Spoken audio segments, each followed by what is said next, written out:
National Hockey League. Wayne Gretzky returns to the site of his greatest triumphs, once again a member of the home team. It's the 40th NHL All-Star Game exclusively on SroptsChannel America.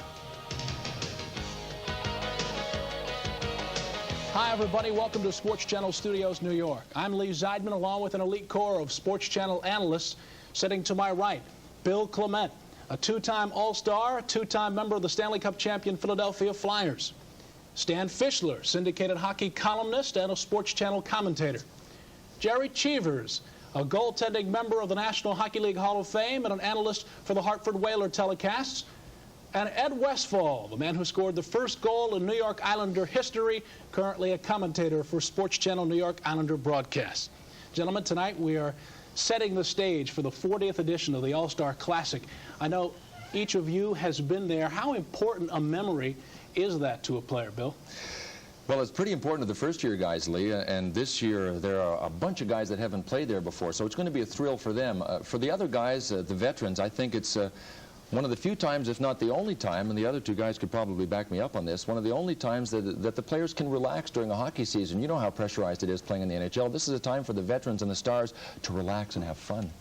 Jerry and Ned, this is no treat for a goaltender in an All-Star game. Well, obviously, you're facing the best shooters in the world. What stands out in my mind about an All-Star game, it's your enemy that you're trying to overpass to, and that drives the goalie nuts. You keep thinking a great player is going to shoot off the wing, and yet you know he's going to pass to a guy he's fighting with all year. Ed? I think All-Star games are a lot of fun. I think when the players get together, obviously there's a lot of social part to it, but when it comes to the game, it's been billed so many times as being a game that is non-hitting and not too close checking. But on the other side, you look at some of the things that happened in All-Star games last year, as an example, 6 points by Mario Lemieux. Remember, one year Gretzky set a record with 4 goals. So I think it's exciting for the fans. It's exciting for the players. Stan, let's get the fan perspective from you. What's this mean for the fans? I think it's a great opportunity for the fans to not only zero in on a Gretzky and Lemieux, but some of the lesser lights. I always love the underdogs in these games, and I like to guess which lesser player, like a Don Maloney, might come out being picked the star of the game. When Don Maloney won it, I know a lot of people were very happy for him.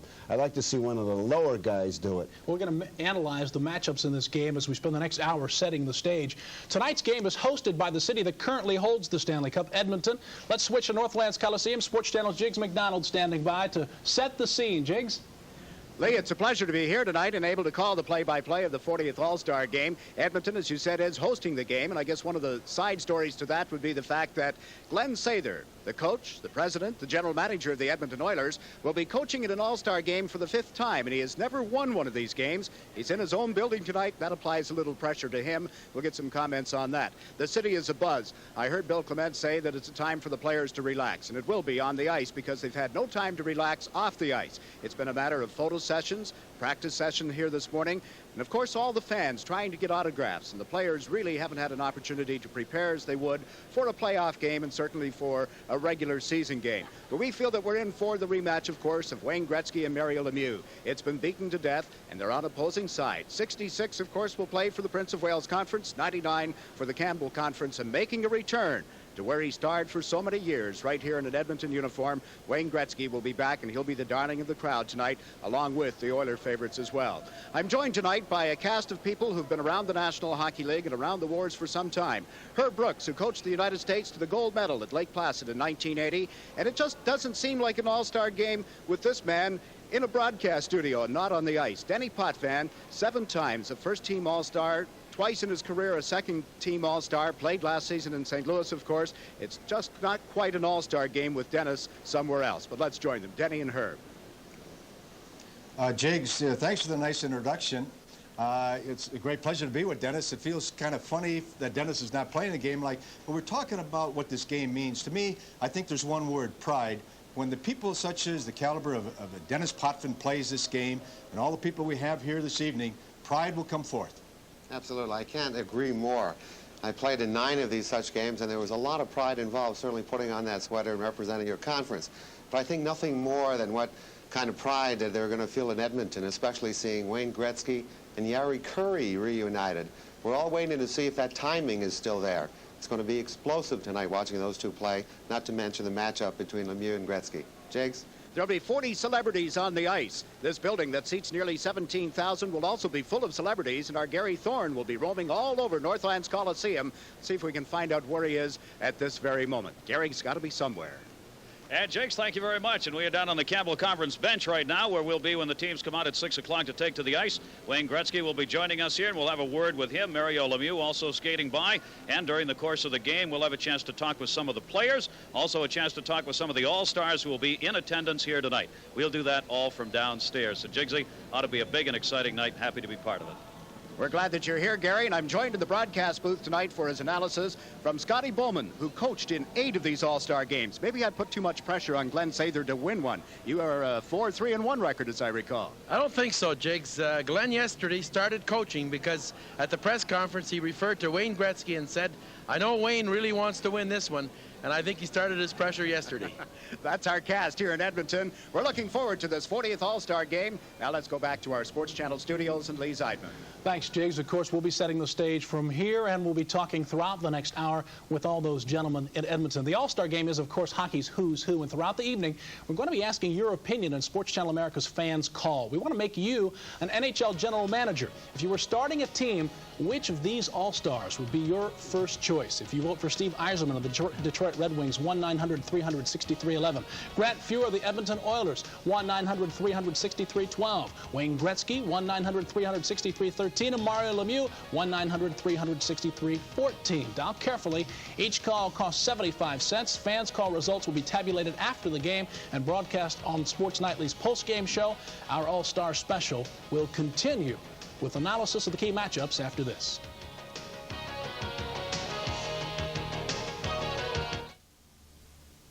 Gretzky. And they score with 2 seconds left. Lemieux. Burke. Shot, save, Burke. LaFontaine. Deneen. Fires in front, they score! Hextall. Savard. Every hit, every shot, every save. With more games than ever before, watch the NHL's brightest stars shine. Pride is probably one of the biggest things that are involved as being selected as an All-Star, and you know, I think pride is probably the thing that you're looking at, and you know, being with all the best, it's a great thing. Welcome back to Sports Channel America's All-Star Game preview. Of course, everyone in Edmonton awaiting the on-ice arrival of Wayne Gretzky, who will once again be playing as a member of the home team. Gretzky facing Mario Lemieux, that's got to be the key matchup tonight. The centers of attention, the game's superstars. Bill, I would think each would look at this as a showcase. I think they do that every time they go head-to-head. I think even when they're playing together, say on a Canada Cup, they look at it as a showcase and even compete with one another. But tonight, I think it's going to be Wayne's night. All of the ingredients are there for it being Wayne's night. He's back home. He's got Yari on one side, and he's got Robitaille on the other side. And plus, Mario really stole the show in last year's All-Star game. Everybody has mentioned pride so far. In my mind, Wayne's pride is going to come through. And there's one thing he wants to do that nobody's talked about or mentioned. He really wants to stick it to Peter Pocklington. And that is going to come through tonight in this game. You wait and see. I think that Bill is right in what he said, but I don't think Wayne is as good as Mario is now, and I think that we're going to see it tonight. I think that Mario is really going to assert himself just the way he did last year.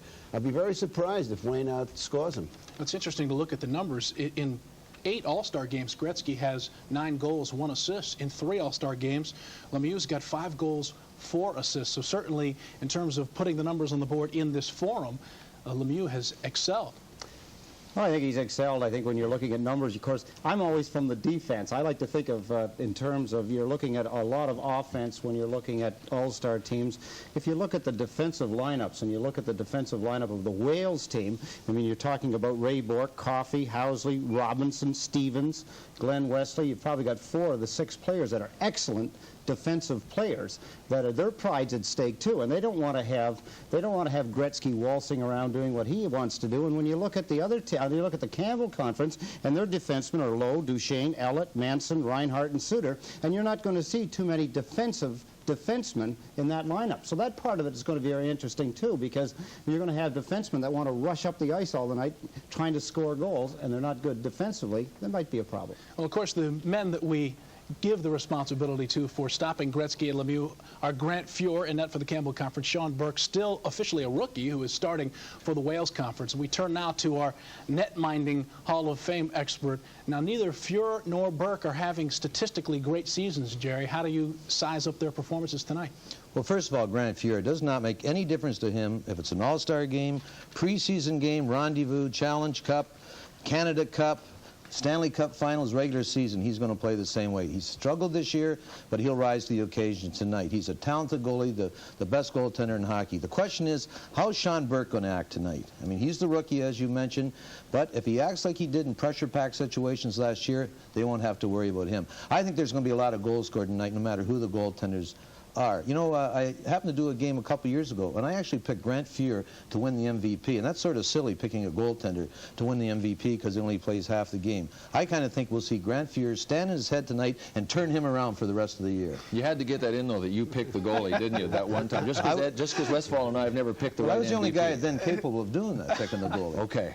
Well, one man who will not have a vote in terms of the MVP, but will certainly control what's happening on the ice, is standing by with Gary Thorne. Gary's got the referee for tonight's game, Ron Hogarth. Gary? Well, I'll tell you, Lee, just as it's an honor for the players, for the referee and linesmen that will work the game, it's also an honor. And Ron Hogarth, 18 years in the National Hockey League from Ontario, will work tonight. Tell us how they make the selection for the game. Well, it's done by merit. Their boss, John McCauley, and Jim Gregory, select that somebody who has quite a bit of seniority is doing a good job, and it's just kind of a reward. As I say, not necessarily the best referee. I always thought I was, but it is a real honor to work this game. Now, this may be one of the easiest hockey games that you'll ever referee, I would think, or is that not true? I hope so. Somebody today said that probably the loneliest place in the building will be the penalty box, and I hope so. I'll drop the puck and just go for a skate if the boys would like to do it, and it's their show. You've got the best players in the world here, and they'll put on a good show, and I'll just let them go. Okay, Ron Hogarth, who will be out there on the ice tonight. He's the referee for the 40th annual All-Star Game. Lee, delight to have a chance to talk with him. Back to you. Thank you, Gary. One thing Ron won't have to worry about tonight is fights. They haven't had one on an All-Star Game since 1953. But let's get back to the matchup, Stan. And we've talked about the goalies and the two scoring stars. What other people do you see emerging tonight? Well, obviously, the third man on the Gretzky line, you got Curry, we know about him. How will Robitaille fit in? I mean, if Robitaille can play up to his capability and meld with the line he's played with Wayne in Los Angeles, that could be the dynamite line of the entire game, particularly since Curry and Wayne get along so well. On the other side, it all depends on, we've got a kid like Robbie Brown who was nowhere last year. Robbie Brown could be better than Robitaille. Of course, you have to wonder about I agree with Eddie Westphal. I think the guys who play stout defense, both the checking forwards and the defensemen, I really feel the Wales guys are going to be a little bit better than more defense-minded. It's a funny thing when you talk about an all-star format. You don't usually have players who are familiar with each other's styles except from having played with them. Yet Gretzky does have an advantage. He's played with Robitaille, and now he's going back to be with his old teammate. I wonder if that helps him, Bill.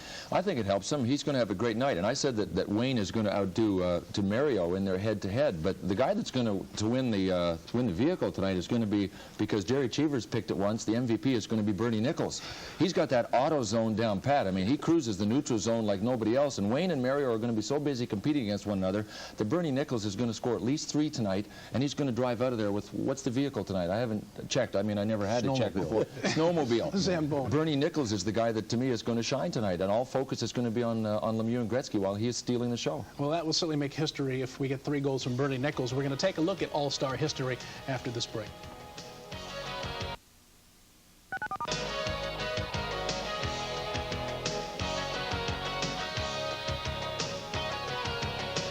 Goals. Trying to get loose for a backhand, and they score! The saves. The checks. The interviews. Star of the game, your feelings about the game? Well, I don't think it had to be as close as it was. The stories. They called it the trade of the century. Number 99, Wayne Gretzky. Nobody covers the NHL like Sports Channel. It'll give me the opportunity to meet some of the stars of the game. I've played against a lot of them, I've coached against a lot of them, but I've never really had an opportunity to talk to them and get to know them as persons, and so that's going to be exciting for me, and it'll be a lasting experience.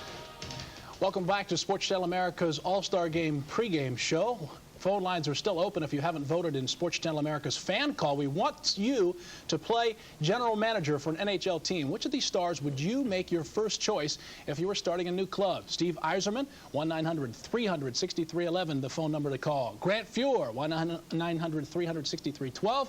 Wayne Gretzky, 1-900-300-6313. And Mario Lemieux, 1-900-300-6314. Phone lines will remain open throughout tonight's game with results tabulated on Sports Nightly's post-game show. Dial carefully. Each call costs 75 cents. Okay, Jerry, I'm going to save you 75 cents. Who do you start with when you're building a team? Well, we have the phone here if you'd like to spend the 75, but go ahead. Well, this is tomorrow. Let's say this summer you got a new team coming to the NHL. I mean, Gretzky's up there. How many years has he got left? Steve Yzerman is a wonderful player, terrific player. I don't know if he can carry a team. He's got a lot of help from his coach in the last couple of years in Detroit. Grant Fuhr, I think, is the greatest goaltender in hockey and has been for the, in the last 5 or 6 years. I've eliminated 3 guys, 3 great players. I have to go with Mario Lemieux. He's got his future ahead of him, and he's going to win a championship soon, and I'd have to start with him. Stan? Well, I'd go with Yzerman, and this is purely a gut feeling. It has nothing to do with numbers. I just feel that this kid has done a lot more than he's gotten credit for. Jacques Demers is a good coach, but that team has had all kinds of troubles. I mean, with the Probert and the Klima and this, that, and the other thing.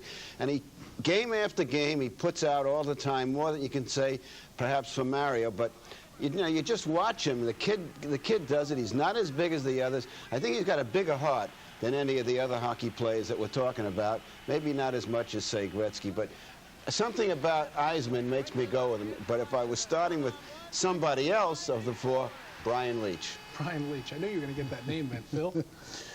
Well, first of all, Stan said earlier that he thought that Mario Lemieux was now the greatest player. I disagree with that. Until Mario even shows me that he can make the playoffs with his team, then I'll put him up in that category. Wayne is still the greatest player. Who would I pick to start my team? Mario. Because I agree with Jerry Cheevers that he is younger. And there's another aspect that I look for in Mario Lemieux as well, his size. Steve Yzerman's a wonderful player, a fabulous player. Same age just about as Mario.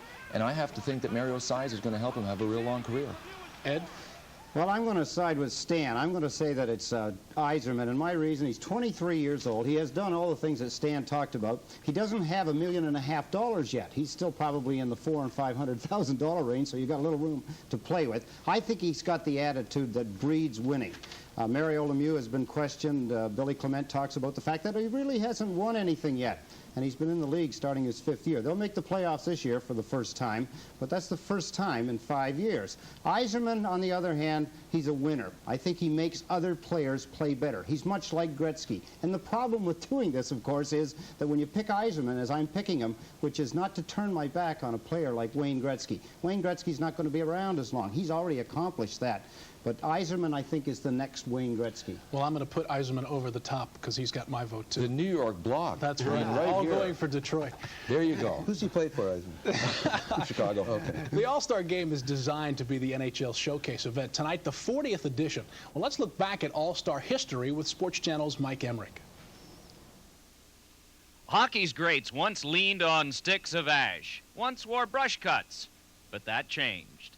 From the rocket age to the jet age, every year we think of stars past and present. The phrase every year wasn't always appropriate.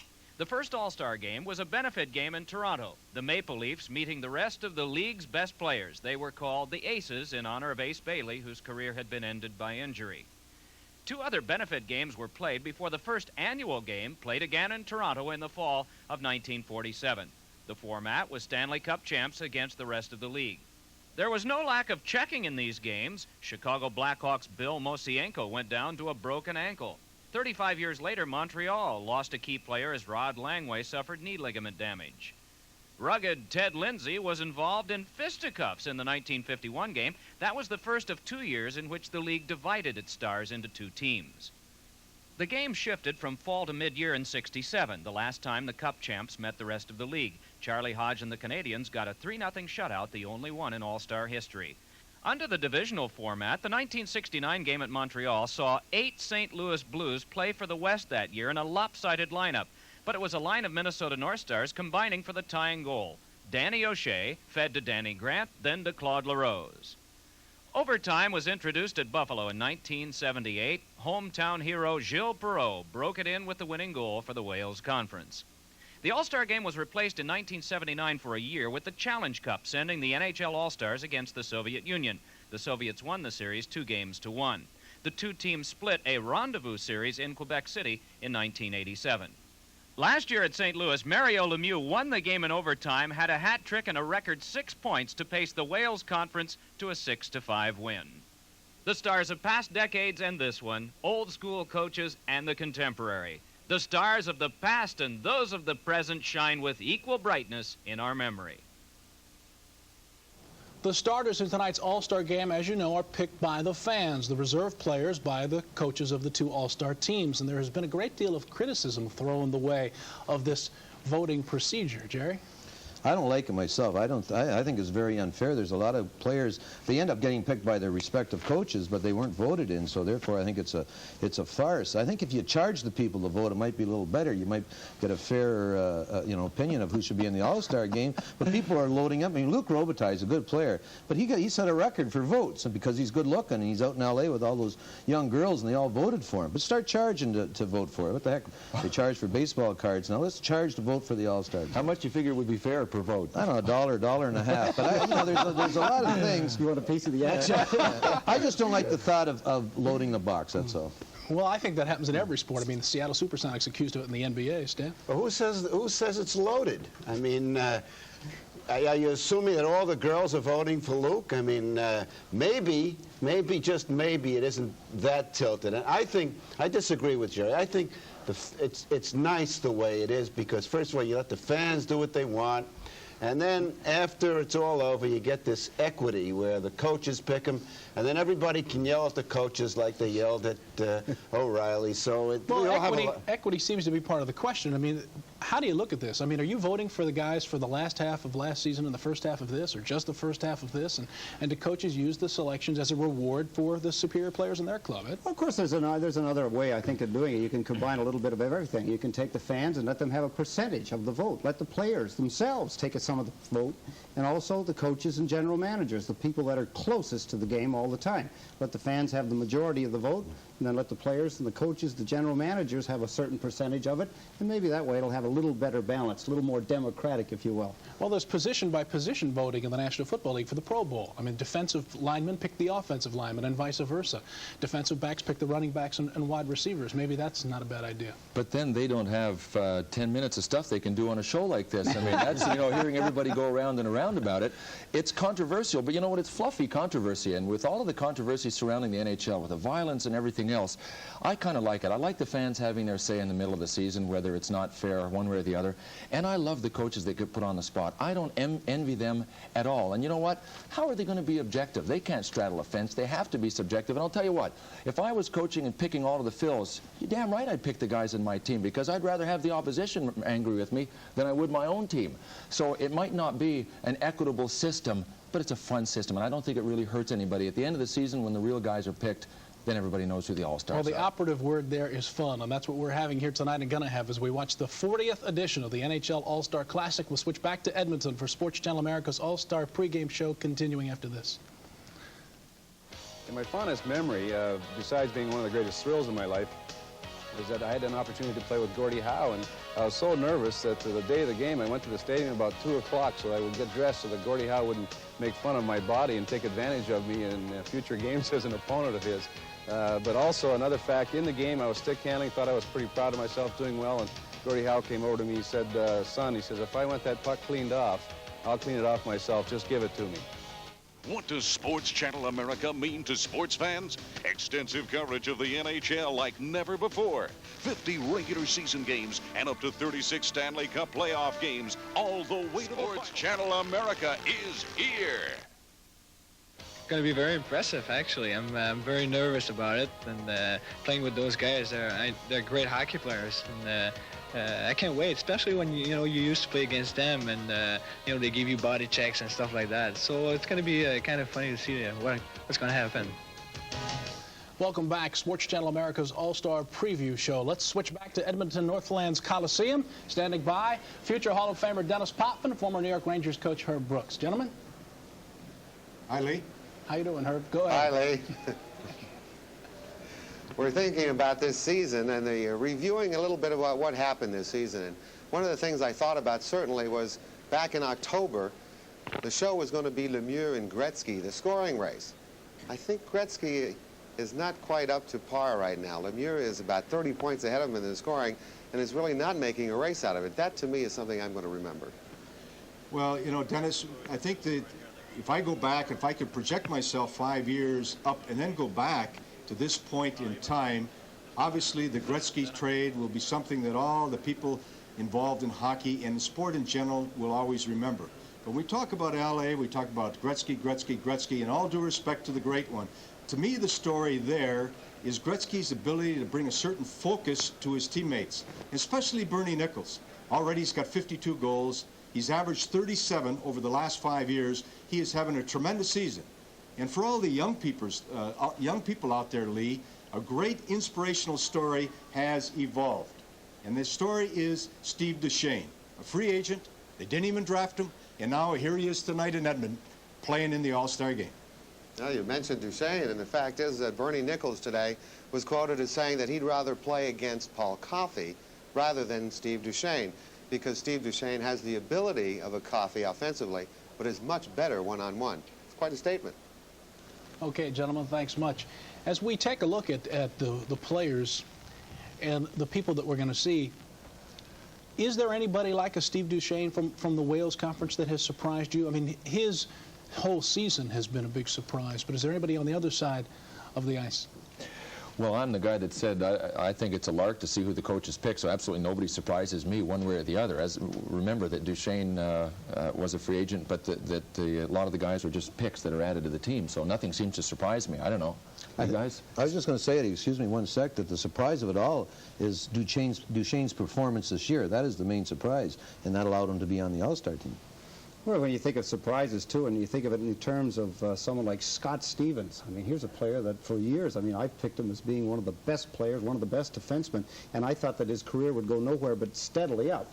And surprised on the other side that a player like Scott Stevens playing for the Wales Conference is just not, he's just not the Scott Stevens we're used to seeing. Well, the All-Star game, of course, signifies the halfway mark of the NHL season. The first 40 games of this campaign provided us with a lot of surprises. Well, here's a look back at the good, the bad, and the ugly. October 1988. The new season finds the great one in black and silver. Different team, same results. Big handling into the Islanders' zone. Slap shot, he scores! Mario Le Magnifique, same team, probable playoff results. Oh, and he scored! Other stars shined early in this season. Steve Yzerman threw 3 flyers and then Ron Hextall. Who's that spinning? Must be Dennis Savard. Makes the move. Spins around, continues. Devlin stays with him. Crowd loves it. Savard moves around in front. Score! Look at rookie Tony Granato.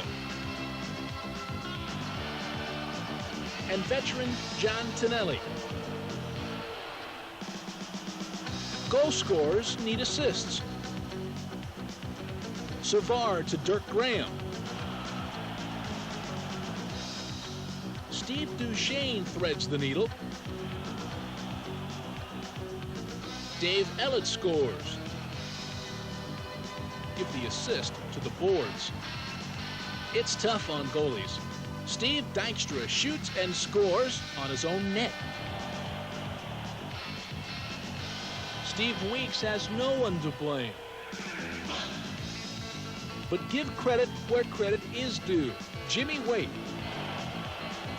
Bill Ranford. Ron Hextall. Brian Hayward. Andy Moe. And Mike Liut 1, 2, 3 times. And hits? You wanted hits? The players were flipping over them.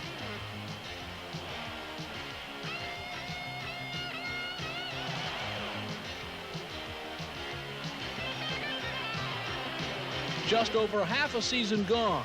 All-Stars, playoffs, the Stanley Cup to go.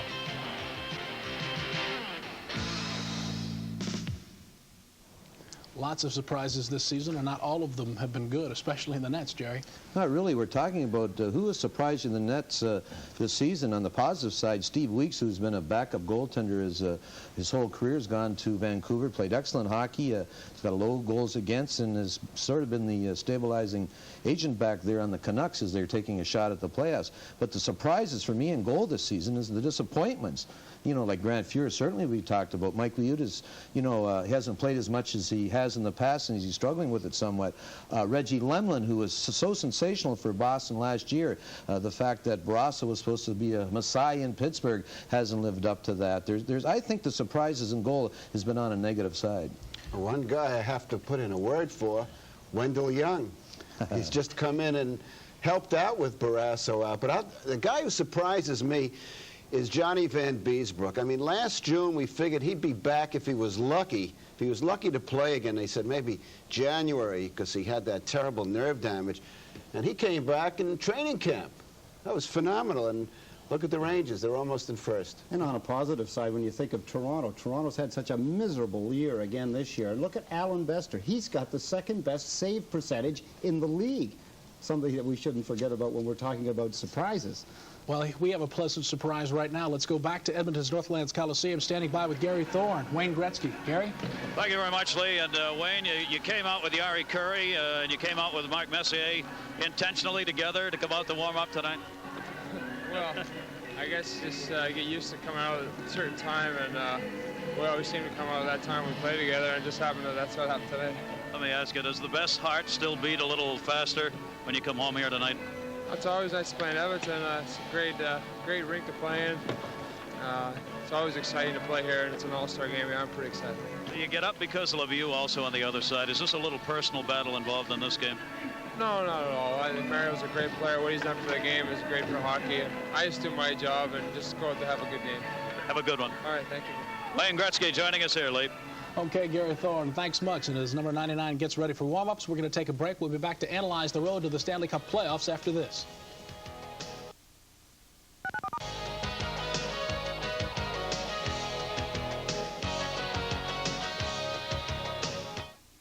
What does Sports Channel mean to sports fans? Exclusive NHL action with emphasis on regional coverage.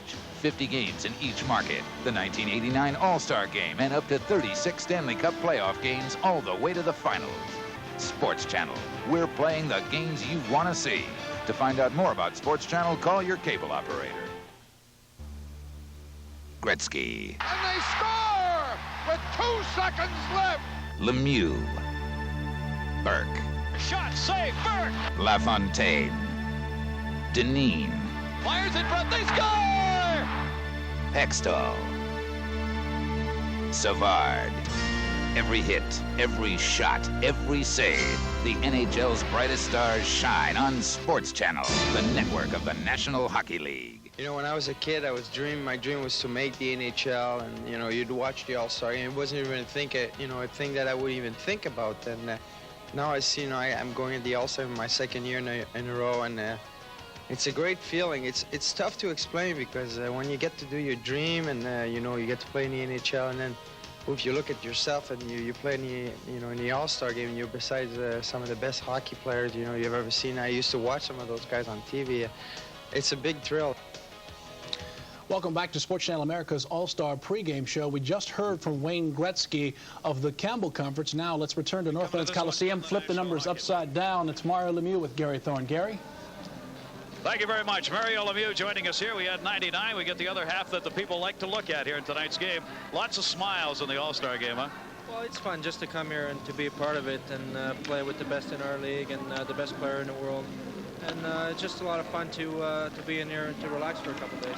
All right, I thought one of the interesting stories this season, you said before the year started, you thought one of the best things that happened to you was playing with Gretzky last year in that series. Really made a difference?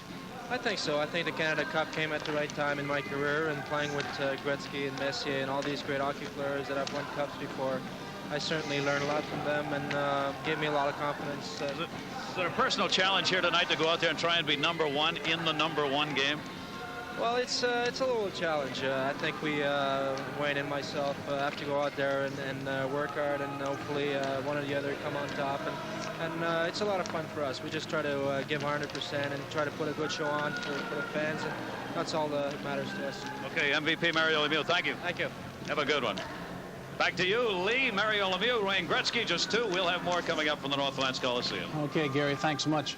Of course, Lemieux was the MVP last year. Gretzky's been an MVP before, but what Gretzky has that Lemieux doesn't have, of course, is all those Stanley Cup rings. Lemieux's not even been to the playoffs, and we want to shift our focus away from tonight's game for a moment for a look at what to expect the rest of the season.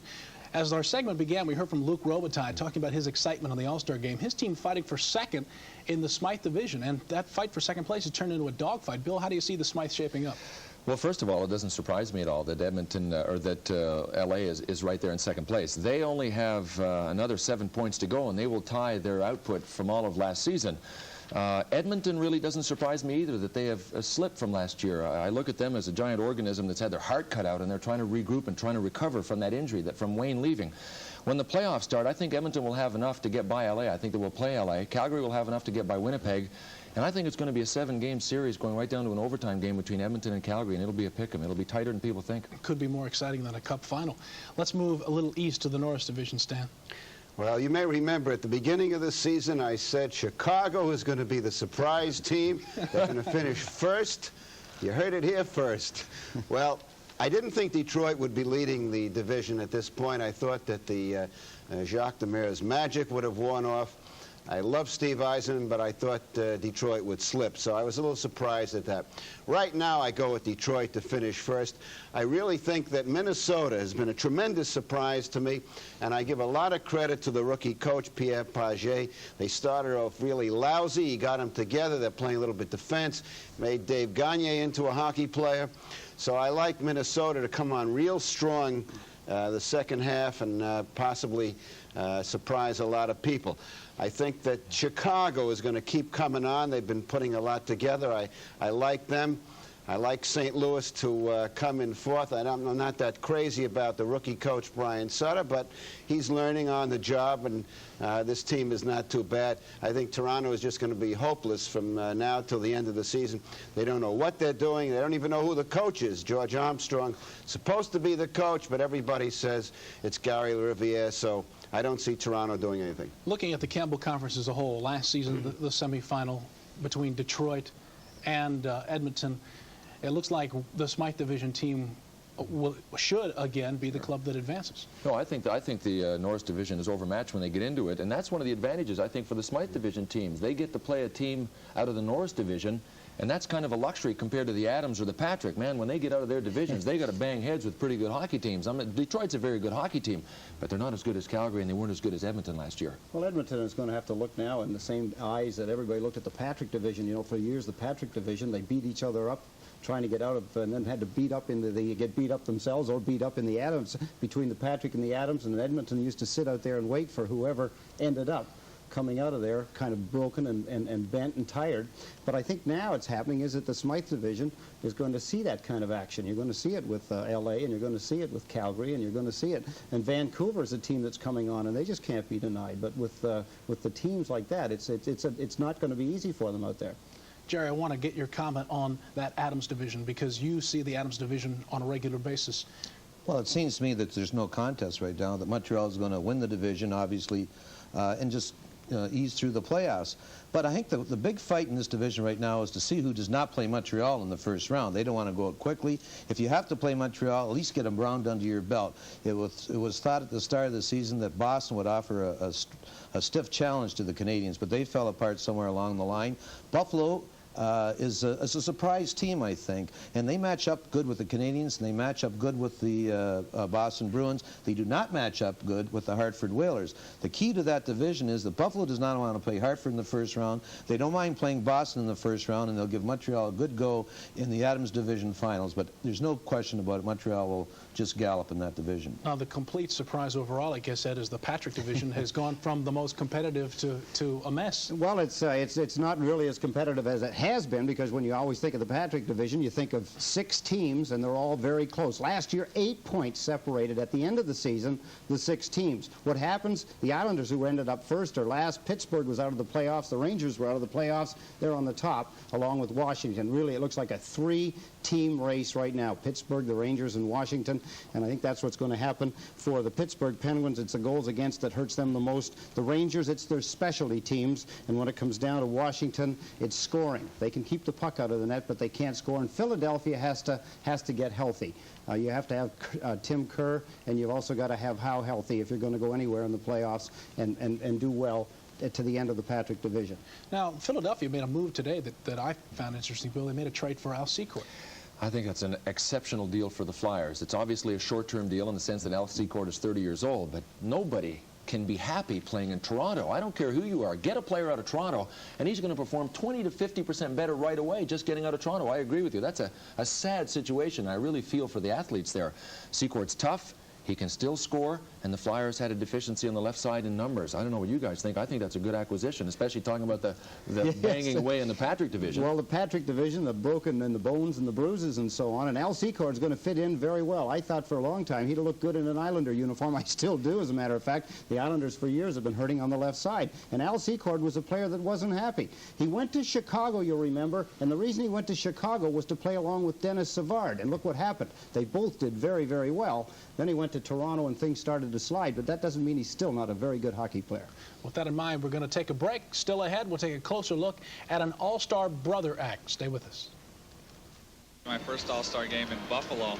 The morning of the skate, we were all sitting in the dressing room, and Fred Shero was walking around shaking hands with everybody, and when he got to me, he asked me who I was. It gets a chance for the fans to get involved a little bit. And I'm sure the players don't mind. I mean, it's not a strenuous thing. We have a good time there, and you know, it gets a chance to. There's not a lot of body contact or anything, so it gets a chance for some of the guys to freewheel it out there, which I think some of the fans enjoy watching. Welcome back to Sports Channel America's All-Star pregame show. We discussed tonight's key matchups earlier. Stan Fischler has a closer look at what may provide the most compelling story of the night, a potential family feud. Well, the saga of Brian and Joey Mullen sounds like a script for a made-for-TV movie. They grew up in a rough area in New York City, playing roller hockey on the streets, dreaming about playing in the NHL. Well, that dream came true for the two brothers, and when they step onto the ice tonight in Edmonton, reality may just exceed their dreams. This has been a special season for Brian Mullen of the New York Rangers and brother Joey of Calgary. Their respective teams are division leaders, and now they will oppose one another in tonight's All-Star game. It's kind of like two little kids, you know, first time, you know, doing something. And, you know, we didn't talk a whole lot about it, what it's going to be like. I think we're both pretty nervous about it, though. It was a dream, you know, playing roller hockey on 49th Street there. Everybody used to dream of playing for Rangers, and, you know, an even bigger dream would be playing for the NHL All-Stars. The culmination of this all-star dream for two brothers runs even deeper. Born and raised in New York City's Hell's Kitchen, the Mullins survived one of the roughest neighborhoods in America. A stone's throw from the ice at Madison Square Garden, but a long way from the NHL. People say it was tough. There's a lot of nasty things that go around there, but, you know, like I never seen anything, or my friends, you know, there's a lot of drugs around there, but most of us stayed clean playing sports, baseball, basketball, hockey, and just had a good time. Once in a while you see two guys fighting, 5 minutes, one guy punched and the fight's over, and it wasn't that rough. If I hung around there, it's not that rough. Understandably, the Mullins were a proud family when the Wales and Campbell All-Star reserves were named. We're just real excited, you know, it's my first time, it's Brian's first time, and, you know, with the family coming up, it's going to be exciting for the whole family. But their friends may have been a little confused.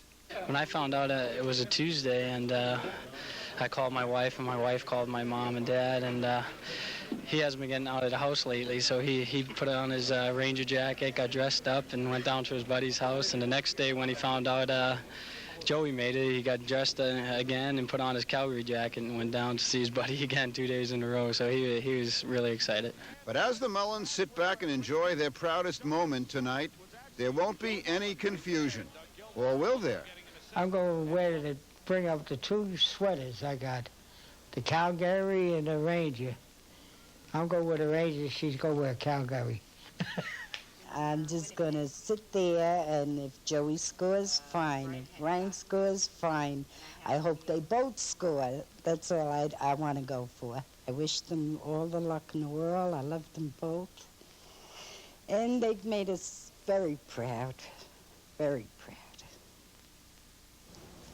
Well, you know, on Sunday night, I said goodbye to Brian. I wished him luck, and I said, you know, 40 years earlier, I was playing roller hockey at 90th Street Pier, where you guys came from, and I dreamed about the NHL. Of course, I never made it, but seeing this kid go there, boy, almost brought tears to my eyes, one of our own. That's a great story. And Brian and Joey Mullen made sure that Mom and Dad have good seats at the game tonight, flew them both out to Edmonton to watch the game, and hopefully each of them will go ahead and get a goal for Mom and Dad.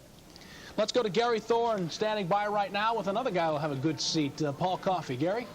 Thank you very much, Lee. Paul Coffey coming in after the warm-up tonight. Another All-Star game for you. Excited about it? Well, definitely. I think anytime you get a chance to be picked by the fans to represent your conference, it's definitely an honor, and I'm very happy to be here. Well, when you came out, there were a lot of people downstairs here outside the runway. They gave you a great hand. Some feelings here in Edmonton? Well, I had 7 great years here at Edmonton, something that you know, I'll never forget, never want to forget.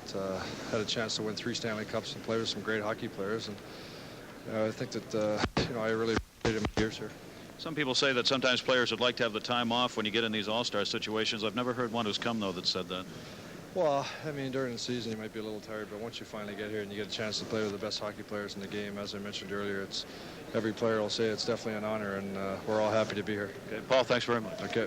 Paul Coffey joining us here tonight, and we will send you back to New York as the players are coming off the ice after the initial warm-up. Thanks, Gary.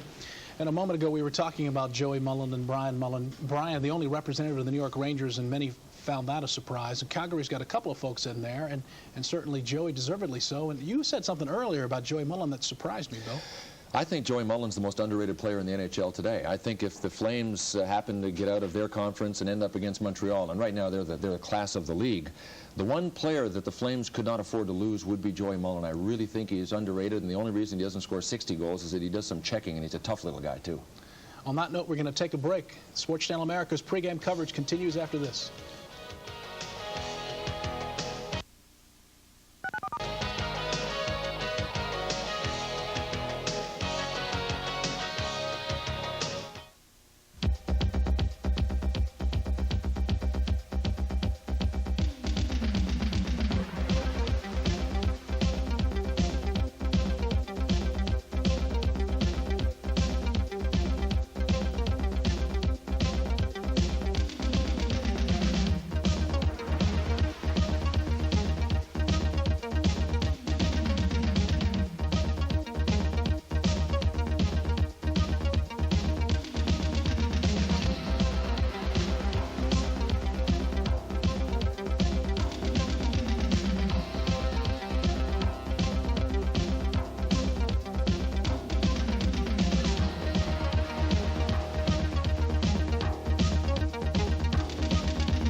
The Campbell Conference players have just left the ice. Pre-game warm-ups are over. We are a half an hour away from the NHL's 40th All-Star Game.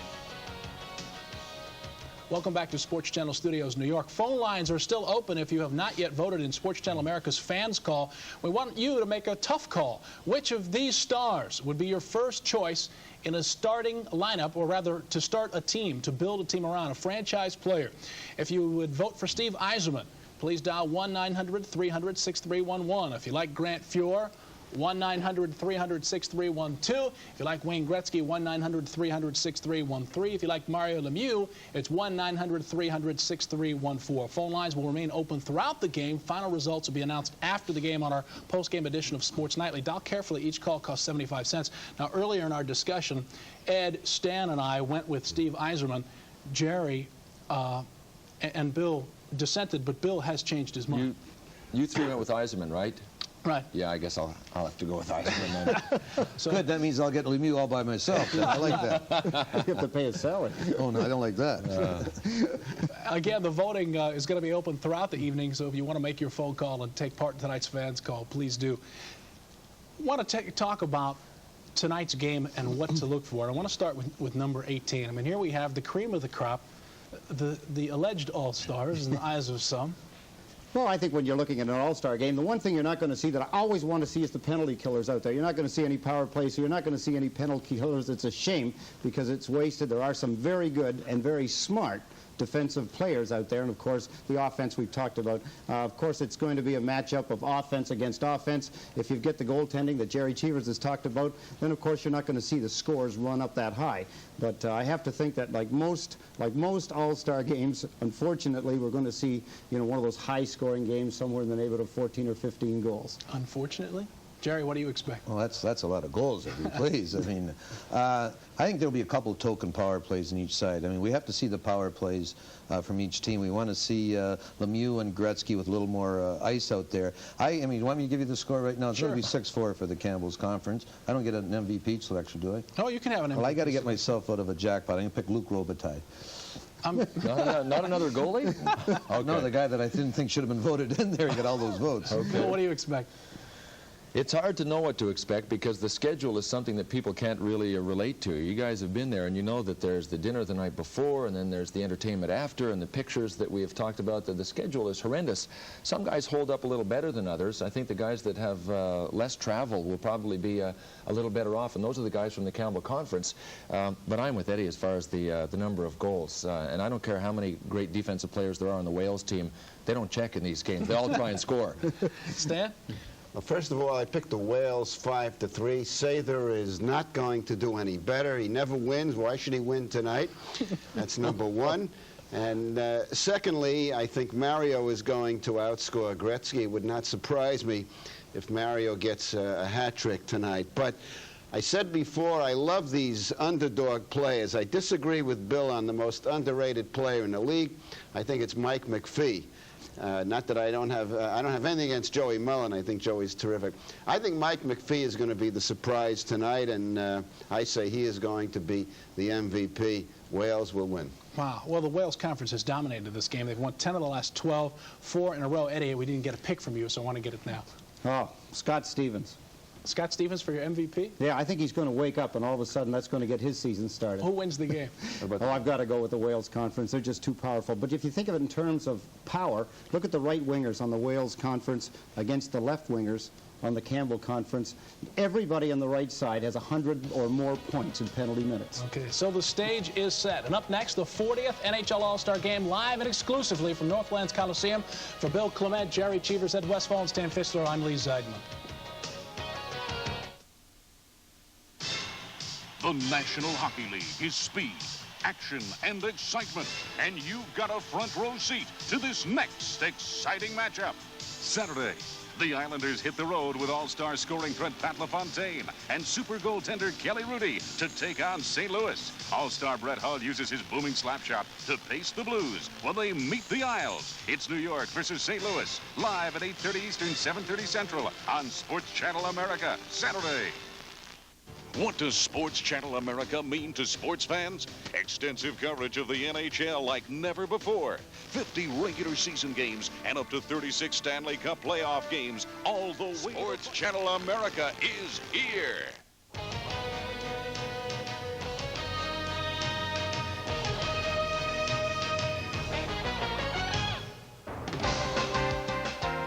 For 5 seasons, the Edmonton Oilers have been a dominant force in the world of hockey. 4 Stanley Cups, and some of the game's finest individual stars.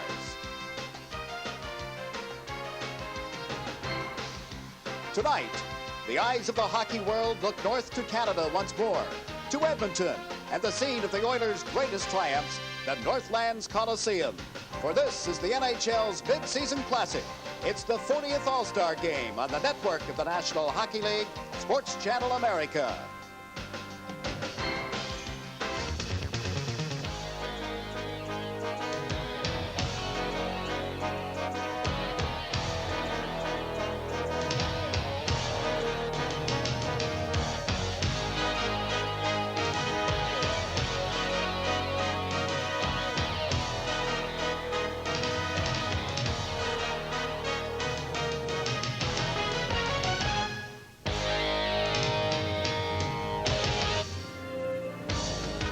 Live from the Northlands Coliseum in Edmonton, Alberta, it's the 40th NHL All-Star Game on Sports Channel America.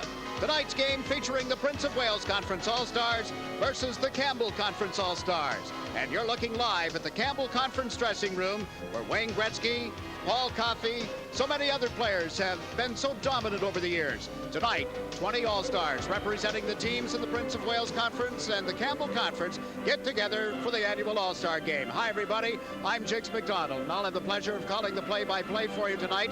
I'll be joined in our broadcast booth by Scotty Bowman.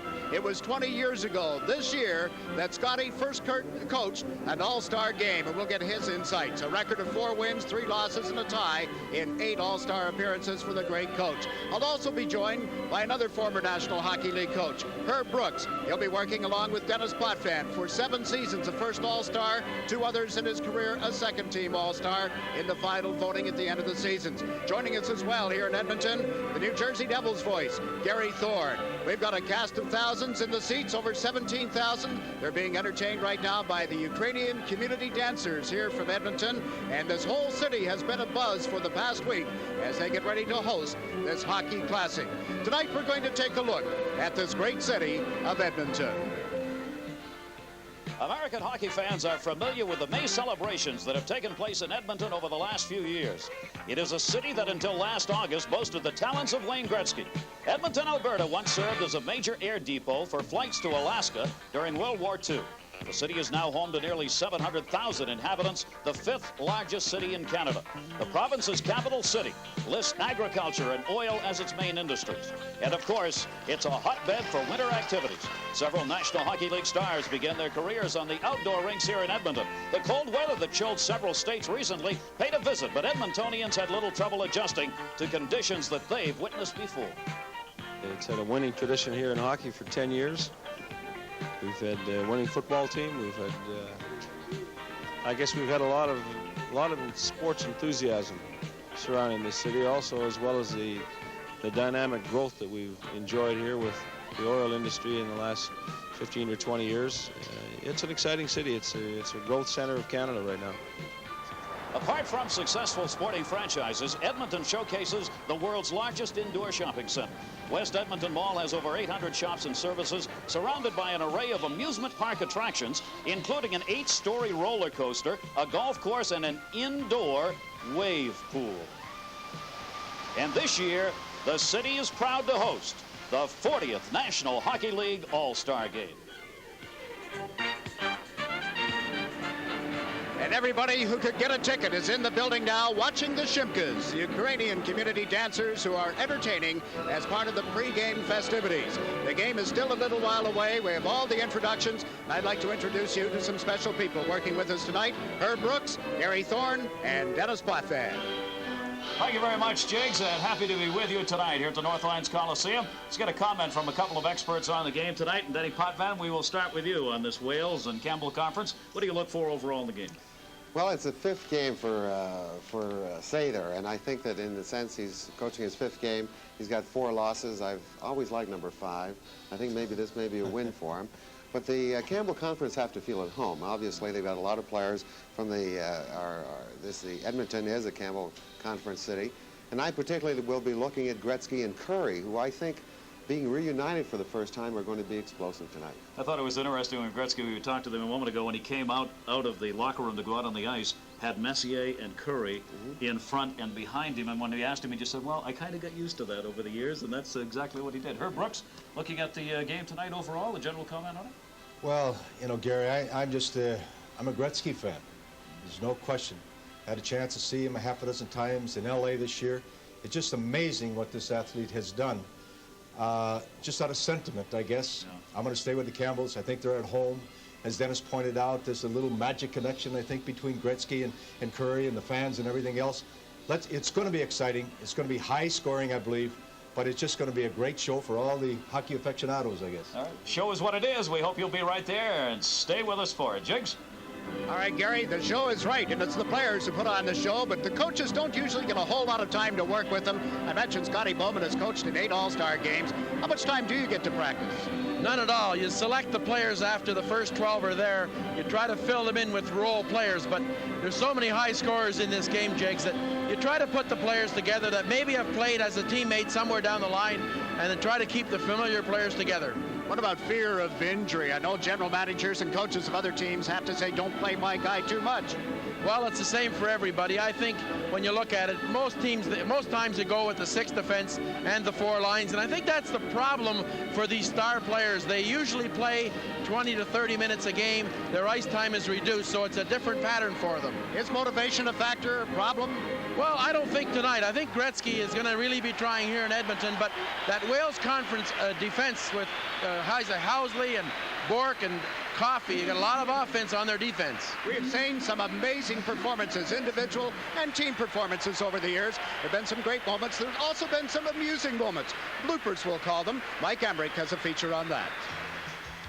Each year, there are customs of all-star competitions, such as the captains taking the ceremonial opening face-off, as occurred last year in St. Louis. But once the ceremony is over, the unusual can take place. In 1970 at St. Louis, it was the Battle of the Organists.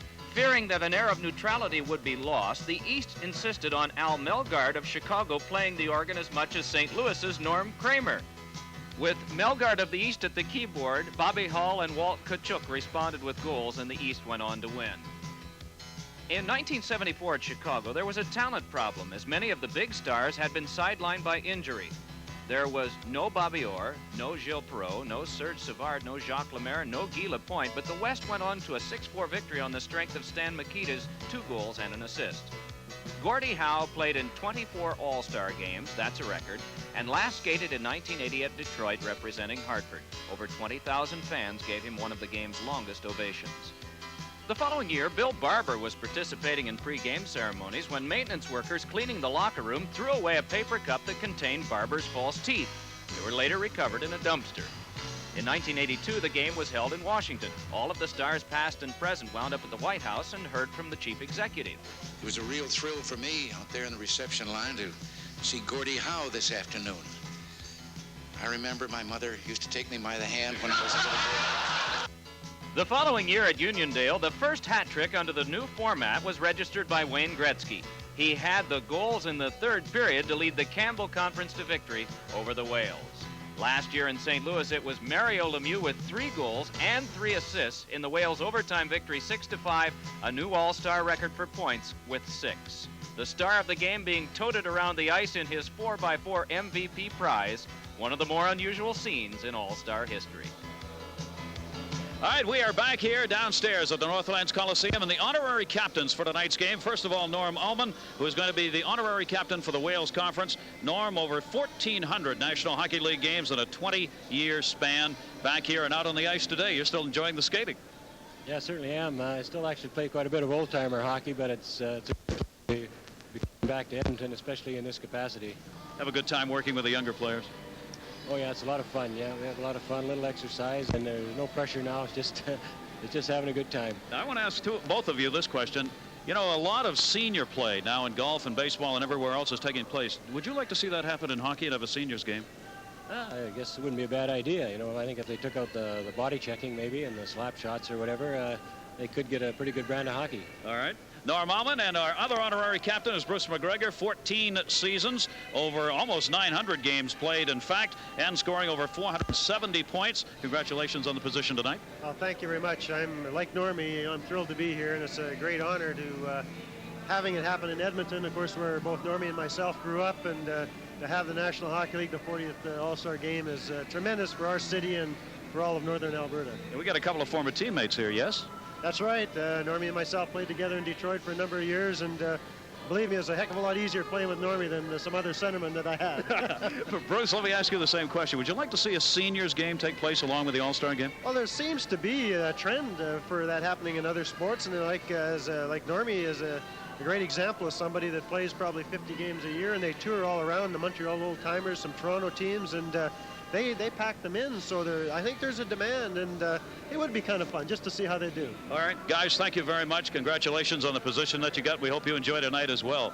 Talking about the players of today, you know, a lot of what goes out on the ice is not only great athletic ability, but also a bit of artistry.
The extravaganza of the 1989 National Hockey League All-Star Game continues here at the Northlands Coliseum in Edmonton, Alberta.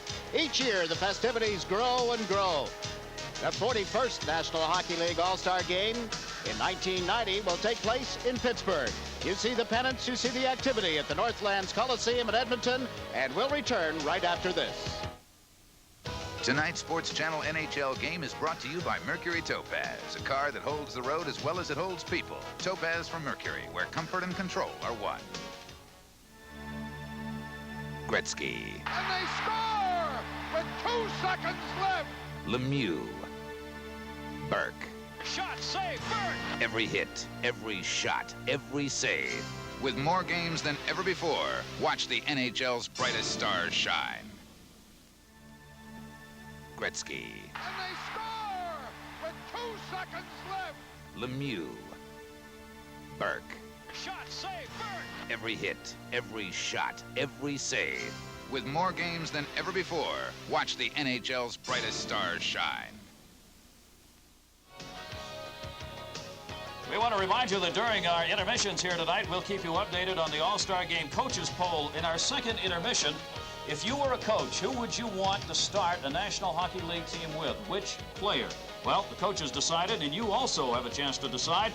If you'd like to call, there are the 4 choices. Steve Yzerman, Grant Fuhr, Wayne Gretzky, Mario Lemieux, and the numbers. Make sure you jot down the appropriate number now. Yzerman, 1-900-300-6311.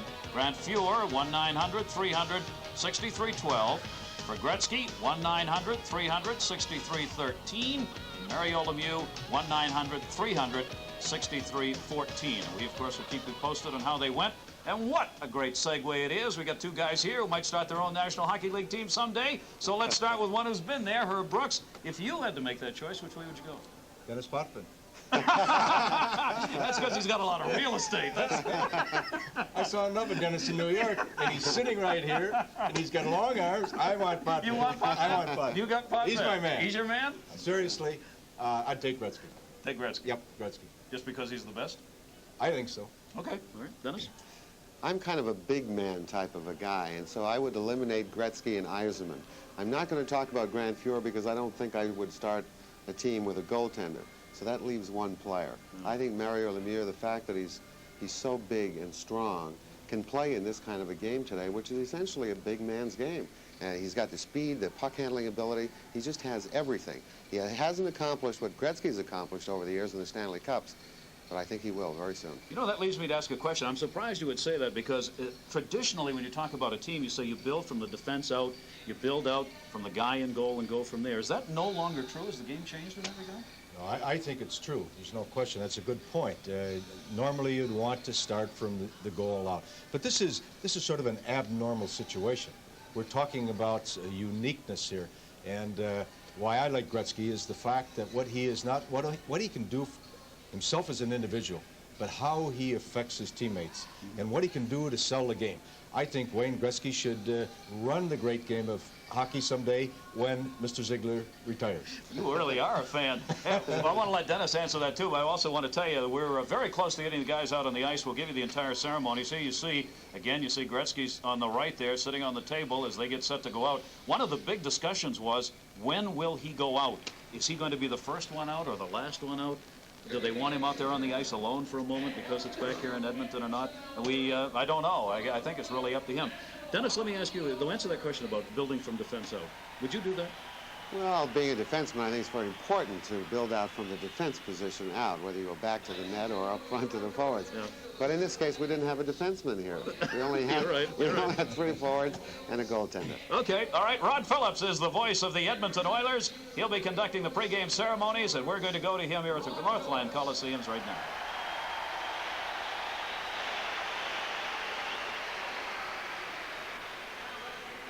The Prince of Wales Conference All-Star team. Playing in his first All-Star game, he enjoyed his best season last year as he backstopped the Boston Bruins to the Stanley Cup Finals. Number 1, goaltender Reggie Lemelin.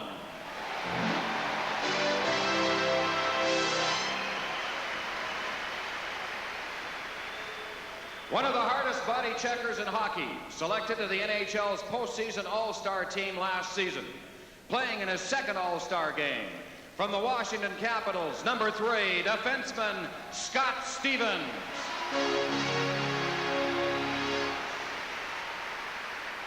Selected to the NHL All-Rookie team in 1983. He's topped the 20-goal mark 4 times in his NHL career. Appearing in his second All-Star game, from the Buffalo Sabres, number 6, defenseman Phil Housley. Spark plug of the Hartford Whalers and their leading scorer this year. He's averaged over 30 goals in each of his 4 NHL seasons. Making his second All-Star game appearance, number 11, Kevin Dineen. Playing in his first NHL All-Star game, his dramatic overtime goal put the New Jersey Devils in the playoffs last season. For the first time, their leading scorer, number 14, right wing John McLean. A former Calder Trophy winner as NHL Rookie of the Year. He's playing in his third All-Star game. A member of the 1986 Stanley Cup champions from the Montreal Canadiens, number 15, center Bobby Smith. The Canadian Major Junior Player of the Year in 1983. He led the New York Islanders in scoring last season, and he's leading again this season. Playing in his second All-Star game, number 16, center Pat LaFontaine. Making his All-Star game debut, a former Canadian University Player of the Year. He was selected to the NHL All-Rookie team in 1986. The Washington Capitals' leading scorer, number 17, center Mike Ridley. A 5-time 20-goal scorer, making his All-Star debut. He's one half of the first U.S.-born brother combination to ever face each other in an All-Star game. From the New York Rangers, number 18, right winger, Brian Mullen. Playing in his 9th NHL All-Star game, a 2-time Norris Trophy winner and 6-time Stanley Cup champion. from the Montreal Canadiens, defenseman and Wales Conference captain, number 19, Larry Robinson.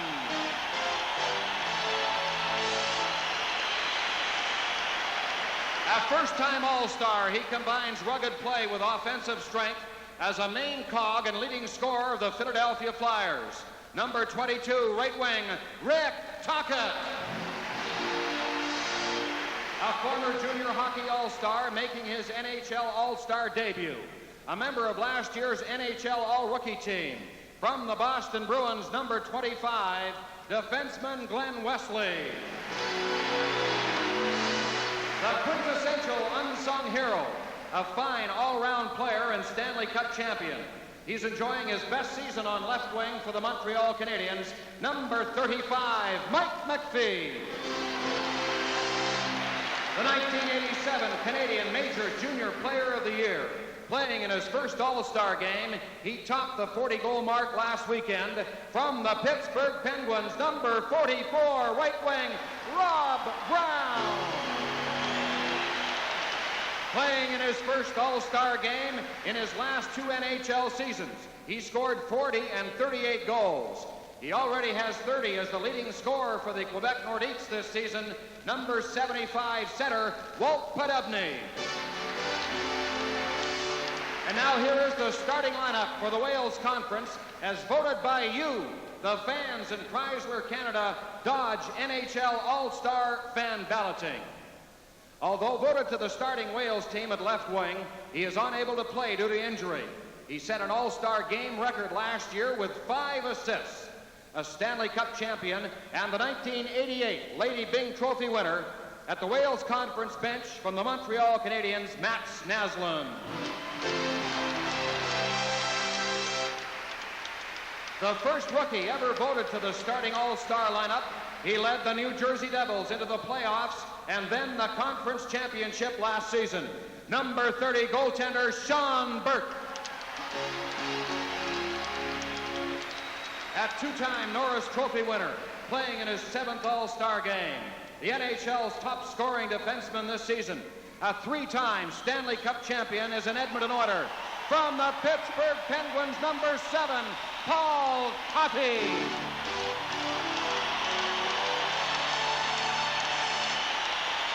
Winner of the Norris Trophy the past 2 seasons as the NHL's top defenseman. He has been an NHL postseason All-Star in each of his 9 campaigns. Captain of the Boston Bruins, number 77, Ray Bourque. He scored a career-high 42 goals last season and was voted as the starting right winger this year. Playing in his 2nd All-Star game, the Boston Bruins' leading scorer, number 8, Cam Neely. The MVP in 2 of his 3 NHL All-Star games. Winner of the Hart Trophy last season is the NHL's most valuable player. The league's leading scorer, captain of the Pittsburgh Penguins, number 66, center, Mario Lemieux.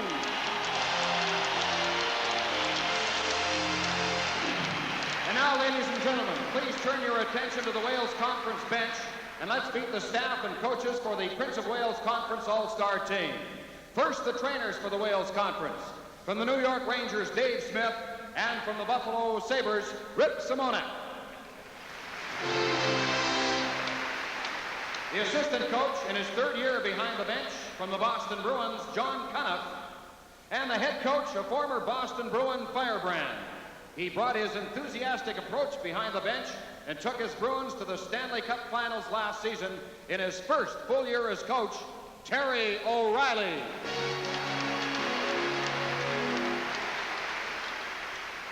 And now here are the All-Stars from the Clarence Campbell Conference. Making his NHL All-Star debut, a former U.S. Collegiate All-Star. His 17 goals this season are already a personal best. From the Winnipeg Jets, number 2, defenseman Dave Ellett.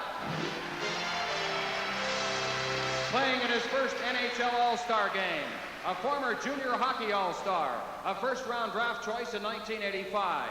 Enjoying his best season to date, From the Chicago Blackhawks, number 3, defenseman Dave Manson. A former collegiate all-star playing in his first NHL all-star game. He's topped the 40-goal mark in each of his last 5 seasons. The elder Mullen brother from the Calgary Flames, number 7, right wing Joe Mullen. He's had 6 straight seasons of at least 30 goals. His 52 goals and 61 assists this season are already new career highs. Playing in his second all-star game from the Los Angeles Kings, number 9, center Bernie Nichols. His first all-star appearance, an all-star defenseman as a junior. He was converted to right wing and scored 30 goals last season. From the Toronto Maple Leafs, number 10, Gary Lehman. A 4-time Stanley Cup champion playing in his 6th all-star game. On 4 occasions, he's reached the 100-point plateau. Captain of the Edmonton Oilers, number 11, center Mark Messier.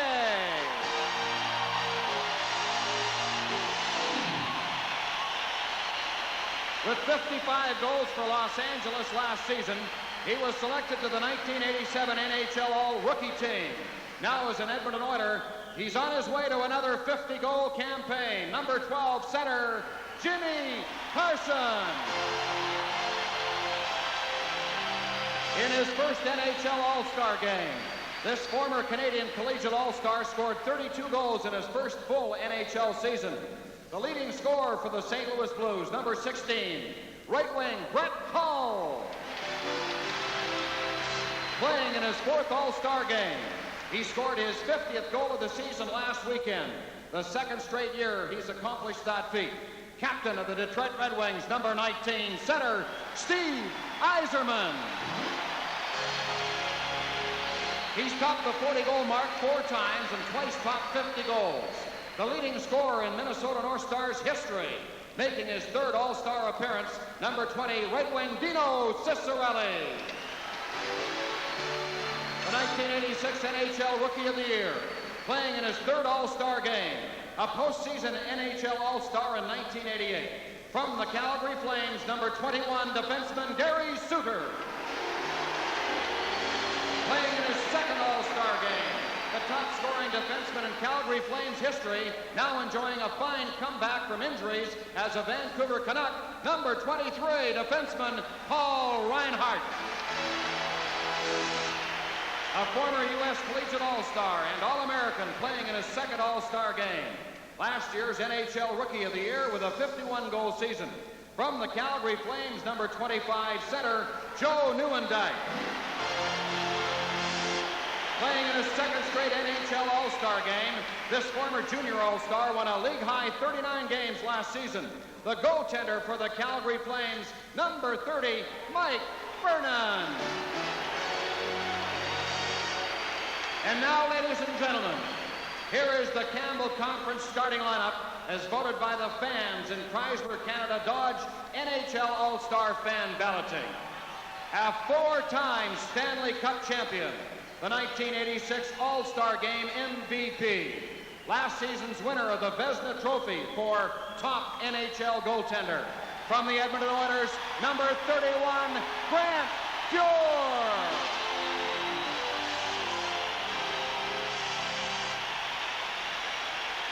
A 4-time Stanley Cup champion selected to the starting lineup for the 2nd straight year. Playing in his 5th All-Star game from the Edmonton Oilers, number 4, defenseman Kevin Lowe.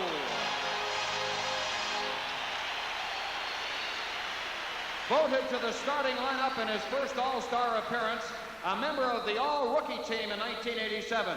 Among the league leaders in plus-minus this season, from the Los Angeles Kings, number 28, defenseman Steve Duchesne.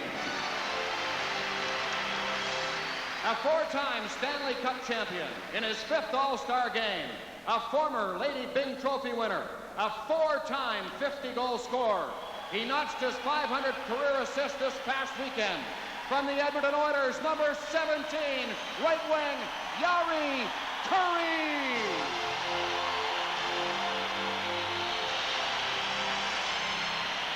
His 53 goals last year earned him a berth in the postseason All-Star team. Playing in his second All-Star game, the 1987 NHL Rookie of the Year from the Los Angeles Kings, number 22 left wing, Luc Robitaille. A 4-time Stanley Cup champion, 7 times NHL leading scorer, 8 times NHL MVP. Now the second leading scorer of all time from the Los Angeles Kings, voted starting center, number 99, Captain Wayne Gretzky.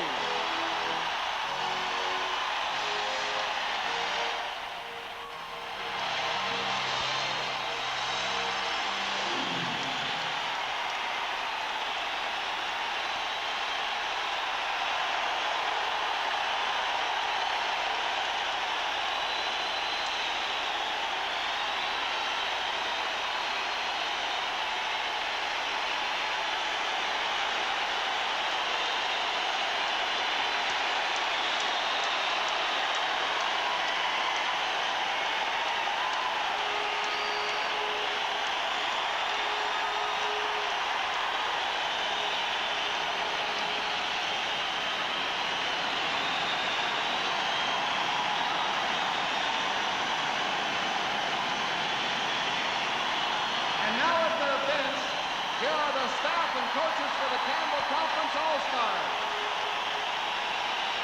The training staff from the Edmonton Oilers, Peter Miller, Barry Stafford, and Kip Peck. Behind the bench from the Edmonton Oilers, co-coach John Butler and assistant coach Ken Green. And for the 5th consecutive NHL All-Star game, the coach of the Campbell Conference All-Stars, the president, general manager, and coach of the 4-time and defending Stanley Cup champion Edmonton Oilers, Glenn Sather. The officials for tonight's game, first the backup official, who has worked nearly 350 NHL games, Bob Hall. The linesman for tonight's game, with over 1,500 games of NHL experience between them, Ron Asselstein and Wayne Bonney. The referee, who worked his 800th NHL game last month, an 18-year NHL veteran, Ron Hogarth.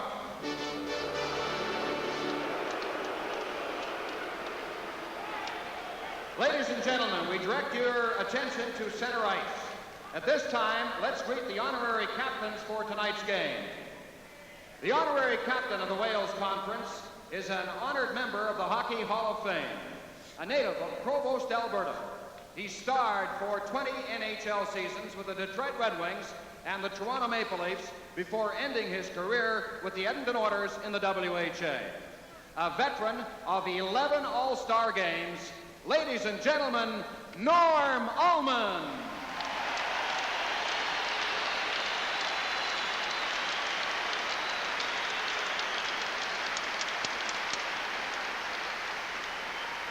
The honorary captain of the Campbell Conference, a native of Edmonton, was one of the most effective two-way players in the NHL during the 1960s and early 1970s. He was Norm's line mate in Detroit and also played with the New York Rangers before concluding his playing career with the Edmonton Oilers. Now the assistant general manager of the Oilers, Bruce McGregor.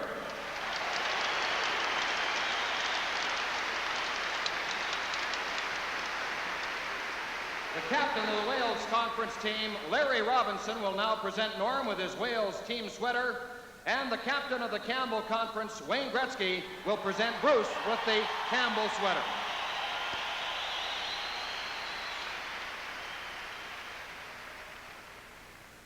Thank you, gentlemen.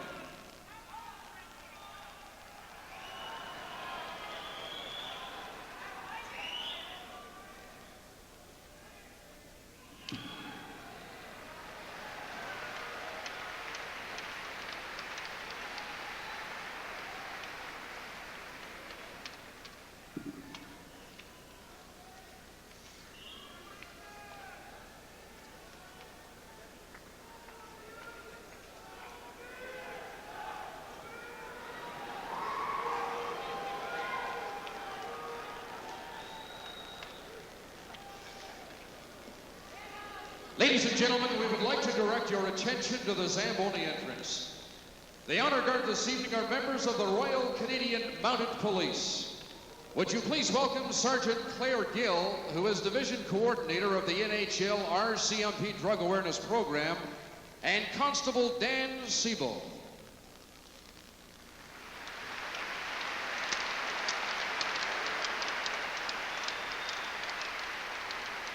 Ladies and gentlemen, we are pleased to have two very special guests with us tonight, all-stars from the music world, to perform our national anthems. To sing the Star-Spangled Banner, this gentleman has been awarded 4 gold albums and has been named the Male Vocalist of the Year by the Country Music Association, Music City News, Cashbox Magazine, and the Academy of Country Music. In 1985, he captured a coveted Grammy Award for his mega hit, God Bless the USA. Last month, he spent a week in Washington, D.C. at the invitation of President George Bush, performing at the presidential galas. Ladies and gentlemen, would you please join us in welcoming from Nashville, Tennessee, MCA recording artist, Mr. Lee Greenwood.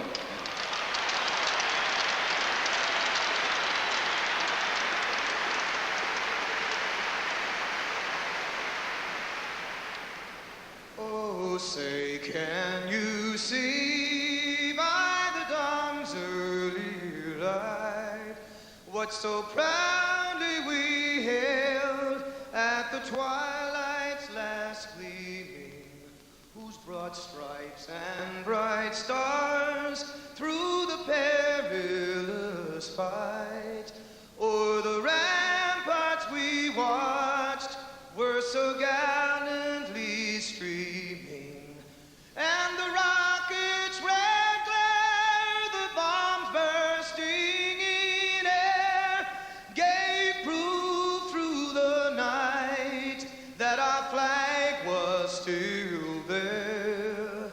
Oh, say does that star-spangled banner yet wave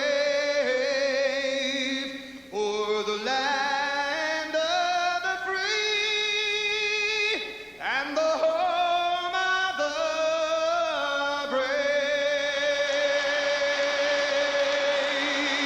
brave? Lee Greenwood.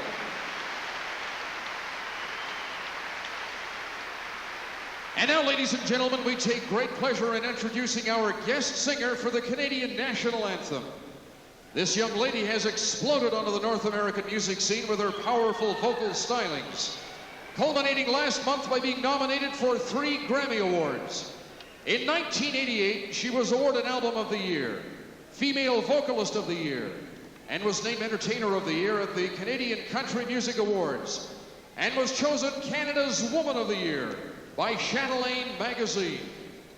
Ladies and gentlemen, would you please welcome Sire recording artist, Alberta's own Katie Lang.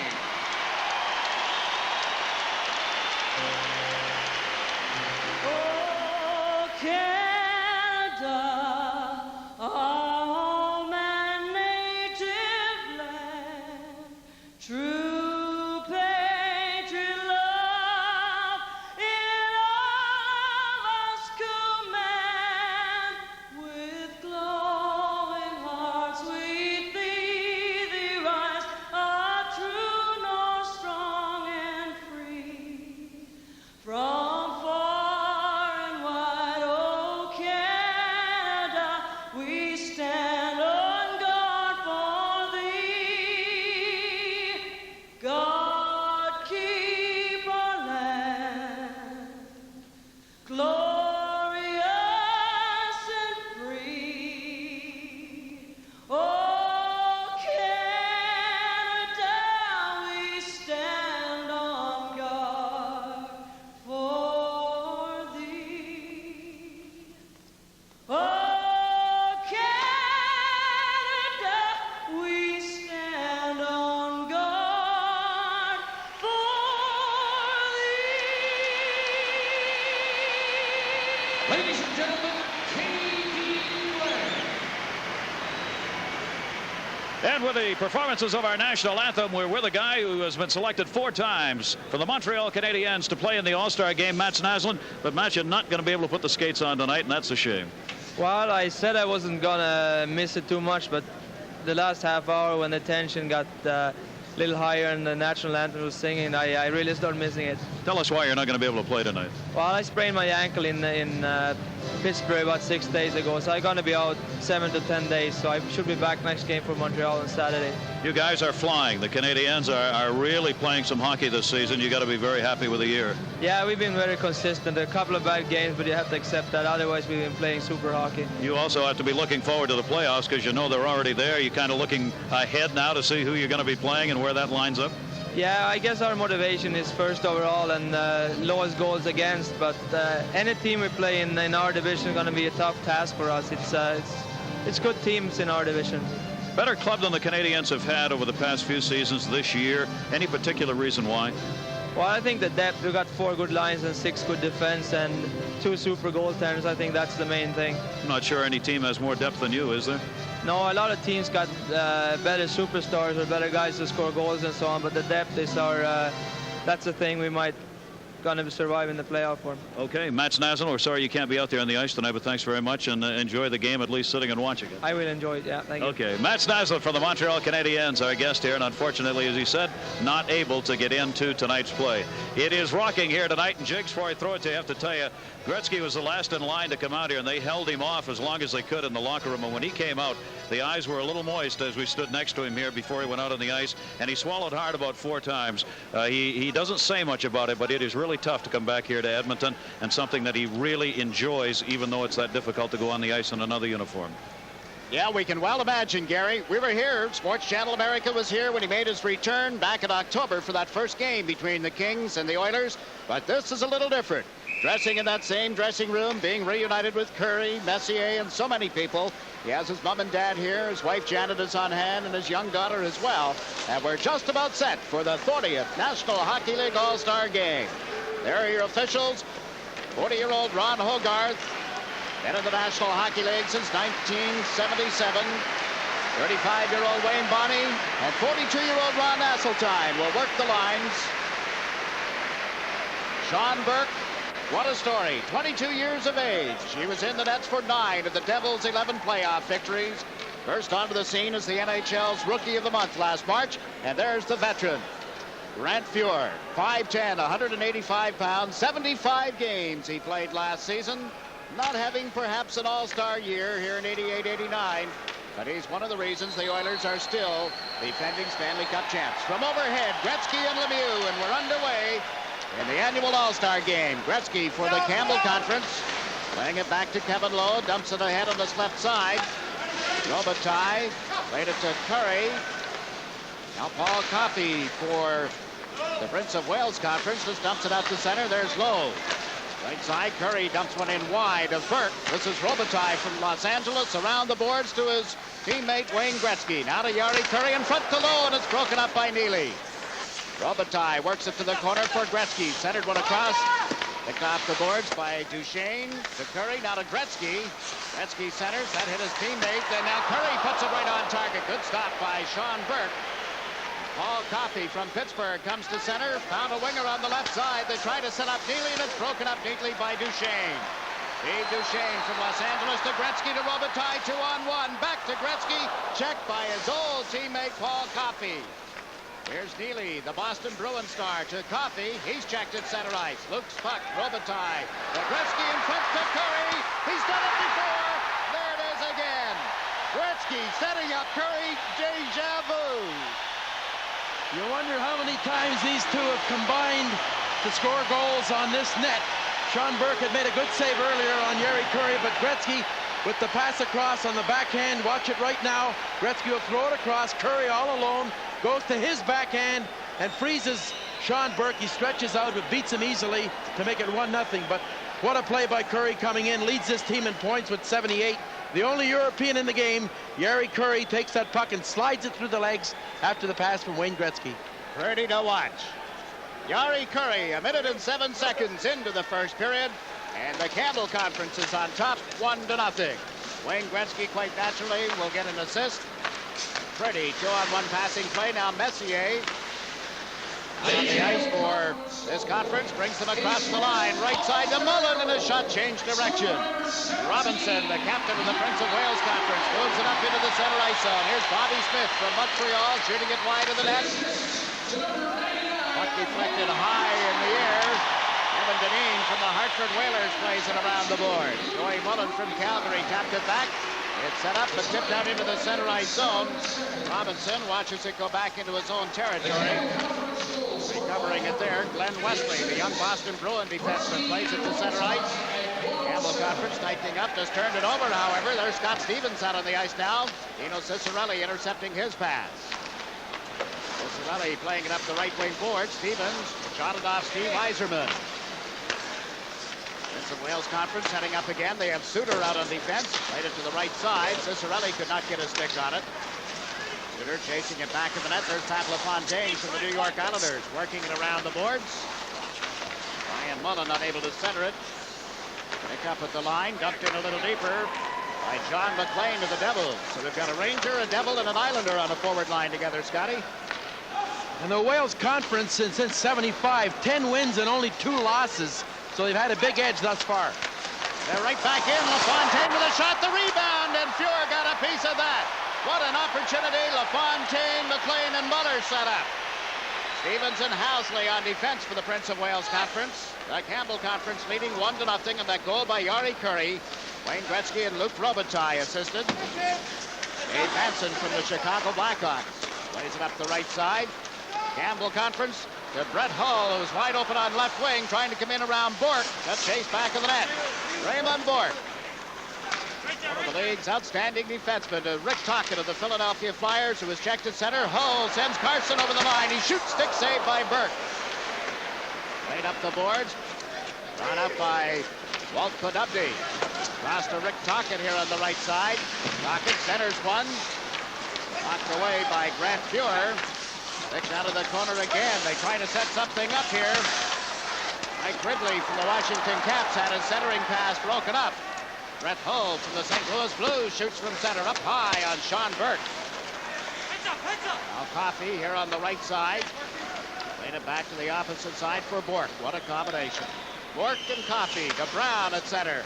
Brown, Lemieux, and Tocchet. Now Tocchet is replaced. Here's a break for Gretzky. Over the line with Robitaille. The pass to Curry. It's kicked out. Again, they set it up. It's where they've never been separated. Here's Lemieux breaking in. Centers. Oh, Neely couldn't get a stick on it. Cam Neely. Now Brown trying to work from back of the net. Centers one. Neely turns, shoots. Fuhr the save. Loose puck. It's set up by Lemieux to Neely. And now Lemieux is knocked down in the corner, and Gretzky comes up with the puck. Wayne Gretzky to center ice. It's wide open. The pass to Curry. To Gretzky for a shot. Good save again by Sean Burke. Campbell Conference moving out of the corner. There's Gretzky. Scores!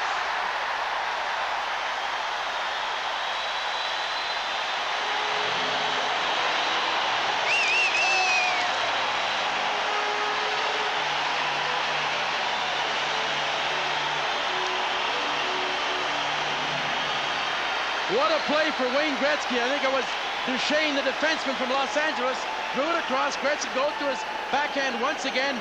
Gets Burke going one way, so we've been trading chances before that. Neely had a good chance, but Gretzky lurking on the far side. Here's Duchesne, I'm sure, the defenseman, that throw it across.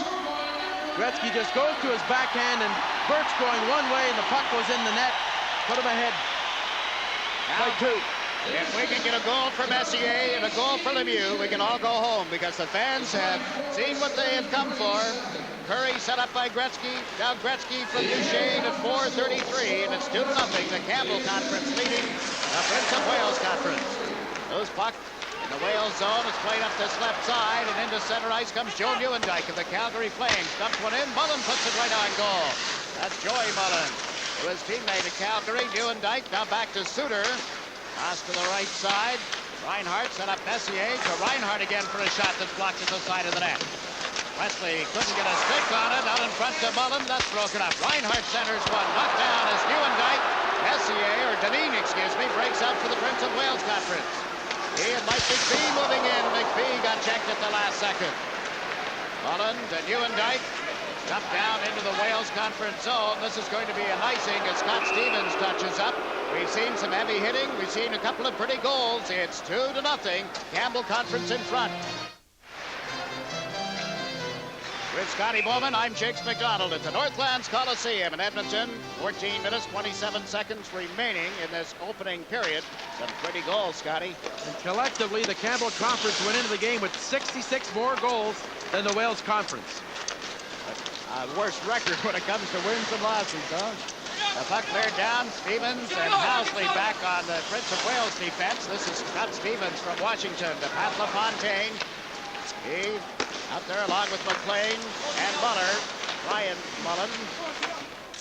Cicerelli, North Stars leading goal scorer. They play it across into the center ice zone. Dave Benson trying to work one on goal. Now his shot just goes wide. Comes back to the left point. Allen unable to get a stick on it. McLean is given to LaFontaine. To Mullen. Brian Mullen to LaFontaine, who couldn't get a stick down. Cicerelli picks it up here in the left wing boards. Nino Cicerelli playing it across. Dave Benson has laid it down into the Wales Conference zone. Here's Ray Bork. Bork's pass up the middle, just out of the reach of Brian Mullen. And this will be an icing call as Duchesne goes back to touch up. 13 minutes and 21 seconds remaining in the opening period. The fans are loving it. We hope you're enjoying it too. They're off and on their way. I love the thrills. They care if you have a good time here. It's like a country resort near home. The Rock's got a winning style. See the sports page for day and evening post times all year round at Rockingham Park. Come up winners!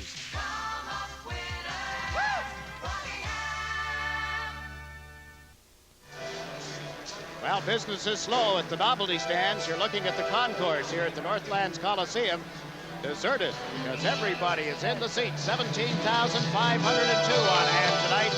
They have seen Yari Curry of the Oilers and Wayne Gretzky of the Los Angeles Kings take the Campbell Conference to a 2-0 lead. Mike Ridley of the Caps moving in. Ridley, after a loose puck, gets it back to Bork for a shot. Pure the save. Raymond Bork off the left point. And Pure just made it look routine. There's Bork's coach at Boston in his first National Hockey League All-Star game. What a thrill that must be, Scotty. Well, you certainly look forward to this game because you know that last season you were in the Stanley Cup Finals. This is kind of the reward you get to choose the team and coach it. 20 years ago, Scotty coached his first of 8 All-Star games, and we're thrilled to have him in our broadcast booth tonight. You're watching Kevin Lowe chase the puck into his own zone. Jimmy Carson is at center ice. They have Brett Hull of the St. Louis Blues on one side and Gary Lehman of the Toronto Maple Leafs on the other. Bork and Coffey on defense here for the Prince of Wales Conference. This is Bork, back to Paul Coffey. Coffey turning at center ice as Hull picked up his checks. And now the hit on Ridley. Good hit by Kevin Lowe.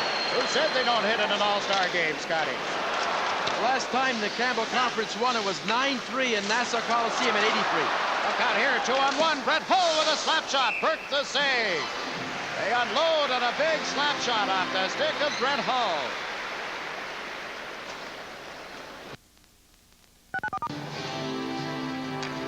Let's pause for a regional break. You're watching the 40th NHL All-Star Game on SportsChannel. The National Hockey League is speed, action, and excitement. And you've got a front row seat to this next exciting matchup. Sunday, in what could be a preview to this year's finals, the ever-powerful Flames and hotshot Joe Mullen soar into the Steel City. The magnificent Mario Lemieux and his cast of Penguins flex their scoring muscle when Calgary battles Pittsburgh. Live at 7:30 Eastern, 6:30 Central on SportsChannel America. Sunday. 2-0. Campbell Conference leading the Prince of Wales Conference as we get set for the face-off. Looking at it from high overhead here. Gretzky, Robitaille, and Curry, the forward line. Suter and Reinhart together on defense for the Campbell Conference. Cam Neely has given the puck to Rob Brown, and now to Mario Lemieux. Back to the point. Long shot blocked in front of the net. Cam Neely sets it up. Prince of Wales Conference. Forced back into their own zone. Robinson on one side of the defense, Wesley on the other. This forward line with two Pittsburgh Penguins, Lemieux and Brown. Other forwards from the Boston Bruins, Cam Neely. Here's Gary Suter. Reinhardt plays it up the boards. Gretzky with a pass to Luc Robitaille. Robinson drops back. Robitaille walks in. Can't get it to Suter in time. Robinson put it back in the net, but there's both Gary Curry and Luc Robitaille. Now they move the puck to Brown. Across to Lemieux. Reinhardt cuts to his right as Lemieux comes over the line with it. Mario Lemieux puts it out in front. It's cleared from the goal mark. Just one-handed it out there for Rob Brown. Slick as a whistle. Now Robitaille unable to control it. Gretzky puts it across the line to Robitaille. Back to Wayne Gretzky. On the backhand, cuts to the forehand, and Burke beats him. The rebound right into the pads of Burke. Picked up and cleared out by Stevens. Here's Mario Lemieux with Brown as they get across the line. Lemieux trying to cut in on his defenseman. Taken out neatly. Comes to the side of the net. Picked off by Stevens. Centers it across. Brown fanned on his first shot. Now Fuhr blocks the second effort. Third straight shift, Lemieux against Gretzky. We've had most of the scoring chances when these two lines have been on the ice. We saw the good chance that Rob Brown had. Gretzky had a good one as he swung in on the other end. So if this continues, Jakes, we're going to have a lot of scoring chances. There's a lot more room in this type of game. There's not as much body play. You give skilled offensive players room, you make good plays. Brown, he couldn't really handle this when it got rolling on him, and he still slid it right at the net. And down at the other end, just prior to that, Wayne Gretzky had a great chance. Here's another one for the Prince of Wales Conference, and McPhee is robbed by Fuhr. Bobby Smith from Montreal moves from back of the net to McPhee, and there'll be a penalty on the play as McPhee was taken down. Prince of Wales gets the extra man out. There's a shot just wide of the net off the Neen stick. Bobby Smith trying to center. McPhee goes in after it, can't reach it. We get the penalty now, and it'll be coming against the Campbell Conference. We pause now for a regional break. You're watching the All-Star Game on SportsChannel America. Gretzky. And they score with 2 seconds left. Lemieux. Burke. Shot, save, Burke. LaFontaine. Dineen. Fires in front, they score! Hextall. Savard. Every hit, every shot, every save. The NHL's brightest stars shine on SportsChannel, the network of the National Hockey League.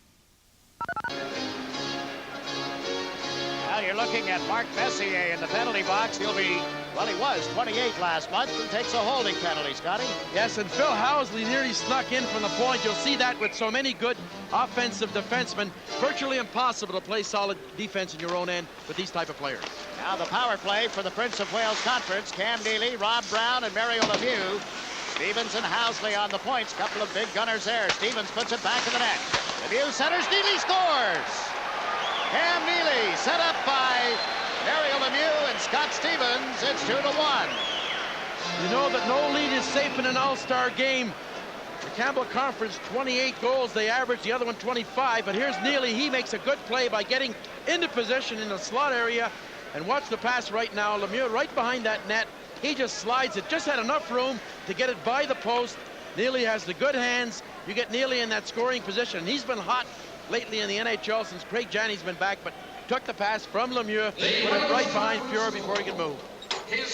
Only 12 seconds after the penalty to Messier. Neely's goal at the 9:47 mark. 23-year-old Cam Neely, 3 years at Vancouver, down his third season with the Boston Bruins. Rookie of the Year, Joe Muhlendyk centers, and Mullen can't tip it by the goalkeeper, Sean Burke. Out they come. Raymond Bourque leading the rush. Lead pass for LaFontaine is offside at the Campbell Conference blue line. You look at the Islander, Pat LaFontaine, and it's Ray Bourque.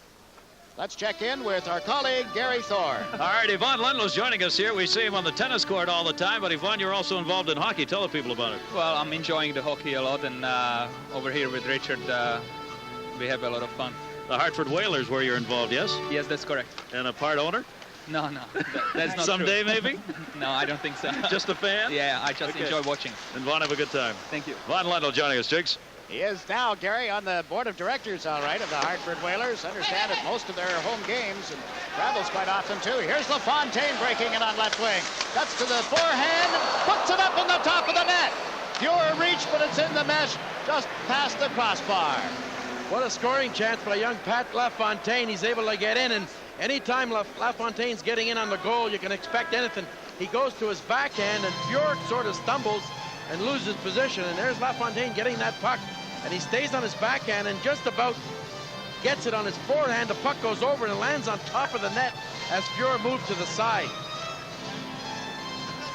And back at the bench, playing in his second All-Star game. His first ever was in St. Louis last year, where he was born. And he has his dad on hand here in Edmonton tonight. Asked him why, he said because he was so instrumental. Here's an opportunity, they score! It's all tied up as Walt Podubny picks up a rebound. The former New York Ranger, now with the Quebec Nordiques, has tied it at 2. Right off the face-off, the puck coming back, it was Robinson took the shot. The rebound is lying right there, and Walt Podubny, here's Robinson. He just sort of throws it across, and the other defenseman just takes the shot. And here's the chance for Podubny. He just goes to his left side, and 30-goal scorer Walt Podubny. Fuhr down, and there's nobody really taking anybody out in front of the net, Jigs. And when you look at it, though, these players, 18 skaters have averaged a goal every 2 games. If you went by the law of averages and they'd scored 9 goals each, we could have it tonight. We just might. We're midway through the first period. We've had 4 goals scored now. Campbell Conference opened up a 2-goal lead. The Prince of Wales Conference on goals by Cam Neely and Walt Podubny are right back. And here they come, the white-clad Campbell Conference All-Stars, sending Yzerman in on left side. Steve Yzerman to Nichols, and his shot ends up in the seats. A 2-2 tie on Podubny's goal. It's been a wide-open first period. That lady's husband has put on quite a show. That's Janet Jones Gretzky in the black. Her husband with a goal and an assist, representing the Los Angeles Kings back here at Edmonton for the 40th All-Star game. And out in front, Cicerelli was set up, only to be beaten by Sean Burke. Kevin Lowe pinching in on the left wing boards, got it to Cicerelli. Pulling it away from Housley, then centered one, it goes to the corner. Stevens bumps Yzerman, who puts it to the back of the net. Comes to the side of the goal, a wraparound for Cicerelli failed to click. And now the Prince of Wales Conference, just moving it out to center, is chased by Bernie Nichols. What a season he has had in Los Angeles. Bernie Nichols with a pass to Kevin Lowe. Shot one that was blocked by Housley and now is picked up offside, just inside the Wales Conference blue line. Kevin Lowe threw the first good hit to this game. He was involved in last night's Illusion and Magic show that preceded the annual All-Star Game dinner. And that, of course, was brought into this All-Star Game tonight when you saw the players introduced Magic and Illusion. Out of the steam or the smoke down there. 8 minutes, 18 seconds in this first period remaining. And you know, Jake, 6 players lead their team in scoring from the Campbell and 8 from the Wales. So you've got all the big guns here. And the people are loving it as we watch Hartford's Kevin Dineen center the puck. Mike McPhee takes it now, puts it back of the net, intended for Dineen. It's knocked away and comes up the left wing boards. Brett Hull at center ice, 2-on-1. Offside as Hull had a little difficulty handling the puck. Looked up, there was Raymond Bourque, but a winger, a teammate, well offside. And Bourque and Coffey, people might wonder who gets the choice of the jersey. Bourque actually goes by seniority, and Bourque was drafted in 79 and Coffey the year later, but Bourque played in an All-Star game before Coffey, so Coffey wears number 7 instead of 77, and Bourque wears his 77. And you saw number 16 on the back of Brett Hull, one of 9 players in tonight's game with college hockey experience. Into the center ice, so Mike McPhee out of RPI to Kevin Dineen, who played at Denver, and we get a lot of them in here in a hurry. Set up again by Bobby Smith. Pass was blocked and cleared out into center ice. Moving in after it is Jimmy Carson. Burke plays it around the board. Centered in front, broken up by Bobby Smith of Montreal. He, Mike McPhee, and Kevin Dineen over center ice. The pass off the right wing boards out of McPhee's reach. Ray Bourque had started to make a player change. Now Coffey goes back to pick up a loose puck. Played it out of the reach of Bourque. Neely, who has just come out, almost turned it over to Lehman, and Burke clears that up the board. Here's Dave Ellett of Winnipeg putting it back in the net. Paul Coffey right in front of his own goal. Gave it to McPhee, got it to center, and Ellett plays it to the right side. Wayne Gretzky moved in off the boards to Lehman, who shot one wide. That bounces out into center. Ellett is back to work. Dave Ellett will have a new coach when he gets back to Winnipeg. And Maloney relieved of his duties today. meantime, the Campbell Conference had their play broken up. Paul Coffey moves it to center. Lemieux chases the puck. Lemieux went to center, one to Brown. He's hauled down before he can shoot it. Play continues. It's moved up along the boards by Dave Manson, and now Gretzky comes to center. Gretzky is over the line with a pass to Curry, broken up neatly by Cam Neely, and here's Lemieux. Sets it up for Brown to Lemieux. A backhander is wide. Luc Robitaille on left wing. The people's choice. Plays it ahead to center ice. Here's Steve Duchesne, a teammate at Los Angeles, to Yari Curry, to Wayne Gretzky. He shoots. Burt has it. There's no further play. 6 minutes and 8 seconds left in this opening period. Where are you now, Gary Thorne? Well, we're down in the stands of Bruce McNaugh. You talk about a perfect cue. This is the owner of the Los Angeles Kings. His guy just shot. His guy 1-1 in the first 2 shifts. Look at the smile on this guy's face. It reminds me of the opening game with the Kings when Wade scored the first goal we had against Detroit in the opening game. It was a perfect scenario. Couldn't have written a better script. You feel safe in this city? I feel very safe. The people are really great here. I really enjoy it. You gotta have love that. We were talking about Curry and Gretzky coming out together, and then the first opportunity looked like they'd never been apart. Oh, they're just playing great together as always. Just look like they just started out from the old days again. Okay, let's go back up the jigs. All right, Gary.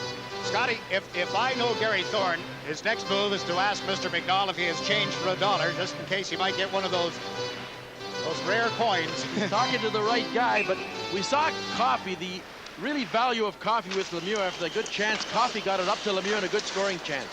Did he ever? Now here's Kevin Lowe. McLean knocked his feet out. Lowe brings it to the blue line.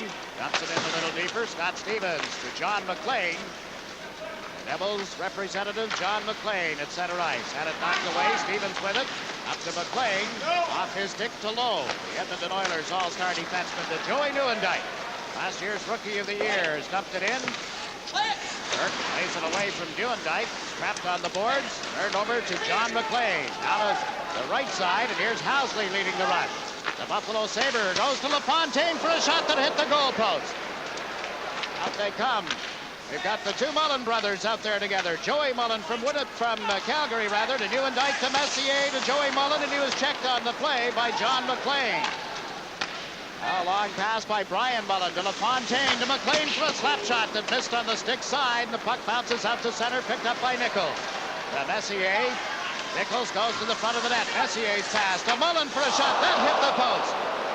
Ends up on right wing for Walt Poddubny. Poddubny across the line. He's given it to Paul Coffey. Oh, what a play as he tried to check in. An outstanding defensive move by Gary Suter. Suter, a former Rookie of the Year out of Wisconsin University. And Ridley dumps it back. Coffey with a shot. Booms off the pads of Brant Pure. This is Suter. Into center, Nichols spreads it to the right side. Dino Ciccarelli puts it in front, right to the catching glove of Sean Burke. It came off for a board, but Burke very alertly picked it up and held on to it. We've got ourselves a 2-2 tie. Well, there's Joey Mullen. 5 times he scored more than 40 goals in this league, but this is his first All-Star performance. Hit the post from about 30 feet, so Joey Mullen having a great year with Calgary. 37 goals, 37 assists. He leads that team in scoring, but only his first All-Star appearance. So I find that hard to believe. I do too. What a great hockey player. An ECAC first All-Star when he was playing at Boston College for the Eagles. What an acquisition by the Calgary Flames. Flames right now #1 overall in the National Hockey League. In their conference, the Campbell Conference, moving in is Steve Yzerman from Detroit. His pass picked off, however. Nichols with it. Trying to set it up for Yzerman, who's gone to the front of the net. Larry Robinson, the captain of the Wales Conference, couldn't get Coughlin open at center. Now Glenn Wesley dumps it into the center ice area. Campbell Conference sets up again. This is Suter. He's given it to Reinhart. Former teammates at Calgary. Reinhart now with the Vancouver Canucks. Yzerman moves it up to Dino Ciccarelli. Back to Nichols. Takes, looks for some help, then centered it across to Reinhart. Puts it in the corner. Ciccarelli gets it loose. An opportunity set up for Yzerman, but he was unable to control the puck. This is Poddubny. Ridley. He and Tokic go over the line. Now to Poddubny on the right side. Centers one, and Tokic was checked at the last second by Yzerman. The puck on the mesh to the right of Grant Fuhr, and there's no further play. There are the numbers. Who would you like to start your franchise with? Steve Yzerman, Grant Fuhr, Wayne Gretzky, or Mario Lemieux? Tough choice. 75 cents per call. That's our fan poll for this 40th All-Star game. You see the numbers to call.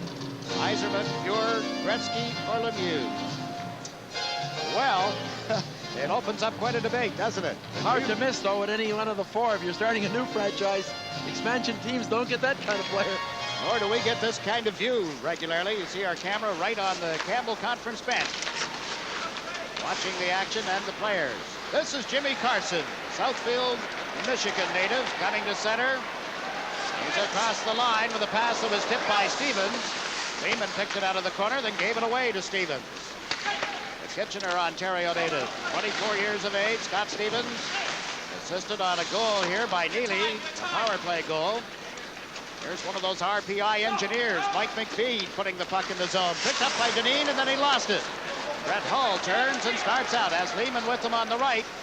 Lehman takes the pass, back to Hull, and they're calling it offside. A late call by linesman Ron Asseltine. Fans disagreeing a little, and so is Brett Hull. 2 minutes and 44 seconds left in this first period.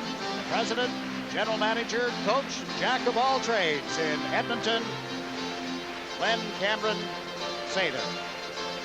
Getting the magic back again with Gretzky and Curry must be a great thrill for Glenn Sather. Terry O'Reilly working his magic and saw Cam Neely, one of his players, get that beautiful pass from Mario Lemieux.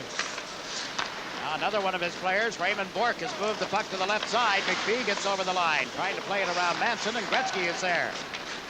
Wayne Gretzky puts it in the center ice area for Luc Robitaille. Yes, Jari Kurri is still the other member of this forward line. Robitaille comes across the blue line. He's given it to Kurri for a shot. Burke the save. He covers the puck and holds on. The Campbell Conference with 13 shots on goal. The Wales Conference with 11. We're late in the first period. Sean Burke has had the tougher of the saves. I think so. When you look at the defense, I thought the Wales defense offensively would really give trouble to this Campbell Conference, but defensively they've had to give up the line. There's so many outnumbered situations. Maybe the best defensive play of the game was the one you called on Steve Yzerman, saved the goal with Tocchet going in about a minute ago. There's another look at that save a moment ago by Sean Burke. He reaches out to cover the puck. Big guy, 6'3", 185 pounds from the New Jersey Devils. Here's Cam Neely breaking in on right wing. He went to the stick side and just wide of the net. Lemieux trying to set up Brown. The pass didn't arrive, and Kurri takes it from Gretzky and comes over the blue line with it. The pass off Manson's stick. Dave Manson goes to the corner, centered one in front, and Rob Brown sends Lemieux away. Ella trying to catch up. Oh my! Bad save, and now the rebound, and Lemieux can't jab it in. Neely goes back to the net. Brown parked out in front. Listen to the crowd react to the save of Grant Fuhr. And the action as they turn the puck over. Brown to Lemieux, to Neely, and it was blocked. Now Lemieux with a backhander. Comes back to Coffey, who shot it wide. You would think it was Game 7 of the Stanley Cup Final, the way the crowd is into this one. Here's Luc Robitaille. Can't split the defense. Sean Burke down with the puck loose. Paul Coffey played it right back to Burke, who covers it at the goal line. Well. I think what's made this game is the Gretzky-Lemieux rivalry, and Lemieux, the great game a year ago, the pride of Gretzky, and they have both taken their teams and they've taken charge of them, and that's why we're trading chances. He guessed on this play and guessed right. He maybe didn't have enough time to do what he wanted to do. Dave Ellett trying to get back to him, and Fuhr, he likes to go up high usually, but see, Fuhr stayed up right to the last second, and I think Lemieux was hoping that Fuhr might collapse a bit and he'd go up high, but he didn't. And then he got it again, came around, and there's Fuhr with the pad stack, covering all the low ice, and showing us why he is an all-star goaltender. Joey Mullen up with Mark Messier and Joey Nieuwenhuis on the forward line now for the Campbell Conference. 2 Calgary Flames and an Edmonton Oilers. Talk about a rivalry, but Glenn Sather has put them together here, and Nieuwendyk has the puck at center ice. He and Joey Mullen over the line. The play broken up by Robinson. Puck goes to John McLean. McLean to LaFontaine. It's broken up. Cleared out by the Campbell Conference. Robinson with it again at center ice. Up to Brian Mullen, the younger of the two brothers from Hell's Kitchen. LaFontaine kicked it to McLean, and a shot deflected wide. LaFontaine backhanded it right across the goal mouth. Cleared ahead by Duchesne from L.A. to Messier. Pass deflected to Robinson. Veteran defenseman has dumped it into center ice. Reinhardt turns it over to Robinson. 37-year-old Larry Robinson goes in offside, and there's no further play. You're right about Larry Robinson there. Look at Paul Reinhardt up of Vancouver, but Robinson at 37, and you got Smith and Lemela over 30, and only Joey Mullen at 31 for the Campbell All-Stars. And when you look at Gordie Howe, with 51 years old playing in an All-Star game, that's maybe the only record that's safe in an All-Star game. I think it's pretty safe. Muir has really played well in this period. I'm just sitting here thinking, Scotty, the wheels are going round. Will Wayne Gretzky play at that age in an All-Star game? Will Mario Lemieux? I don't think so when you look at the age of the players today. Doug Harvey also was 44 when he played in a game in 1969. The good old days. But now the youth movement. We have seen the Stars provide some excitement in the first period. Podubny, who had tied the game, just rifled one wide of Fuhr as the siren sounds, ending an exciting first period in the 40th annual National Hockey League All-Star Game. Teams have settled down after really creating chances. I was surprised we got out of here with just 4 goals, but we know we're going to get more. Let's pause for a regional break. You're watching the All-Star Game on Sports Channel America.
Game, and you're seeing it all live tonight on Sports Channel America.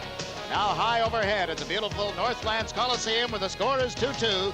Campbell Conference got the first 2 goals, and then Neely and Podubny tied it up. It was Yari Curry set up by Wayne Gretzky, just as they had done so many times in the past. Luc Robitaille assisted on the game's opening goal 1 minute and 7 seconds into the period.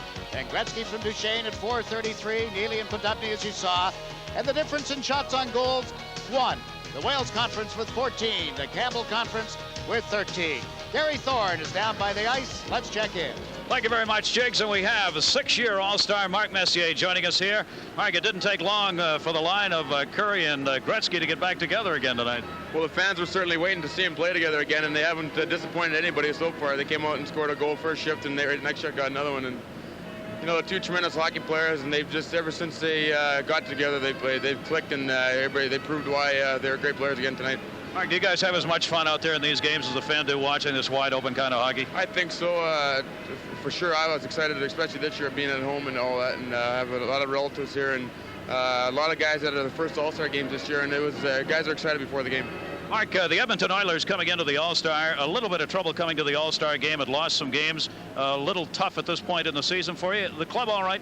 It is, I think so. I don't think it's any secret to anybody. We've had a lot of injuries this year. We've had injuries that keep people this year, and it's bad enough when players are out, but when the key people in your lineup are out, it's even tougher. And we're using the rest of the season now to try to get our players back healthy, and of course, Calgary is 18 points ahead of us. It's going to be tough to catch them for first place, but we're going to get ourselves together and hopefully go into the playoffs on a positive note. Mark, what makes it so damn interesting?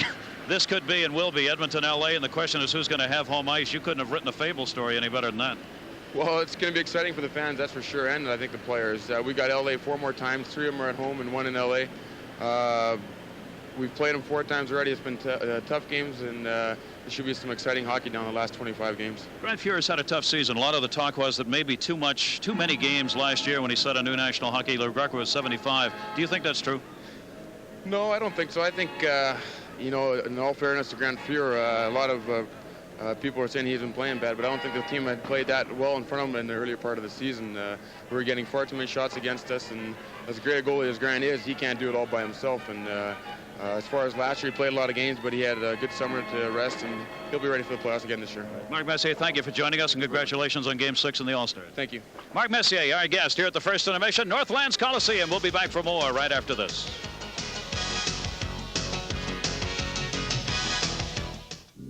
CCM 651 Tax, the only skate with vacuum form, heat molded to the exact shape of your foot. The only skate with heel lace, dual lacing that locks in perfect fit to transmit your power and control directly where you need it most, right into your game. 651 Tax by CCM. Turn on the power. The Campbell Conference scored the first 2 goals, and then the Wales Conference comes back. We're tied 2-2 at the end of the first period of the 40th Annual All-Star Game. We saw some pretty good hits delivered in that period. Kevin Lowe, Walt Podubny, some other fine hits over the years. Mike Emmerich has put together a feature called Hits of the Decade. The game has changed in many respects, but over the years, whenever the puck has been dropped, one constant of hockey is that the H stands for the hit. Coming up, some of the better hits of the 1980s. First, let's go to the wrestling holds. This mom is a headlock. Ex-Bruin John Wensing on Bruin Mike Milbury. To the turnbuckle goes Wayne Cashman from Ron Settlebauer. The conglomerate hit of '84, Ben Wilson gets Lindsey Carson and his goalie, Warren Skorodensky. The Flyers get a goal. Flying Tackle Award to Brian Trottier for this playoff downer on Ron Greshner. Mid-ice hits are devastating. Paul Holmgren on Yari Curry. How about Tim Higgins on Bent Gustafson in '84? In the same year, Gary Nyland on Ron Francis. Or this punishing shoulder applied by Lindy Ruff on Jimmy Mann. In all of these hits, no one was injured enough to miss the next game. The big hit in an Oilers-Flyers '85 game, Mike Krushelnyski on Dave Brown. Dave Tippett upended Jan Ludwig in '85. How about Glenn Cochran on somersaulting Miroslav Freacher? Or '82 jolting Jean Pronovost? Dave Parrish of the Maple Leafs with the hip check on Barry Beck. That was in '80. This one in '88, Lyndon Byers on Jay Wells. Tom Laidlaw put this hit on Al Iafrate in 1985. He didn't miss a game. When Larry Playfair hit Doug Crossman in that same year, a piece of equipment was left behind. Dave Hunter of the Oilers gave Paul Gagne of the Devils a little jolt, but with a glove from the ice, it's hard to find a stick at the Oilers bench, and you don't get much help. Christian Ruuttu had a harder time finding his stick after Mark Osborne tossed it into the seats in '86. Not every hit denies a goal. Unbelievable ones have been collected by Ron Greshner against the Islanders. By ex-Ranger Brian McClellan against his old team.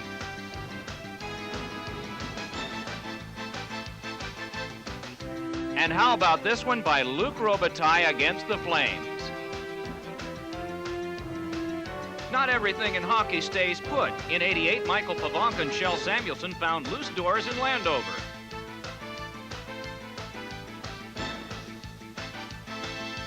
Dean Talafas of the Rangers drilled Rick Vasco through the penalty box doors at Madison Square Garden. But in 1981, Joel Quenneville and Andre Savard had a little tougher time at the odd. And finally, to top it all off, the biggest miss of the '80s. Barry Beck on Gary Sargent.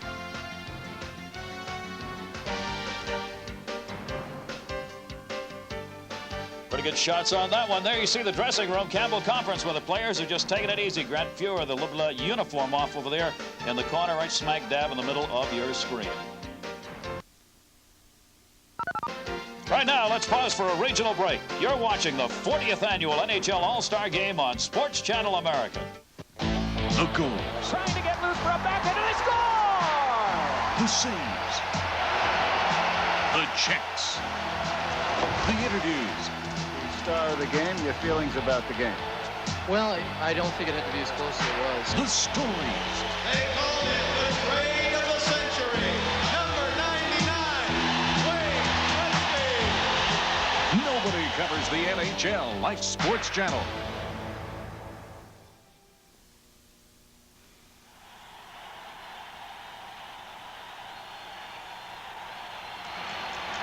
There's nothing quite like the thrill of a sporting event. I'm Bobby Orr. To me and many Americans, these events have a special place in our lives. So please, don't ruin the fun. Be a good sport, be a good fan. Help preserve the thrill for everyone. While we do our best, please do your best. This message is brought to you by the Governor's Alliance Against Drugs.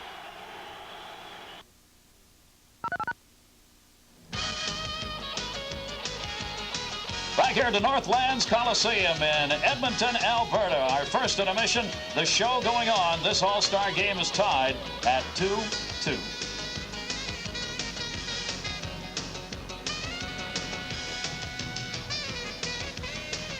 Well, it has been an interesting first period, to say the least, and it didn't take long to get that way. Let's get a comment from Dennis Putt then on that period. We had talked about the Gretzky and Curry magic and the explosiveness that we were hoping to see early in the game. No question we saw that very early in the game. I was wondering if maybe they'd lost a little bit of their timing. No. We're going to see an example right here. Said he didn't think it would take very long. Herb, we're going to see just exactly how that works. We've got Herb on the telestrator over here. Let's take a look at one. Well, obviously, the Curry-Gretzky magic worked the first goal, and after Lemieux and his companies had some great opportunities in their offensive zone, they weren't able to convert, and the Campbell Conference broke out.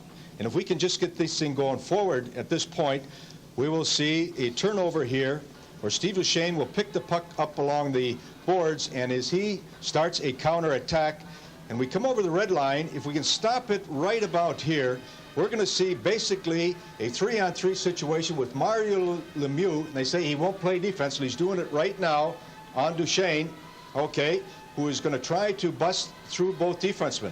We've got the other two Wales Conference defensemen who will come into the picture shortly thereafter. Now, if we go forward just a little bit now, we'll see this play unwinding. Now, we can stop it right again. It's very important in your defensive zone, you try to break down all rushes in a 3-on-3 situation. Lemieux is still on Duchesne. With Curry and Gretzky's coming over here, now they got to have the reading situation here. You'll see, if we go forward now, Duchesne going net, Lemieux on him.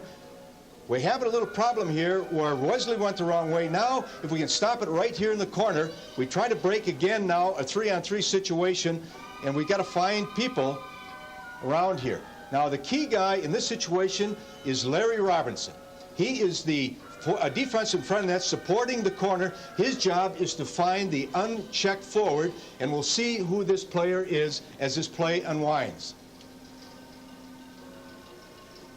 We can find him as it comes. Now here he comes. Gretzky is in behind him, and he just freezes Burke, and it's all over. It's a very tough play for Larry Robinson, but he's got to read it and react. He is the defenseman who is sort of supporting the corner and trying to find something. But Gretzky, what makes him so good is the fact he will find that little soft spot in that offensive zone and jump into the hole, which he did. This one's interesting. Sean Burke, before the game, was talking with him, and he said, you know, the only thing I pray for, please don't let this be a pee-wee shootout game. And it almost started that way. He had some tough saves to make in that first period. Well, it began certainly with Curry, a breakaway the first time.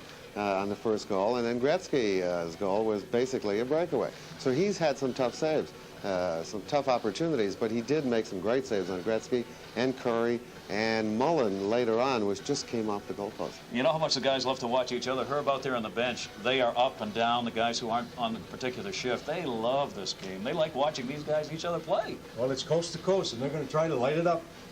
They love it, and we hope you are too. We're at the Northlands Coliseum. This one's all tied up at 2-2. We're at our first intermission. This is the 40th annual National Hockey League All-Star Game on Sports Channel. Hi, I'm Alan Thicke with reason number 40 to watch NHL hockey. All-Stars.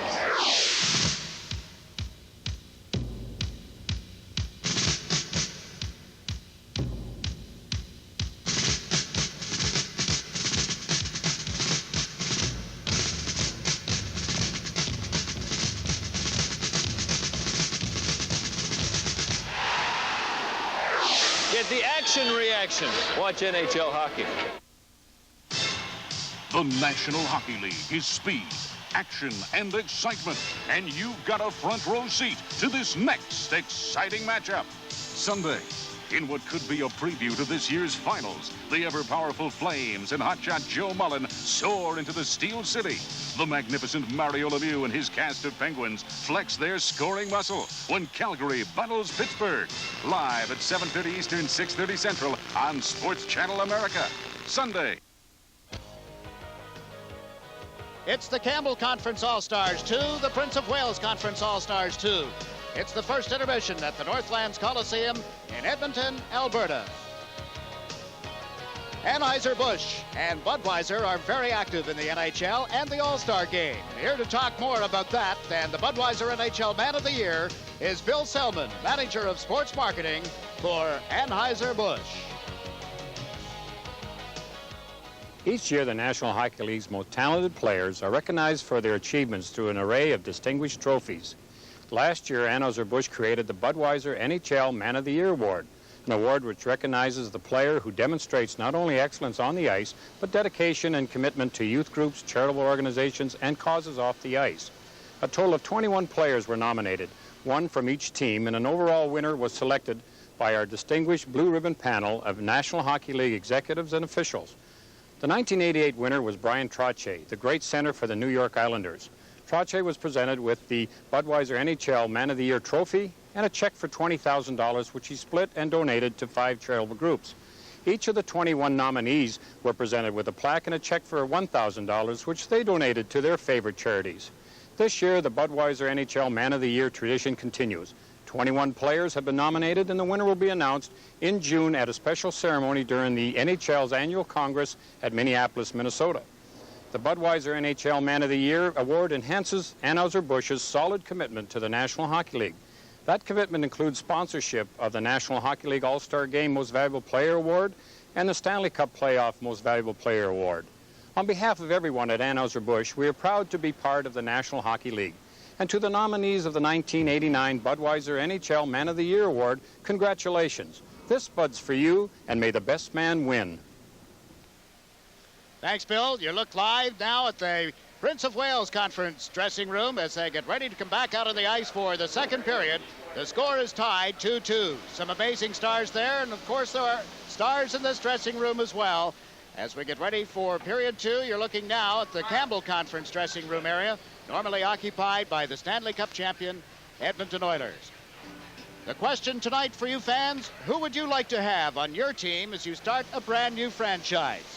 Would it be Steve Yzerman of the Detroit Red Wings, just got his 50th goal of the season on Sunday, or the goaltender Grant Fuhr of the Edmonton Oilers, an amazing first period, Wayne Gretzky of the Los Angeles Kings, or Mario Lemieux of the Pittsburgh Penguins? There are the numbers to call. 75 cents per call. We are keeping tabs all night long. We've had 5,500 calls tabulated. 66% of our viewers tonight are saying Mario Lemieux would be their choice, followed by Wayne Gretzky, then Steve Yzerman, and not too many people think you start a team with a goalkeeper. Well, we'll see, but Mario Lemieux is the people's choice thus far, and as it's only at the end of the first period, we remind you that those numbers are available throughout the evening, 75 cents per call. Yzerman, that man, Fuhr, or Wayne Gretzky are your possible selections. Tough task. Who would you like to have on your team? Well, Mario Lemieux had a great opportunity to put the puck in the net a couple of times in the opening period, denied by goaltender Grant Fuhr. What a season he's having with the Pittsburgh Penguins, leading Wayne Gretzky in the overall scoring. Scotty, the size, the reach, there's so many things that he brings to the game. And I think he's gone on to greater heights with the acquisition of Paul Coffey. And I don't think enough is said about Coffey. We saw them talking a minute ago, and it's an awful confidence factor for an offensive player like Lemieux. He can take off knowing there isn't probably a defenseman in this league that I say makes the long pass better than Paul Coffey. And he's really rebounded after that problem in Edmonton. Didn't play for a couple of months in the hole, traded to Pittsburgh. But this year, with a full year under his belt, 21 goals, 52 assists, leading all defensemen in scoring. And as great as Lemieux is, he's better than great, whatever that is, with Paul Coffey. Yes, what is the next term? There you are, the two teammates right here in Edmonton getting ready for the second period action. The fans in the seats awaiting the return of the two teams. Several of the players involved on the part of both clubs tonight, the Prince of Wales and the Campbell Conference, will be changing uniforms. Now, the numbers will be same, but they'll be coming out with different jerseys on. And I understand that at least 4, maybe 5 or a half dozen players will have those jerseys that they wore in the first period, the second period, and the third period marketed around the country a little later on. I'm thinking back to that first period. We saw 14 shots by the Wales Conference, 13 by the Campbell Conference, a wide open period. And in researching All-Star game history, my colleague in the broadcast booth tonight, Scotty Bowman, at one All-Star game, used 3 different goaltenders. Do you remember why you did that? Well, after I see the game tonight, I probably was expecting the worst in the offensive. I don't really know.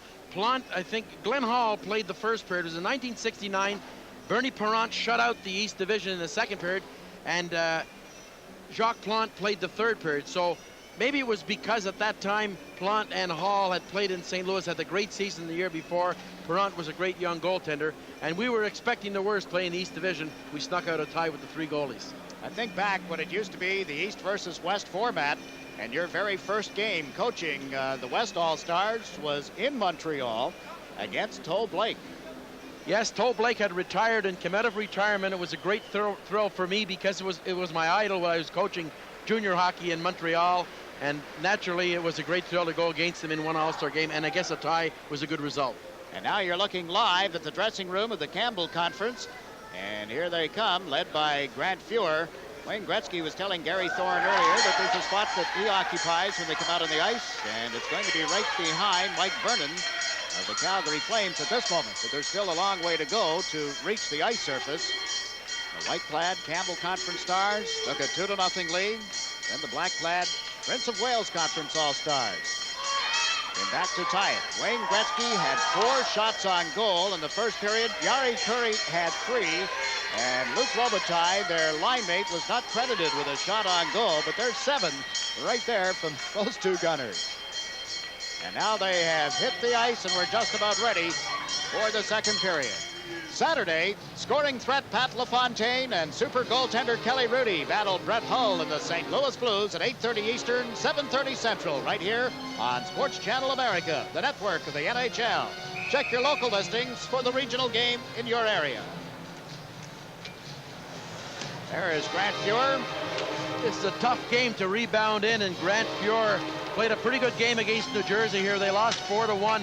The Oilers know their big chance in the playoffs is Grant Fuhr. They're going to play the Los Angeles Kings. Goaltending could be a big difference.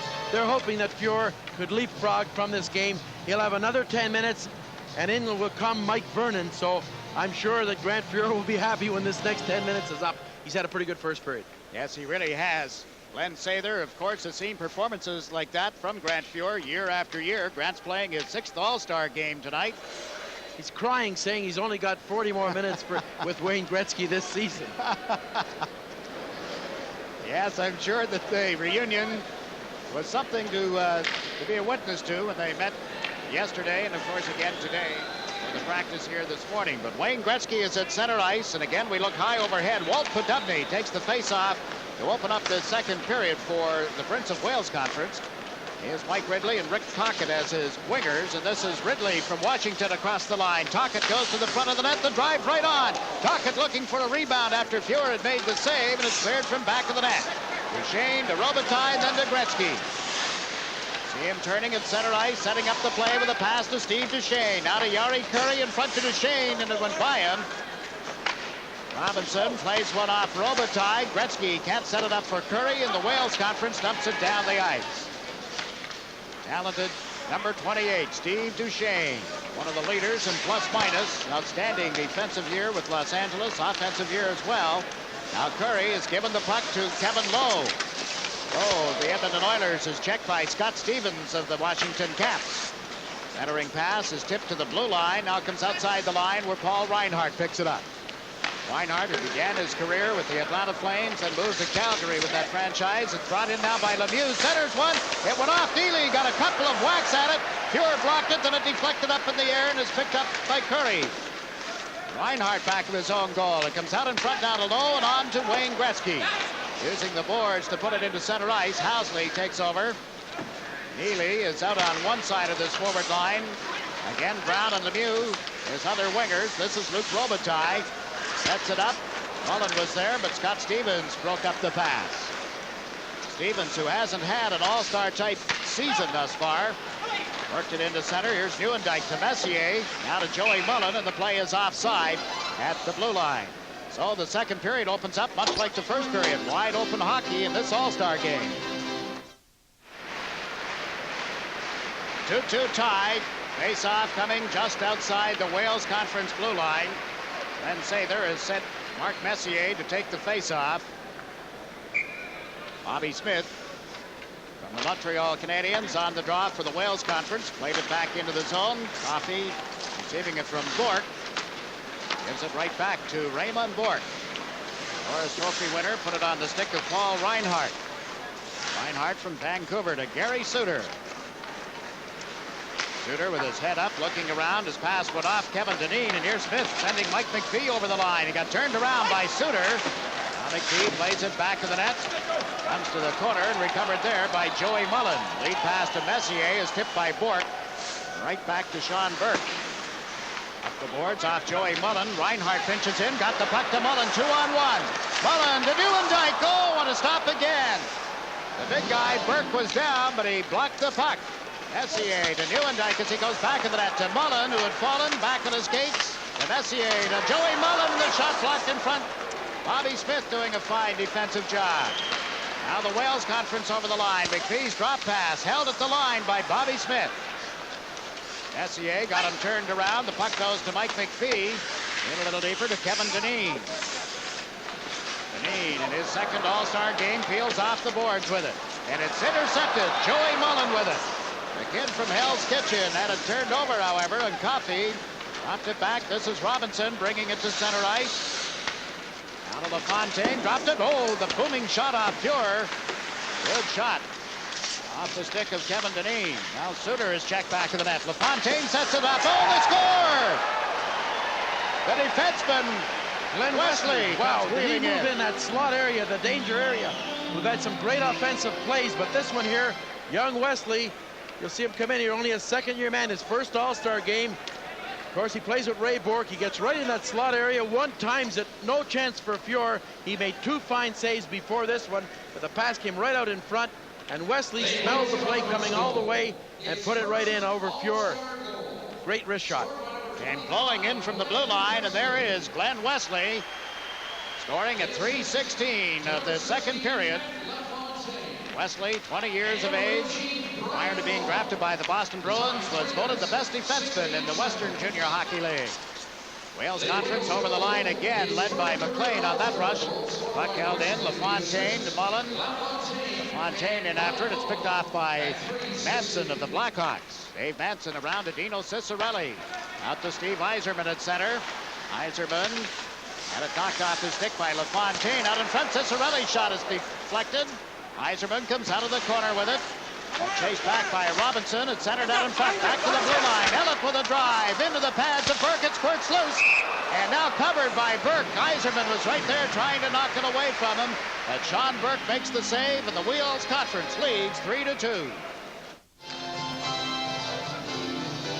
See the value of Sean Burke, the big goaltender, able to stand tall and really perfect position right now out at the edge of the crease. He's got traffic in front of him. He's able to go down. He sort of feels the puck. It was Dino Cicerelli that nearly jammed it in. And Steve Yzerman, really the victim maybe of a quick whistle, just about on the rebound. And now they get the draw back to the Campbell Conference point. Dave Manson shot blocked, however, and Walt Podubny brings it to center ice. Quebec Nordique to Phil Housley for a shot. Glove save, and Pure will hold it. It's a face-off. Here's Housley. Ripped one off the right side. What a save on Dave Manson of the Chicago Blackhawks. 2 goals in his first 161 NHL games. 16 goals in his last 54. A good play here as Housley loves to jump up. This is a good game for a guy like Phil Housley. Joins plays in regular play, and he's able to move up here. Gets a lot on it as Fuhr made a real good glove save. Why did he ever? Now from the face-off to Shane, back of his own goal. The Los Angeles King defenseman was checked, and Podubny just shot one wide after being set up by Rick Tocchet. This is to Shane again. Lets it high, bounces, and skitters back into the far zone. Housley there for the Wales Conference. The Buffalo Sabres defenseman has given it to Scott Stevens. Now up to Rick Tocchet from the Philadelphia Flyers. Tocchet got it across the line. Fuhr steers it to the corner, and a delayed offside is called. We're 4.5 minutes into the second period. You look at Brett Hull. Well, Bobby Hull played in a few of these games, his father, and I guess when you look at probably Gordie Howe and Mark Howe would be another two. I don't know of other father-son combinations. I'm trying to read. My mind was racking the other day trying to figure who might have played in the game, and now we've got the two Mullen brothers against each other. Yes, we do. And Brian Mullen is the first on the board with a point at this All-Star game as Brett Hull comes down the left side. Moving up to join him on the play, Carson, but he couldn't get the puck in time. Here's Housley. Housley pulling it away from Carson. It hit Brett Hull, and Scott Stevens recovers. Heard Sean Burke telling Stevens that there was a man on him. The pass to Mike Ridley, then to Walt Podubny. That puck tipped into the corner. Brings that back to the net. Tocchet is bumped. Here's Brett Hull. Oh, the right-handed shooting winger comes over center ice. Across the blue line, stick handled neatly around Coffey. Goes in with a centering pass. That deflected wide of the net. Good setup on the play as they tried to find a man open in front. Did, but Lehman couldn't get the shot away. This is Bork. Puts it back to the net. Bork goes to the front of the goal. The pass didn't arrive. Tocchet chasing it. It's knocked away from him. Lehman has it at center ice. The Toronto Maple Leafs representative, who started his career as a defenseman, stick handles in, then is checked at the last second.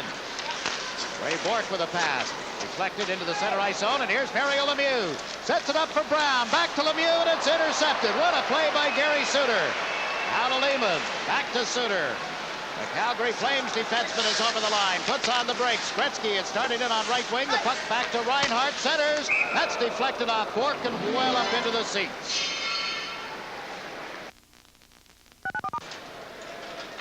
Let's pause for a regional break. You're watching the 40th NHL All-Star Game on Sports Channel America. You're looking at Wayne Gretzky getting ready for a face-off. This is not his first All-Star Game in this arena. There was another one here in the World Hockey Association. The date, January of 1979. Look at his teammate. Guy we were talking about earlier, Gordie Howe. The next year, Howe went back to Detroit in 1980 for his last appearance as an All-Star and got an assist on the 6-goal, 6-4 win for his team. Just over 10 years ago, they were teammates in an All-Star game here at the Northlands Coliseum. Gordie is here watching the game. Wayne is playing as Curry's shot is scooped up and held by Sean Burke, and he has held it long enough to get a face-off. You were telling me a story, as you look at Jari Kurri, a story about a contest that's going on in New Haven? Yes, we understand there's a contest. If you play well for the New Haven Nighthawks, the farm team of the Kings in Los Angeles, you get a couple of weeks in Los Angeles, you go to Disneyland, you get to play with Wayne Gretzky, so what a thrill. 4 guys have done it already. Well, Jari Kurri was a constant with Wayne Gretzky here, but yes, Wayne has had a series of wingers in L.A. Is that true, Scotty? I don't think so. Cute story, though. The puck has been cleared down the ice, and Reinhart will go back for it, taking it from Grant Fuhr. 3-2, the Wales Conference leading the Campbell Conference. Wayne Gretzky for the Campbell Conference. Giving it to Reinhart, now to Jari Kurri. Kurri across the line, back to Reinhart, goes in a little deeper with it. Centered one. That went through the skates of Robitaille, is picked up by Kurri. Gretzky on the deck out in the center ice zone. Out come the Wales Conference. Robinson with a pass to Neely. Shoots one. Pad saved by Fuhr. This is Suter playing it up to the center ice zone. Robitaille went rink wide. Picked up now by Kurri. To Gretzky. Gretzky centering pass is tipped back to Suter. Suter draws the crowd. Neely knocks it away from him. Now Kurri slaps it to the corner. There's Gretzky back to the net. He centers, and Burke makes the save. Great opportunity for Robitaille, set up by 99, but Sean Burke denies the chance. Rob Brown and Mario Lemieux gambled and went out in the neutral zone to make it actually a 3-on-2, and they were gambling the puck might get out. That's what you get in All-Star games, and a pretty good scoring chances. Paul Reinhart getting a shot with some good players and having a great season with the Canucks. Kept it in initially, and boy, that bang-bang play just about went in. Again, a look at Sean Burke from the Canadian Olympic team to the New Jersey Devils to the Stanley Cup playoffs and all the way to the semifinals before being eliminated in the 7th game last spring by the Boston Bruins. Neuendijk to Messier, trying to set up Joey Mullen, who'd gone to the front of the net. Here's Mike McPhee to Bobby Smith. Dineen tipped it back to Smith, coming over the line on right wing, and it's broken up at that point.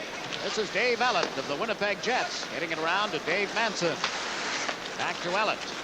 Ellett out of Bowling Green University in Cleveland has moved it into center ice, and Neuendijk tips it in. Goes in after it. Stevens bumps him heavily.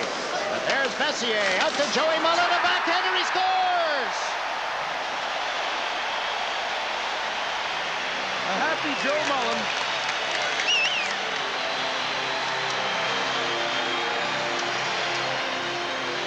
In his first All-Star game, scoring his first All-Star goal after the pass from Messier, Mullen knows where to camp, right in front, and he was able to go from his forehand to his backhand so quickly and fooled the goalie. Watch this Mullen now. You see, he can't make it on his forehand, goes over the stick of the defender, Housley, and puts it in on the backhand after the pass from behind the net by Messier. Well, it's an outstanding story about the Mullen brothers in the New York Daily News a week or so ago. Now they were coached by Tom Horvath, a construction worker, both Mullen brothers. Tom, a construction worker and volunteer hockey coach, gets all the credit for these Mullen boys. I'm sure he's tuned into Sports Channel America tonight as you just saw McPhee rip one. Comes out in front, and McPhee had the stick knocked out of his hands, but Fuhr has covered the puck and held onto it. Let's pause for a regional break. You're watching the 40th NHL All-Star Game on Sports Channel America. Looking over top of the net, over the shoulder of Grant Fuhr, there's Dino Ciccarelli. Yzerman is in the face-off circle, set to take the draw against the New York Islanders, Pat LaFontaine. Yzerman pulled the draw back to Duchesne, then to Kevin Lowe. Out to Yzerman at center, it went off his stick. Cleared back by Coffey to LaFontaine, returned it to Coffey, and then to Bourque. What a combination, Coffey and Bourque. Ciccarelli in forechecking. Here's Coffey with the puck. Made it around to the right side. LaFontaine tipped it off low, and it'll go the length of the ice. There will be no icing. On that tying goal, Joe Mullen from Messier and Neuendijk is the scoring at the 7:57 mark of the second period. Wales Conference holding it in. Here's Paul Coffey as two teammates out in front, centered off LaFontaine's stick. This is Brian Mullen with a shot. Glove save, blocking glove of Fuhr got in front of that. Now John McLean centers. Mullen can't get the stick away from Yzerman, and it's cleared into the corner. Bernie Nichols puts it on Yzerman's stick. Now to Dino Ciccarelli. Across the line, backhanded it toward the corner. That's Raymond Bourque playing it rink wide. Out comes John McLean. The Devils, McLean centers one that hit low. Picked up by Brian Mullen. He and Ciccarelli on the end boards. Mullen got knocked down. The puck is cleared around the right wing for Bernie Nichols. He gets checked. LaFontaine puts it back in the goal. Here's Brian Mullen. Mullen checked by Lowe. Now Nichols centers for Duchesne, and he starts the play from his own zone. Ciccarelli and Yzerman move up ahead. Duchesne over the line. Checked by Bourque. Ray Bourque telling him he has a little time. The pass up the middle will go the length of the ice, wide of Grant Fuhr. And that'll be an icing call against the Wales Conference All-Stars. Just about halfway in this game, I think we might see a goalie change, although it's been 10:02 to go. No motion from the benches, and really jigs the record for goals. Yes, we'll have the goalie change, and the record for goals by both teams in an All-Star game, 13. We're at the halfway point, just about. We've had 6. So that could be challenged tonight. Great performance by both Bourque and Fuhr, maybe to hold it to 3-3. Yes, could well be. You see the starting goaltender, Sean Bourque for the Wales Conference, going to the bench. Grant Fuhr is down on the other bench, and the congratulations being extended to Sean Bourque. And now it'll be Reggie Lemelin and Mike Vernon. You're looking at Mike Vernon with a 2.70 goals against average this season for the Calgary Flames. Leads the league with 26 wins as well, and had 39 a year ago. Fuhr had 40, but the advantage these two might have is they may be able to talk. They have maybe been able to talk their teammates into saying, play a little better defense in the last half of this game, because they sat out the first half. Reggie Lemelin getting an opportunity to warm up. He's 34 years of age now, 5'11" and 170 pounds. This game is tied 3-3. CCM 651 Tax, the only skate with vacuum form, heat molded to the exact shape of your foot.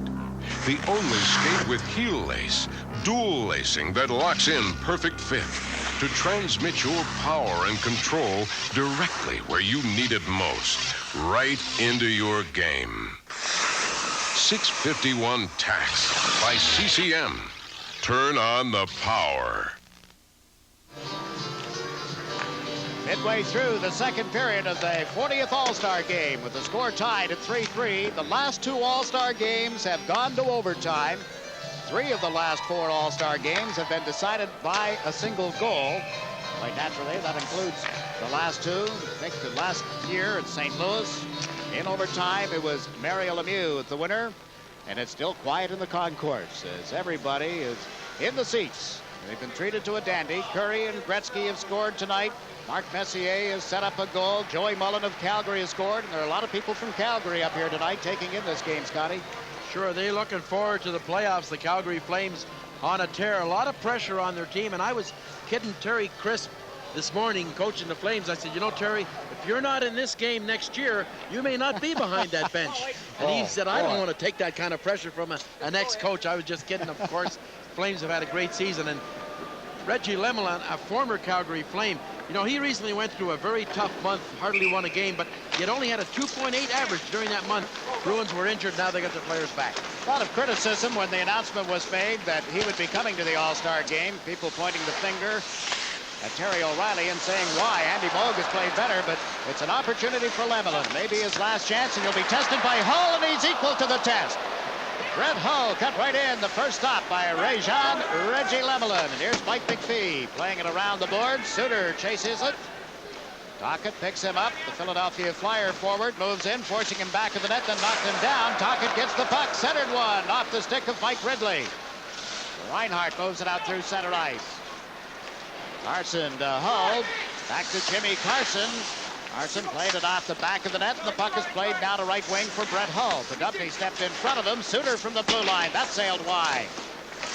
Ends up here on the right wing. Manson took the man, and the puck squirts loose for Walt Podubny. The former New York Ranger, now with his 4th team, at the Quebec Nordiques. Checked as he tried to go to the line, and here's Manson. Went to the left side to Suter. Played it off Jimmy Carson's stick. Scott Stevens has it. Stevens up to Lemieux. Back to Stevens. The play broken up. 2-on-1 play developing. Hull has it. Lehman to the front of the net. There's the pass, and Lehman can't pull the trigger. Lemelin out to challenge, and now the puck goes back of the net for Robinson. Up around the boards to Lemieux. Went rink wide for Brown and knocks it out of the air. Rob Brown of the Penguins to Mario Lemieux. The right side to Neely. Ellett knocked it off his stick and goes back of the net. There's Yari Curry. He plays one up the boards, but not out. This is Paul Coffey. Curry tried to knock it away and succeeded. Curry turned sharply on Rob Brown and starts out with the puck. Robitaille and Gretzky move up to join it, making it 3-on-3 as the puck was dumped in.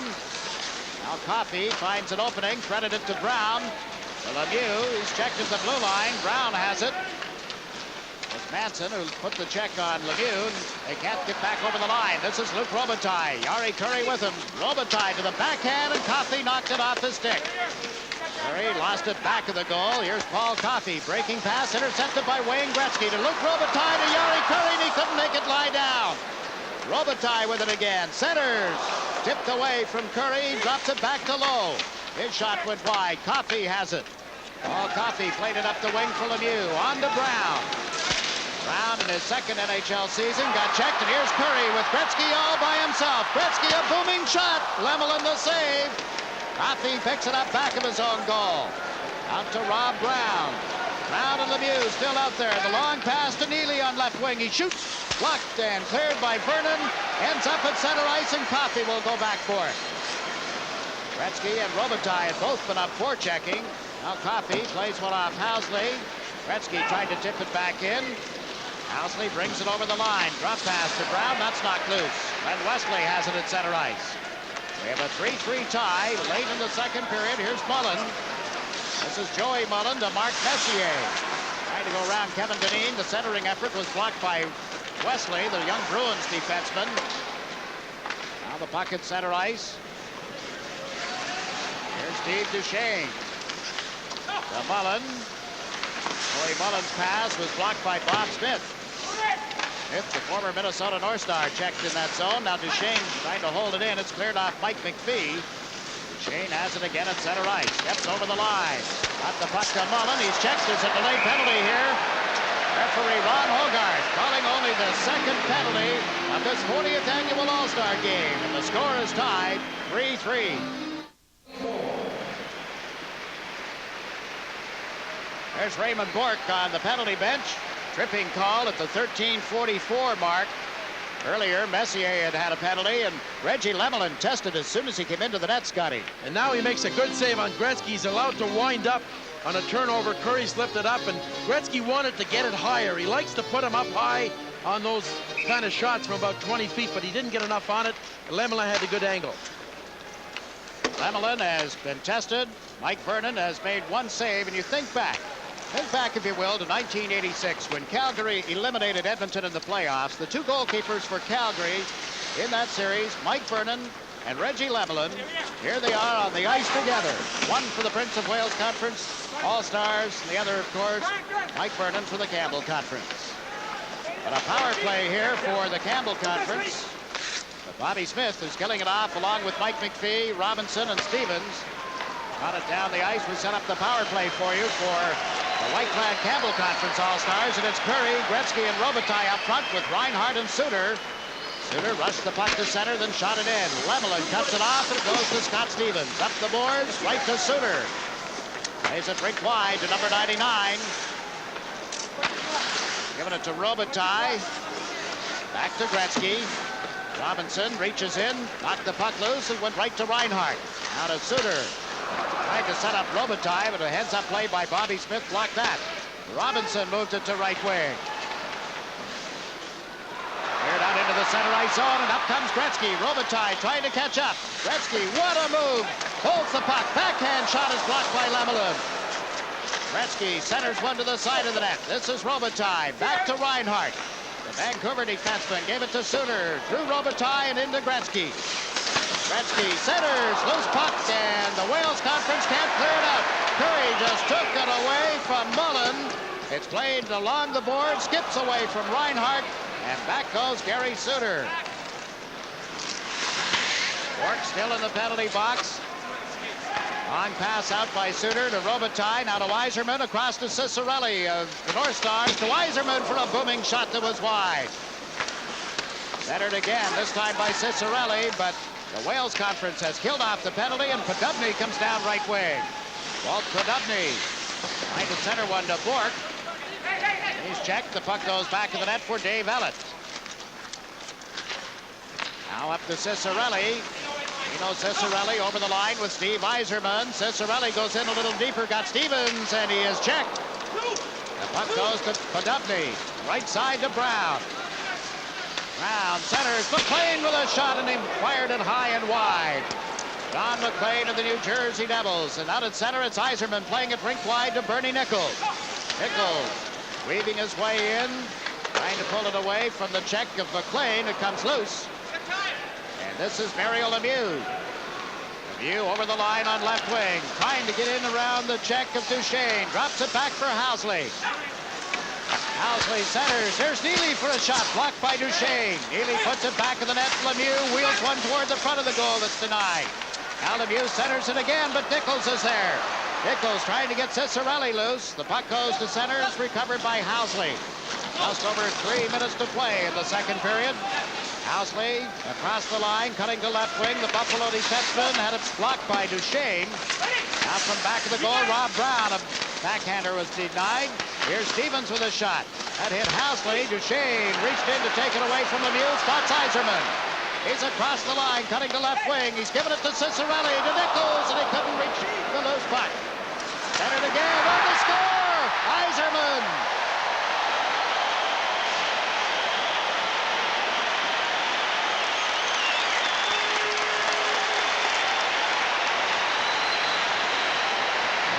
Kinds of pressure by the Wales Conference. Then all of a sudden the Campbell Conference comes up.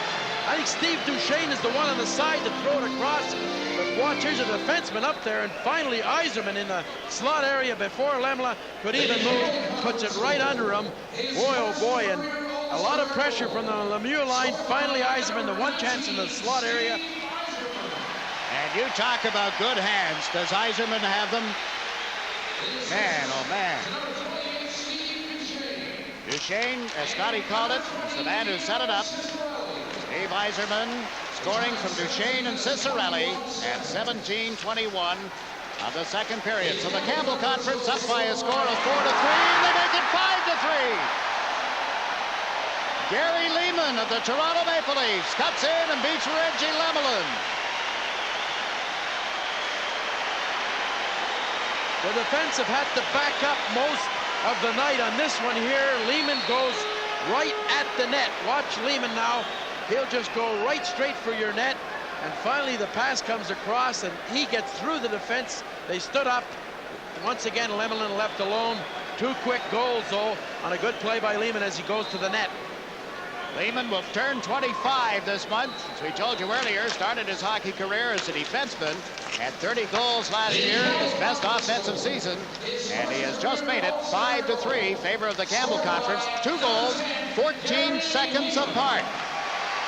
This is a Campbell Conference city, of course, the city of Edmonton, and certainly a pro-Campbell Conference crowd. And now McPhee centers, and Vernon makes a sliding save off Ray Bourque. Real good pass, though, from Jimmy Carson to set up Lehman. As Lehman went to that net, the puck was right on his stick, and he put it in. You're looking at the 21 National Hockey League coaches. And earlier this month, we asked all of the coaches to respond to a 17-question poll.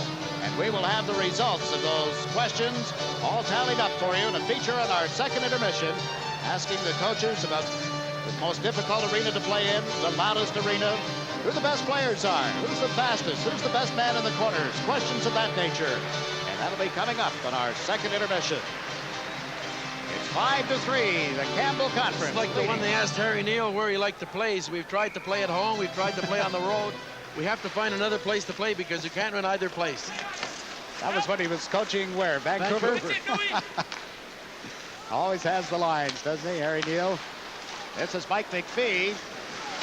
Gave it to Bobby Smith, who dumped it in. McPhee in after it now, picked up by Gary Suter. Neuendijk of the Flames, last year's Rookie of the Year, working on Bobby Smith. The puck goes loose. Joey Mullen clears the zone. Raymond Bourque chases the puck. Messier screaming in, forced Bourque to go back to the net. Now to Bobby Smith. Right side to Paul Coffey. Coffey is over the line. Centered it deeply to McPhee. A backhander just wide. McPhee got whacked as he went to shoot it, and now Deneen feeds it to Coffey. Coffey to Deneen. Put it right on. Vernon the save, and there's no further play. Let's join our colleague somewhere here at the Coliseum, Gary Thorne. Sean Burke, have fun tonight? Yeah, it was great out there, you know. A little scary at times. There's a lot of offense going on out there. A lot of guys flying all over the place, but that was enjoyable out there, you know, my first time, and I'd definitely come back if I could. Yeah, rubbing elbows with these guys isn't a bad time, huh? No, it's a good time, you know. I mean, you got a lot of, we got all the superstars in the league here, a lot of the best players, and a bunch of great guys here, though. You know, everybody's just going out working hard, trying to win, but having a good time. Okay, Sean Burke, starting goaltender. Back upstairs, Jigsy. Yep, fun is the name of the game. All right, thanks, Gary.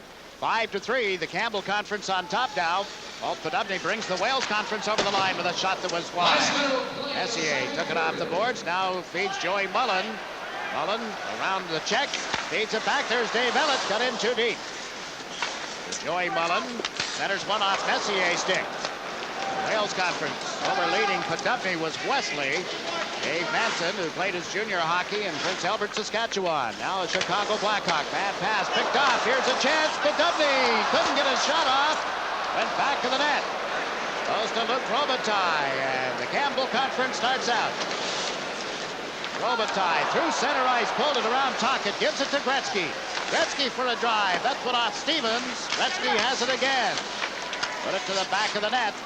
16 seconds left in the period. It's centered out in front, but away from Curry as Robitaille made a great play out of the corner. Mullen. Ryan Mullen checking Duchesne at center ice. Here's Robitaille. Gretzky moving up with him. Drop pass. Comes outside the line as Stevens went right to Gretzky, and there's the siren ending the second period. And again, we have a wide open period of hockey, but we also see some excellent goaltending on the part of both the starters and the people who've come on in relief. And what makes this game so important, I think, the defensemen. Each team in the National League has about 1 or 2 offensive defensemen. In this game, both teams have 6. And you see that the defensemen are in on most plays. They've been in on nearly every goal except a couple. And that's what really makes this game so strong offensively. Here's a look at Larry Robinson at 37 years of age, looking like he's a centerman. And every time we look up, we see a defenseman leading either team in the rushes. And boy, for a guy like Robinson, I was kidding him tonight coming in. I said, would you rather be in Florida, Larry? I heard you had tickets. He said, no, I'd rather be right here. And that's what it's all about. Well, there was some speculation last year at St. Louis when he captained the Wales Conference team there that it maybe would be his last All-Star game. It just might be his last year in the NHL. Obviously, it was not. He's come back to play and play well. He's in the All-Star game again tonight, and that leads one to think that he just may come back with that isolation that we had out of a moment ago. The mobility, the legs are still there, and I guess, Scotty, really that's the key, isn't it? Well, yes, and he was motivated with that broken ankle a year ago, and he came back, and I was surprised that he was able to come back. And I think what has really motivated Robinson is that injury and the factor that the Canadians have built themselves back to a strong club. And now Robinson has another smell at a Stanley Cup. And we'll find out how he feels as he joins our Gary Thorne. Thank you very much. Larry Robinson, the veteran here tonight and the captain of his club. Larry, a great second period for you in particular. The legs look as young as ever.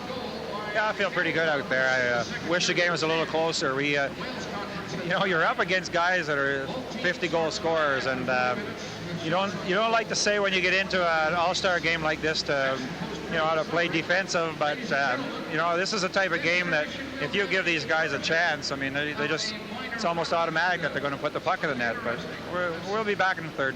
Larry, let's talk about the Canadiens. You've been through this so many times before.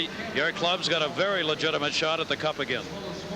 Well, we think so, but then again, so do 21 other teams or 20 other teams. And, the thing that's been really good with our team is that we've been pretty consistent over the year, and I think you have to give a lot of credit to Pat Burns. He's brought a lot of discipline back onto our club, and we're playing within our capabilities, and we're not trying to do things that we don't normally do, and that's been the big thing, along with the great goaltending that we've been getting all year. Larry, with the way you play, we've heard some people say you've become an example for players to hang on maybe a little longer than they might have thought about doing. Legitimate?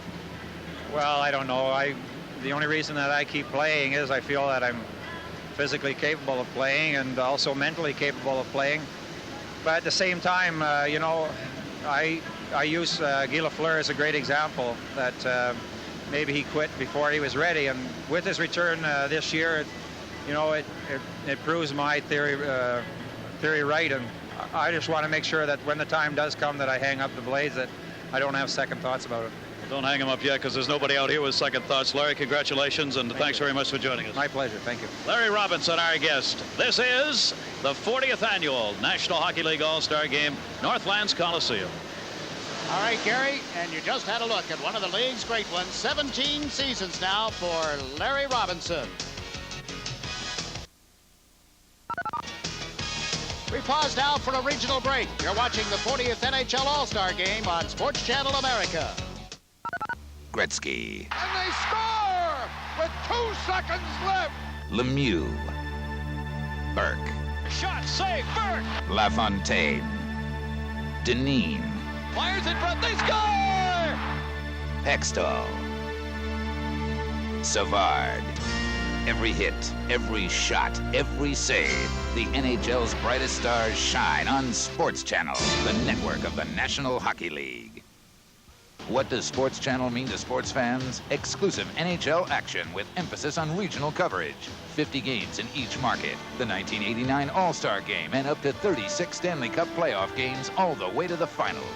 SportsChannel. We're playing the games you want to see. To find out more about SportsChannel, call your cable operator. That's the capital of Alberta, here in Edmonton, and this is the 40th NHL All-Star Game. You're watching it live on SportsChannel America. It's 5-3, the Campbell Conference leading the Wales Conference at the end of the second period, and the scoring goes this way. The Campbell Conference took themselves a lead, or the Wales Conference, excuse me, when Wesley scored at 3:16, but then 3 unanswered goals from the Campbells. Joey Mullen at 7:57. Then it's Steve Yzerman of the Detroit Red Wings giving them the lead. 14 seconds later, Toronto Maple Leafs' Gary Lehman builds it to a 5-3 lead. The Campbell Conference outshot the Wales 10-9 in that period.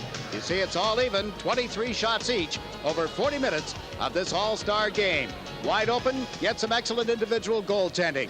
Well, there are 21 coaches around the National Hockey League. There was a change made today, but we put together a series of tough questions for the league's coaches and got their responses.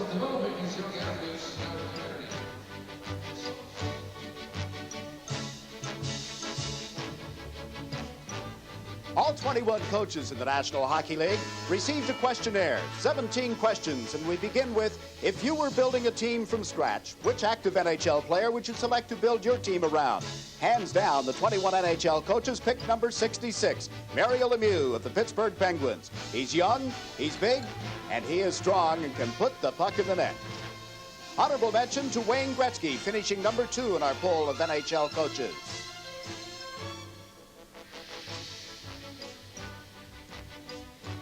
And now, honorable mention. And surprisingly, 3 of the 4 honorable mentions are all goalkeepers. Grant Fuhr of the Edmonton Oilers, making a great glove save there.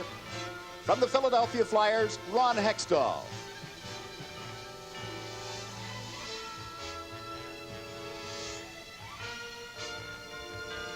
And a young man who's appearing in tonight's NHL All-Star game from the New Jersey Devils, Sean Burke. Honorable mention also goes to the Detroit Red Wings' Steve Yzerman, as the active players that our coaches would first like to build their team around. Question 2, which is the toughest NHL rink to play in? Are you surprised? The answer lies in Manhattan. Madison Square Garden is the most difficult rink to play in, according to the coaches. An honorable mention to the Saddle Dome in Calgary, Alberta, Canada. Where are the fans the loudest? The coach's response? The Chicago Stadium. Night after night, over 16,000 fans fill the arena, and they begin to cheer with the start of the national anthem.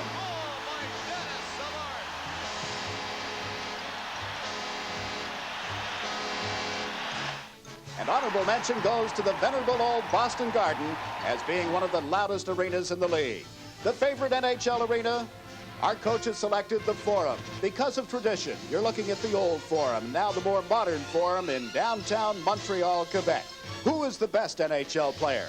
Our coaches claim it's the Pittsburgh Penguins' number 66, Mario Lemieux. And the runner-up from the Los Angeles Kings, Wayne Gretzky, and the debate continues, who's the best? But the coaches say it's Mario. Who's the most underrated NHL player? The coaches have selected the Calgary Flames' Joey Mullen. And in fact, it was a tie. Joey Mullen of Calgary is joined by the Montreal Canadiens' Mike McPhee.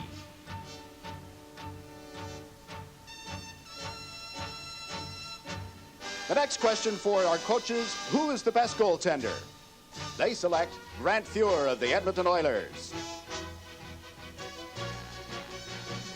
Again, you see the great goaltending of Fuhr, and now honorable mention to the Montreal Canadiens' Patrick Roy. The NHL has been blessed again with a fine crop of rookies. The coaches were asked who's the best, and they selected the New York Rangers' Tony Granatos, having just a brilliant rookie season. But he also has a fine teammate in a New York Ranger uniform from the U.S. Olympic team of a year ago, Brian Leetch. The fastest skater in the league? The NHL coaches say it's the Pittsburgh Penguins' Paul Coffey. And honorable mention will go to Mark Messier of the Edmonton Oilers as the fastest skater. The best corner man. Is there any doubt? He's from the Edmonton Oilers. He's number 11, Mark Messier. Watch this hit. And it's not just in the corners, it's at the side of the net as well, where Messier gets the job done. The best corner man. Honorable mention to the Flyers' Rick Tocchet. Who is the best stick handler in the National Hockey League? Well, again, we go back to Pittsburgh, and number 66, Mario Lemieux. Players draped all over him, he finds his way to the net, and the puck goes in. The surprise team of this 1988-89 season, our coaches say it's the New York Rangers. Until the weekend, they were leading the Patrick Division and getting great production from veteran Guy Lafleur. The Los Angeles Kings were the second top story of the season, and the Montreal Canadiens were third.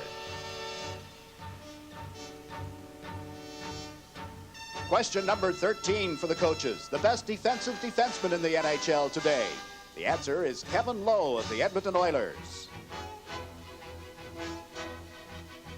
What a hit at the blue line for Kevin Lowe. An honorable mention to Brad McCrimmon of the Calgary Flames. Who's the best offensive defenseman in the game today? He played here in Edmonton at one time. He's in the All-Star game tonight. Pittsburgh 77. Paul Coffey is the best offensive defenseman, the best defensive forward in the National Hockey League. The 21 NHL coaches tell us it's Mark Messier of the Edmonton Oilers.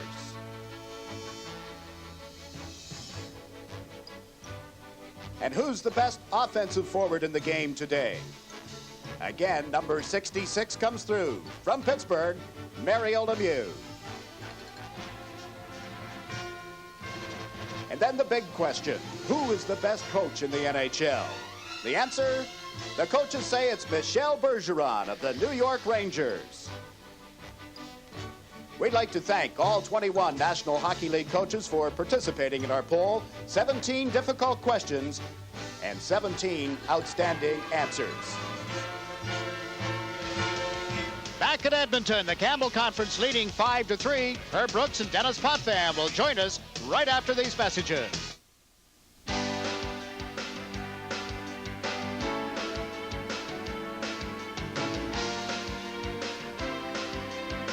It is a beautiful city, Edmonton, Alberta. The Northlands Coliseum is where we are, a magnificent night weather-wise and in every other way. The 40th annual National Hockey League All-Star Game on SroptsChannel America at our second intermission with the Campbell Conference leading the Whales by a score of 5-3.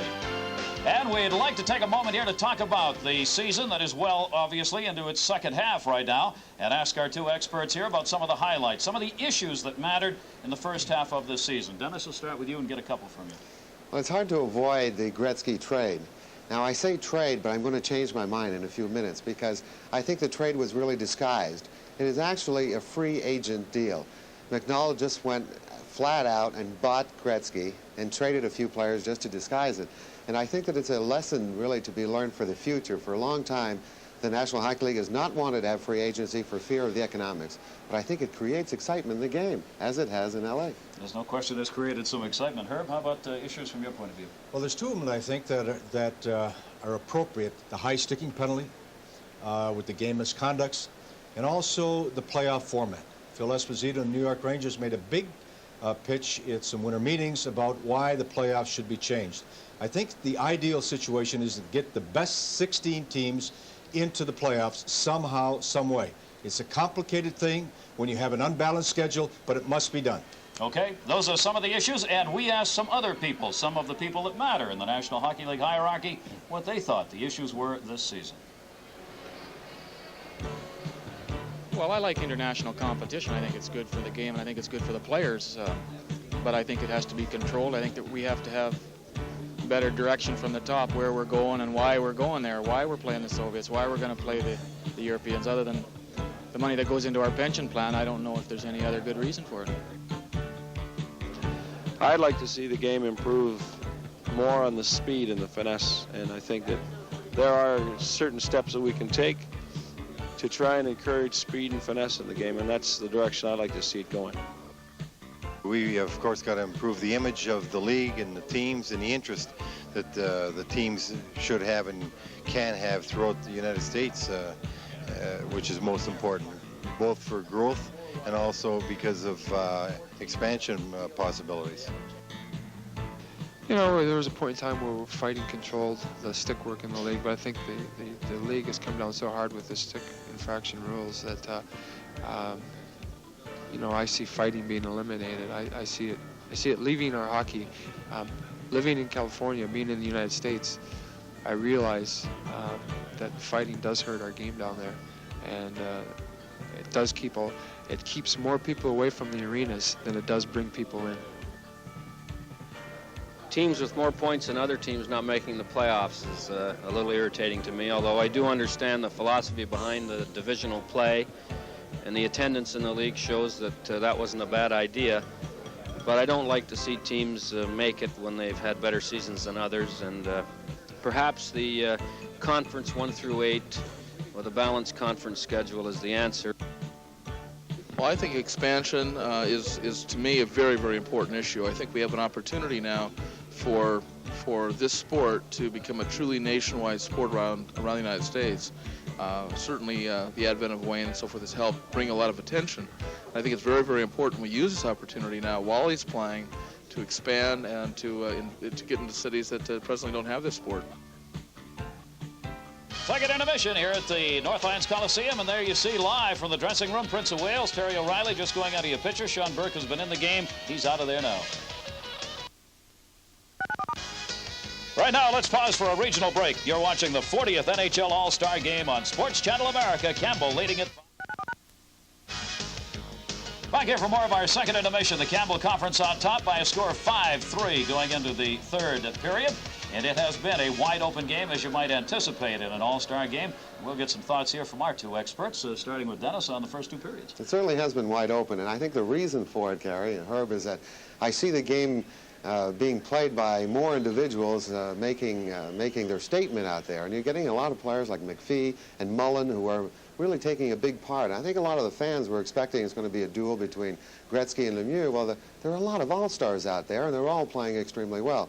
And I think that right now we're seeing a more complete hockey game. Good goaltending, some great defensive plays, especially by the Campbell Conference defensemen, who I think are not trying to do too much. They're playing the game as defensemen should play, move in when the opportunity is there, and then move out when it's not there and play defensive. Lowe has made some great one-on-one plays against Lemieux, so has Duchesne, and so has Ellett. I've been impressed by their play. Played well. All right, let's put our magic pen to work over here with the guy who runs it, Herb Brooks, on our telestrator. Well, Dennis Potvin talked about earlier, and Scotty Bowman has been mentioning this throughout the game, the role of today's defensemen. They're not, in this game at least, not too many stay-at-home defensemen, and they like to get involved into the offensive play. There's not too many of them that go coast to coast, but they like to penetrate that offensive blue line and look for those little holes and soft spots. And if we can look right now, we can see Rick Tocchet working very hard behind the net against the Campbell Conference defenseman. The key guy in this sequence right now is Joe Mullen. His job is to watch out here, this area, to watch for a defenseman penetrating, watch this high slot. Now, Rick Tocchet, if we go through here now, he'll strip the defenseman of the puck.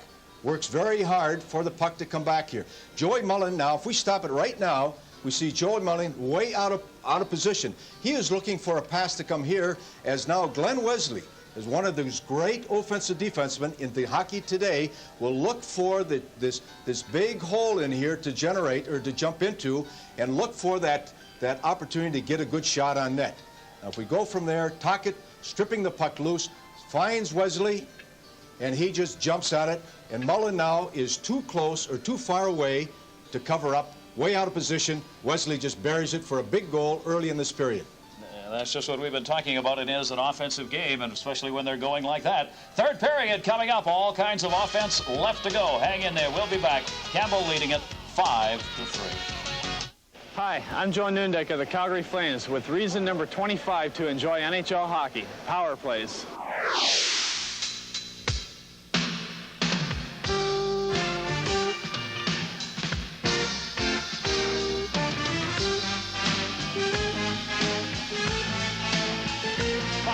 To go to power play. Rich shot. Score! It's a power play goal! Get the action reaction. Watch NHL hockey. We're getting set for the third period of the 40th All-Star Game here at the Northlands Coliseum in Edmonton, Alberta. I'm Jakes McDonald with Scotty Bowman, Herb Brooks, Dennis Potvin, and Gary Thorne on hand as well. Wayne Gretzky and Mario Lemieux will face off to open up the third period. Referee Ron Hogarth dropping the puck, and Lemieux tipped it back to Bourque, up to Lemieux, on to Rob Brown. Evan Lowe knocks the puck off his stick. Cam Neely in after it. Neely centers one. It got between the skates of Raymond Bourque. Hoffey recovers in the center ice area. Turned it over, however, and Yari Curry steps over the line with Robitaille.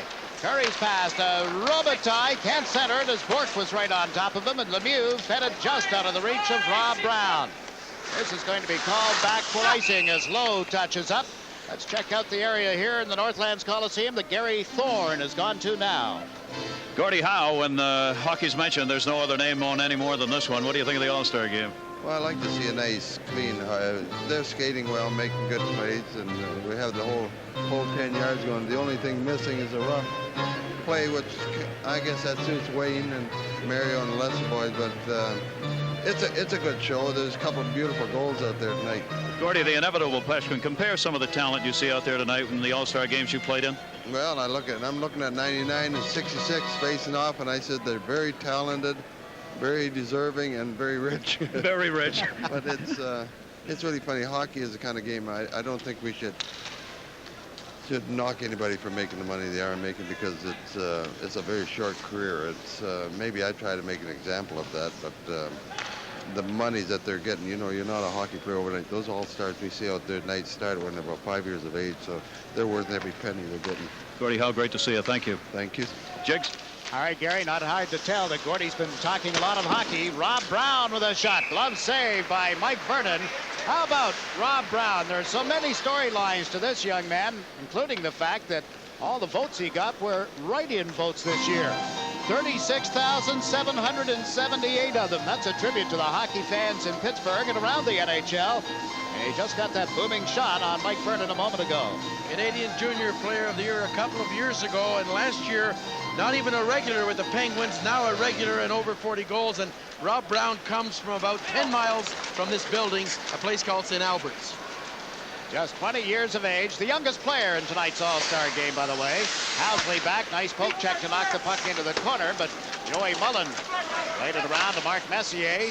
Into the corner for Joey Nieuwendyk. Back to the point for Suter. Centered one, Mullen trying to tip it out of the air, but it's grabbed and held by Reggie Lemelin. Joe Nieuwendyk wouldn't miss this one. It was touch and go this morning. They had Doug Gilmore ready as a replacement, his Calgary teammate, but Joe Nieuwendyk, 2 years in the league, 2 years in the All-Star game, and probably going to score 50 goals for a second consecutive year.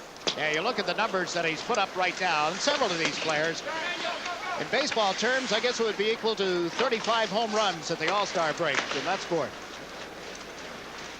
Puck cleared back into the Campbell Conference zone, and Paul Reinhardt has it. To Messier, laid it to the right side. Nieuwendyk across to Mullen. Joey Mullen trying to get around Housley as they go back to the net. Loose puck. Housley unable to pick it up. Here's a 2-on-1 opportunity. Joey Mullen can't set up Nieuwendyk. What a play by Scott Stevens. Stevens playing like a true all-star tonight. Suter puts it in the corner. Mullen after it. Got bumped by Stevens. Bobby Smith for the Prince of Wales Conference comes up with the puck, puts the pass on the stick of Kevin Dineen. Dineen from the Hartford Whalers can't get in around Gary Suter's check. Reinhardt with a quick pass. Joey Mullen to Mark Messier. The play broken up, and Paul Coffey set McPhee down the left side. Can't do anything, however, at that blue line. Now Joey Mullen dumps it into the Campbell Conference, goes for a player change. The Clarence Campbell Conference leading 5-3 as Pat LaFontaine brings the Wales Conference to center ice. Kicked the puck ahead to his stick.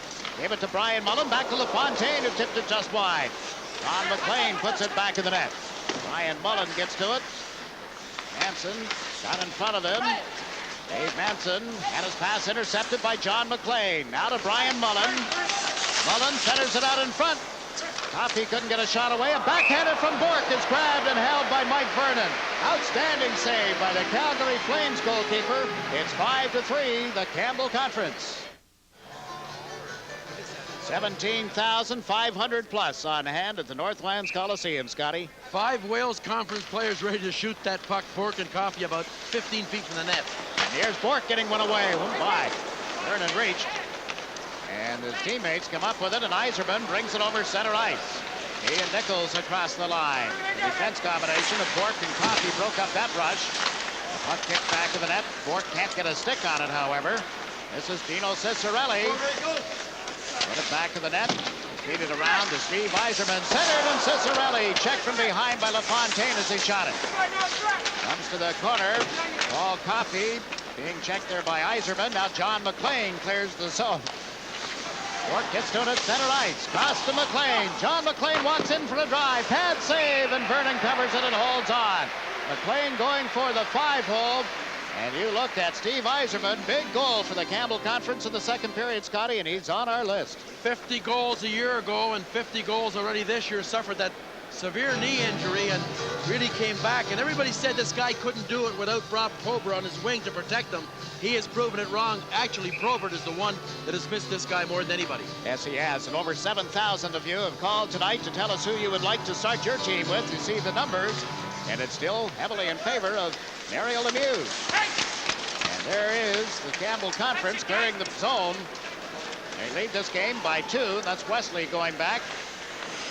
Wesley and Robinson on defense. Jimmy Carson unable to get a stick on it. It's going all the way down the ice and will be recovered by Kevin Lowe. Very first player ever drafted by the Edmonton Oilers. Number 4, Kevin Lowe with a pass to Duchesne. Up the right side, on the money, and there's Carson with a shot off the goal post. Here's Brett Hull, and his shot is deflected wide. Out of the corner, Dubney gets it up the left wing boards. Mike Ridley plays it across to Robinson. Barry Robinson trying to go in around Kevin Lowe. Shoveled one to the back of the net. This is Rick Tocchet of the Philadelphia Flyers centering. Oh, they score! Walt Dubney set up by Rick Tocchet, and all of a sudden the Campbell Conference lead is down to 1. But give a lot of credit to Larry Robinson jumping up and making it possible. He kind of tried to one-hand it in front. He didn't get it, and finally Tocchet was able to recover it. And Walt Dubney, a sharpshooter for the Nordics, was there. And you see Robinson lost it, and finally here's Tocchet, throws it in front, looking for Dubney, gets into the slot area, a bang-bang play to put them within 1. And a good play by Tocchet, but Robinson will be in on this one as well. Walt Dubney, second of this game. He'll be 29 on Valentine's Day, a week from today. Tocchet and Robinson assisting on Dubney's goal. Now Lemieux takes the puck across the line, is checked, and here's Gretzky. The two of them head-to-head again. Gretzky with 2 points, a goal, and an assist. Lemieux with an assist tonight. Check the numbers as far as playing time is concerned for the first 2 periods as well. A deflected puck. Rob Brown picks it up, laid it down the left wing boards, but Suter dropped back. Gary Suter to Yari Curry. Gretzky was on the ice for nearly 14 minutes in the first 2 periods. Lemieux almost 11 minutes. And here's a chance set up for Suter, who just flipped it wide. It comes off Lemelin. He has it up in the catching glove and holds it for a face-off. Only a 1-goal lead now. The Campbell Conference leading the Prince of Wales Conference. Now the gentleman on the right of your picture, Wayne's father, Walter Gretzky. Brantford, Ontario. There's another younger Gretzky coming on the scene shortly, is there not, Scotty? Yes, and his Keith Gretzky's playing over in Finland. Aha. Here's a big chance set up now, and a shot blocked by Vernon as, again, they will McPhee down that left side. Watch the white-clad Campbell Conference All-Stars come over center ice. This is the captain, Wayne Gretzky, weaving to the left. And bumped by Robitaille. Dineen able to get it to the blue line. Gretzky was checked. McPhee bumping Suter. Now Gary Suter gives it to Luc Robitaille. Cross to Wayne Gretzky. How's he get open like that all the time? Reinhardt in after the puck. Put it in the corner for Robitaille. Back to Curry. Yari Curry scored the game's opening goal tonight. They feed it in back of the net. There's number 99 in his office. Comes out of the office. Center to Robitaille, and Bobby Smith was right on him. Gretzky pokes it toward the corner. Now it's played up the boards by Kevin Dineen to Bobby Smith, and they dump it out. They had 3 men breaking, but nobody could get to the puck. Shot back in. Lemelin left it for Paul Coffey. Game's in the middle of a player change. Coffey down the right side, left the puck at center. Joey Mullen to Robitaille, now to Messier. It kicked off his skates. Clearing the zone is Brian Mullen. Out at center, it's shot right back by Matson to Mullen. He scores!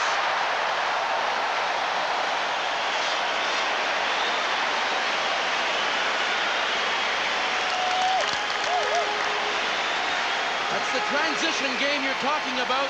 Dave Manson able to find a streaking Joey Mullen. Boy, did he put on the speed. Look at Mullen right in the middle of your screen. Messier behind him. and he's allowed to really wind up.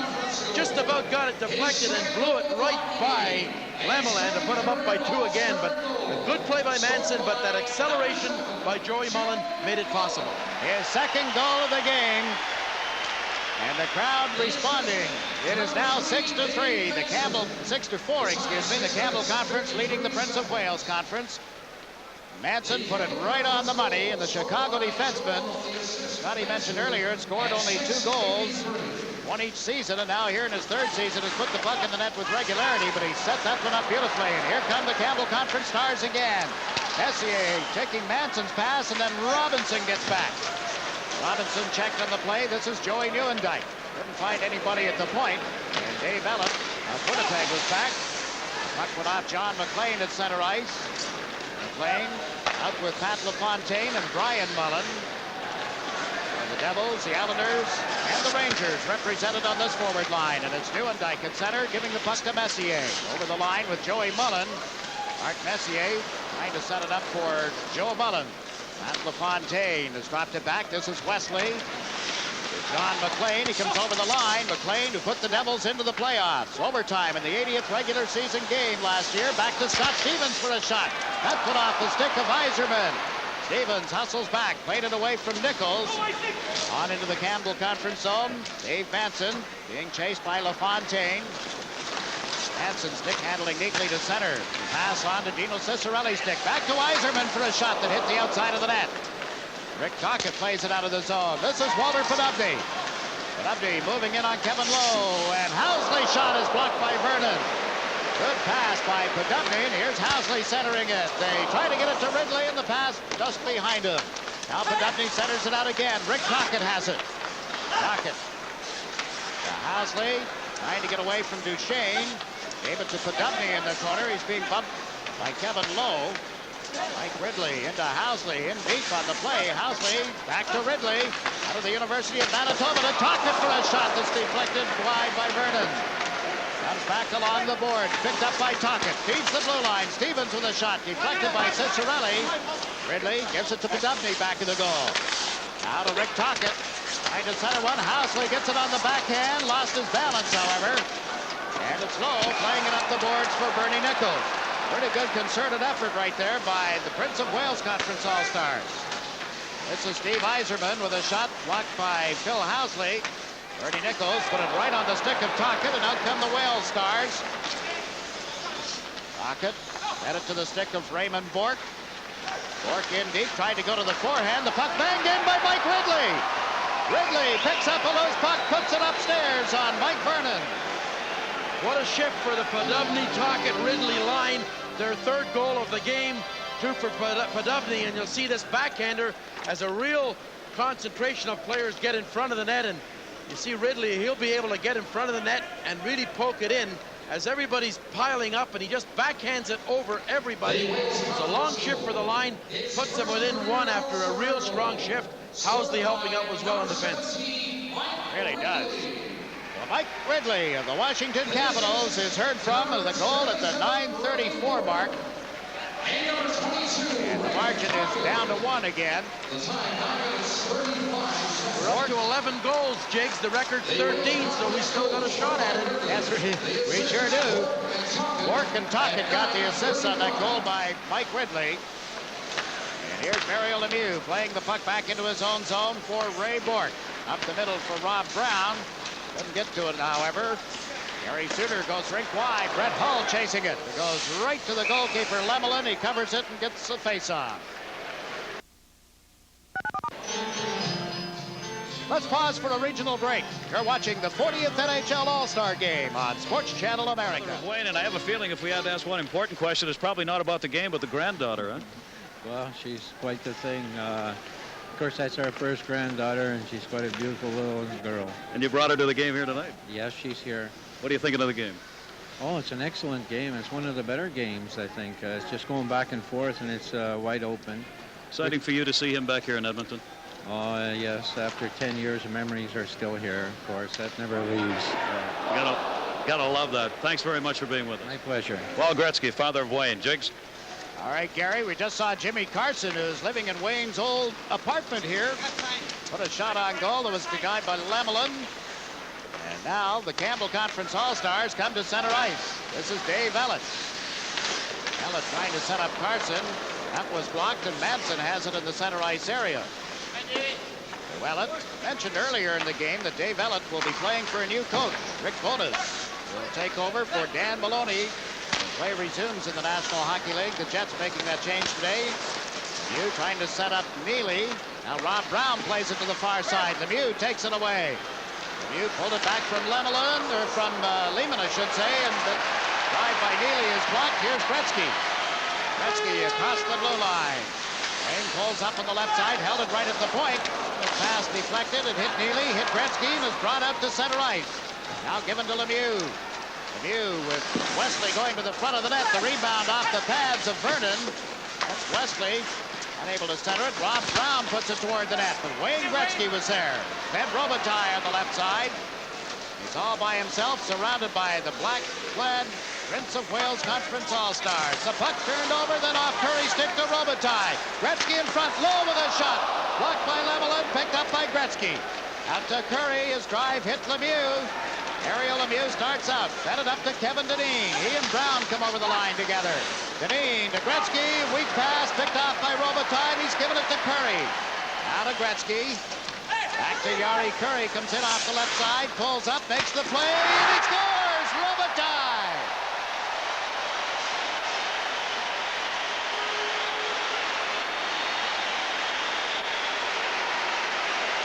What a shift for the Gretzky-Curry-Robitaille line. They found the open man.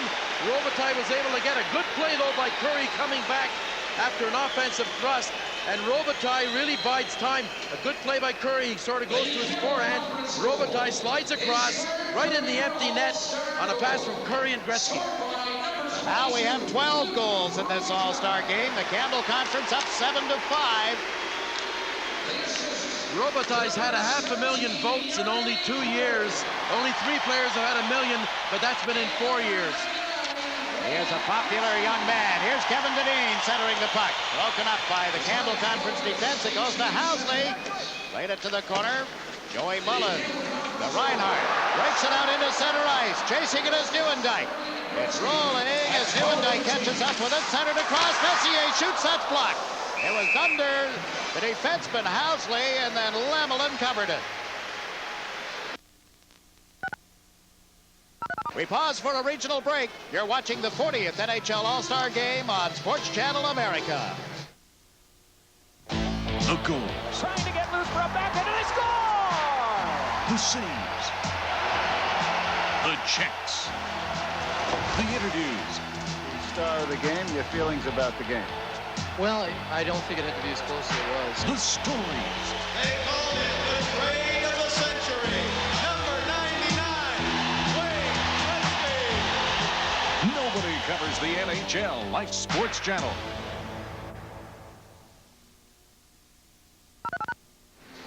Here in the box with Peter Pocklington, the owner of the Edmonton Oilers. Congratulations on a great show. Well, thank you very much. We're sure having fun doing it. The fans have turned out, and the city's really been up for this, yes? Well, there's no question. We wondered last week with minus 40 below, and all of a sudden the weather turns, the people show up, great game going on, and we've had a lot of fun. Peter, thanks for taking time to talk with us. Enjoyed. Jigs? Thanks, Gary. It is 7-5.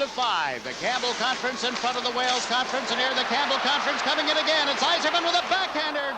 Lemelin got a chunk of that with a catching glove. It went loose for Nichols, who put it in front. At LaFontaine moves it up the left side. Brian Mullen back to Bork, on to McLean.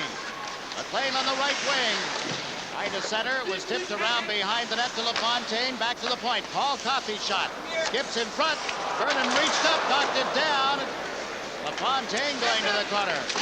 Trying to put it on the stick of John McLean as he went back to the net. Now it's moved around to the near side, and Dave Ellett puts it in center ice. Ray Bork back to LaFontaine. To Mullen. Ryan Mullen dumps it in, then got it back. Mullen trying to get the stick on it. He's checked at the last second. Ellett stepped in front of him. Now come the Campbell Conference All-Stars. Over the line with it is Steve Yzerman. Nichols, and his shot deflected wide of the net. John McLean plays it across to Brian Mullen. Brian Mullen dumps it in. Picking it up, Kevin Lowe. Around to the right side for Steve Duchesne. He dumps it into center ice. On down into the Wales Conference territory. Robinson got to it. He gave it to Mike Ridley, then to Walt Podubny. Podubny across the line. Drop pass. What a drive by Tocchet. Out-centered out in front. Players unloading when they get the chance. And here's a kid who can shoot it. Brett Hull to Gary Lehman for a shot. Level of the save. The rebound hits Carson and goes in. Jimmy Carson of the Edmonton Oilers makes it 8-5 favor of the Campbell Conference.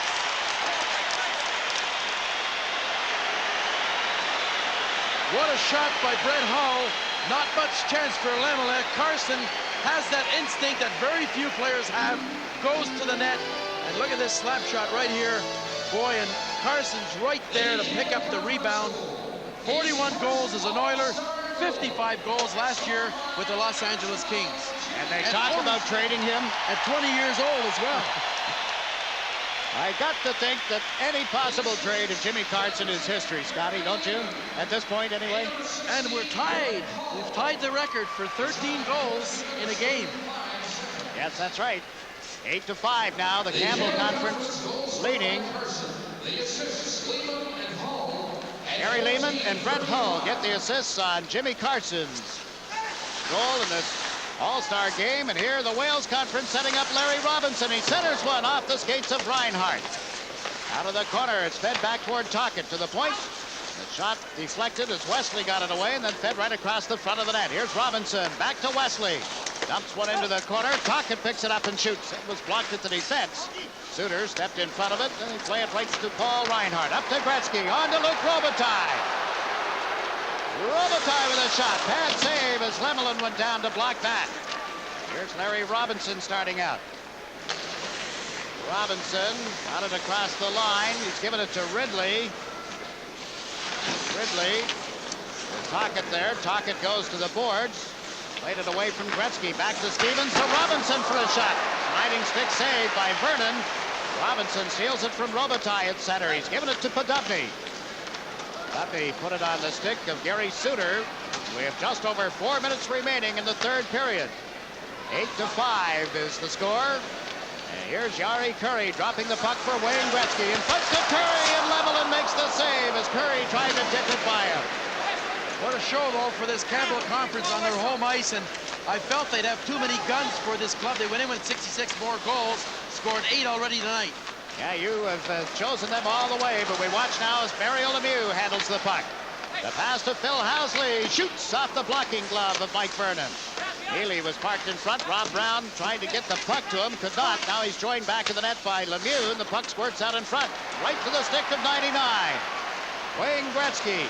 He spots Mullen moving in. Gretzky holds it. Mullen tied up in front of the net. Play is called. The net loose. And the goalkeeper, Reggie Lemelin, back behind the goal line as you see them unpile. So the situation doesn't look good for the Wales Conference All-Stars, does it? Some of the National Hockey League executives. There's the chairman of the Board of Governors in your picture. That's Mr. Bill Wirtz. The Chicago Blackhawks. He's talking with Bill Torrey, the president and general manager of the New York Islanders. Only 5 free agents in this game that weren't drafted in the entry draft, Jigs. I'll give you a hint. Ridley for the Wales Conference, Cicerelli, Joey Mullen, and Steve Duchesne. One other for the Campbell Conference that hasn't been drafted. Ah, gotcha. A little trivia, huh? 99? That's right, Wayne Gretzky. Never drafted. Came here from Indianapolis. And now on to Los Angeles. This is Paul Coffey. Played it to the line. Mike McPhee gets it to center ice. Played it just out of the reach of Kevin Dineen. Bobby Smith in after it. Smith trying to get away from Messier. Centered. McPhee is covered. Loose puck. Picked up by Dave Manson of the Chicago Blackhawks. Turned it over to Raymond Bourque. Centered one across. And there is Dave Ellett moving it out to center ice. We have 3 minutes to go in the third period. We mentioned that Ellett would get a new coach. The Edmonton Oilers will have a new player when they resume play. How about this one? Dave Brown of the Philadelphia Flyers is coming here to join Mark Messier, who has just scored.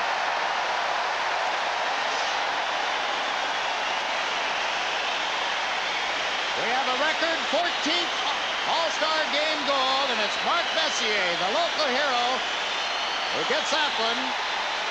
And there is Janet Jones, Mrs. Gretzky, saluting the pal of the family, Mark Messier. A broken play, and finally Messier picks it up, and Messier hasn't had a banner year, but just walks around Lemelin, icing on the cake for this conference. Take another look at it. What a play. Mark Messier. I mentioned that he'll be joined now by Dave Brown. Edmonton has traded Keith Acton to the Philadelphia Flyers for Dave Brown. Earlier today, the Flyers also acquired Al Secord of the Toronto Maple Leafs. So there have been some things happening. Raymond Bourque feeding the puck into the zone. Brown trying to center it. It bounces in front. LaFontaine couldn't get a shot away. Kevin Lowe stripped by McLean, who centers. John McLean with it again. The Devils forward trying to put it out in front. Duchesne knocked it away from him, but this is Brian Mullen back to the point. Coffey shot is tipped by LaFontaine, covered now by Mike Vernon. 2 minutes and 18 seconds left here in the third period, but the Campbell Conference has a big 4-goal lead as Harry Sinden looks on. Tonight's Sports Channel National Hockey League game was sponsored by Mercury Sable, where comfort and control are one. This period of NHL action is brought to you by Budweiser. Beechwood aged for that clean, crisp taste. This Bud's for you. Every hit, every shot, every save. With more games than ever before, watch the NHL's brightest stars shine.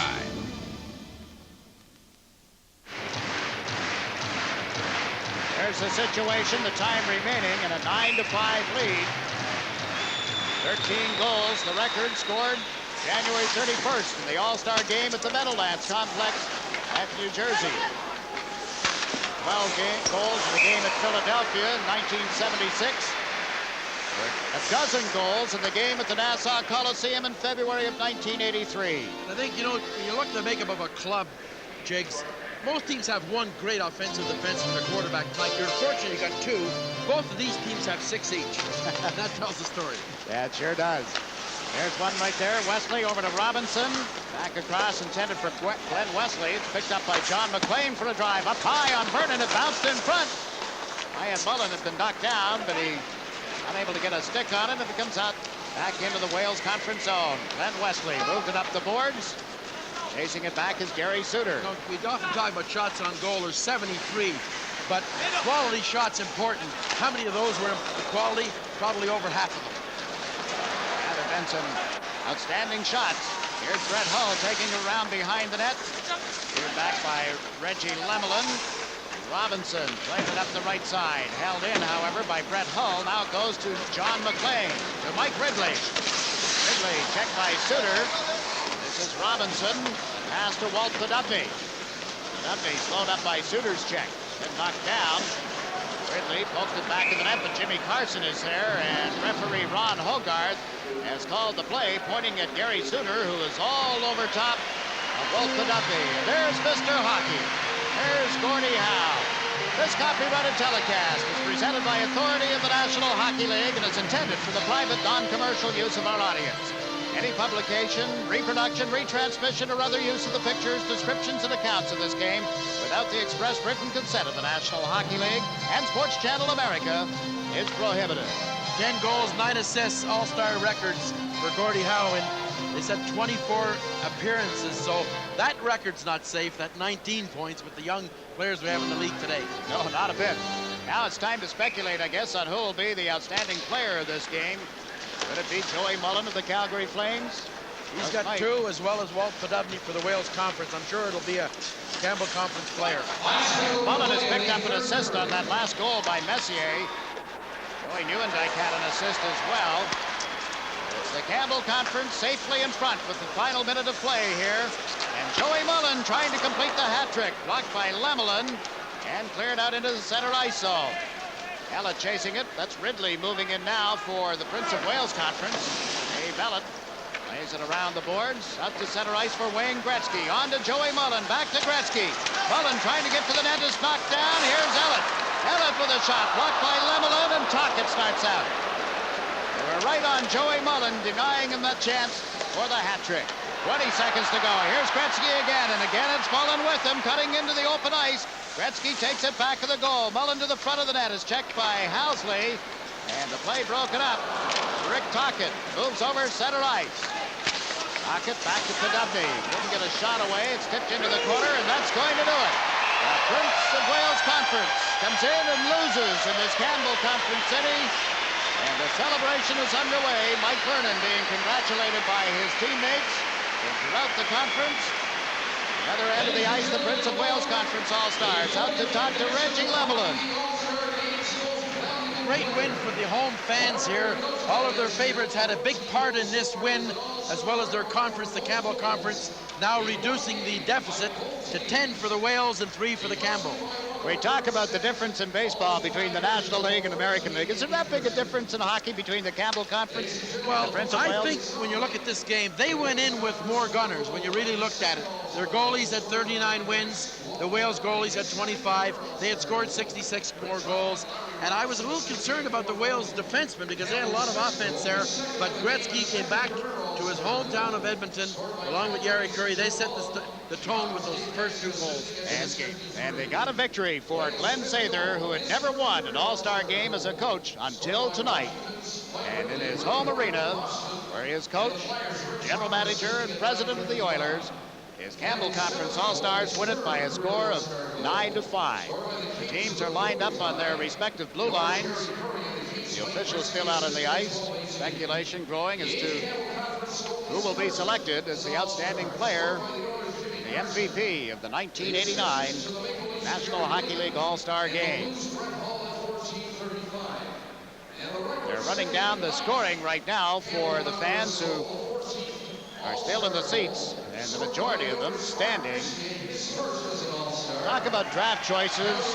How many were first-round draft choices, Scotty? Well, the Wales had 11 first-rounders, and the Campbell Conference only had 6, as well as those 4 free agents we mentioned about, but I think that one free agent really turned the balance. There he is right there. There's Wayne Gretzky. Signed as just a skinny little kid. Go to Indianapolis, Nelson Scalbania, then sold him to the Edmonton Oilers. And the rest is history, so well documented. And I was interested in the grandfather, Walter Gretzky, mentioned that the granddaughter's here. Now let's join the public address announcer. The player award was chosen by a vote of members of the Professional Hockey Writers Association. Our winner will receive a new card for his outstanding effort during tonight's 40th National Hockey League All-Star Game. Ladies and gentlemen, would you please join us in congratulating the 1989 All-Star Most Valuable Player, number 99, Wayne Gretzky.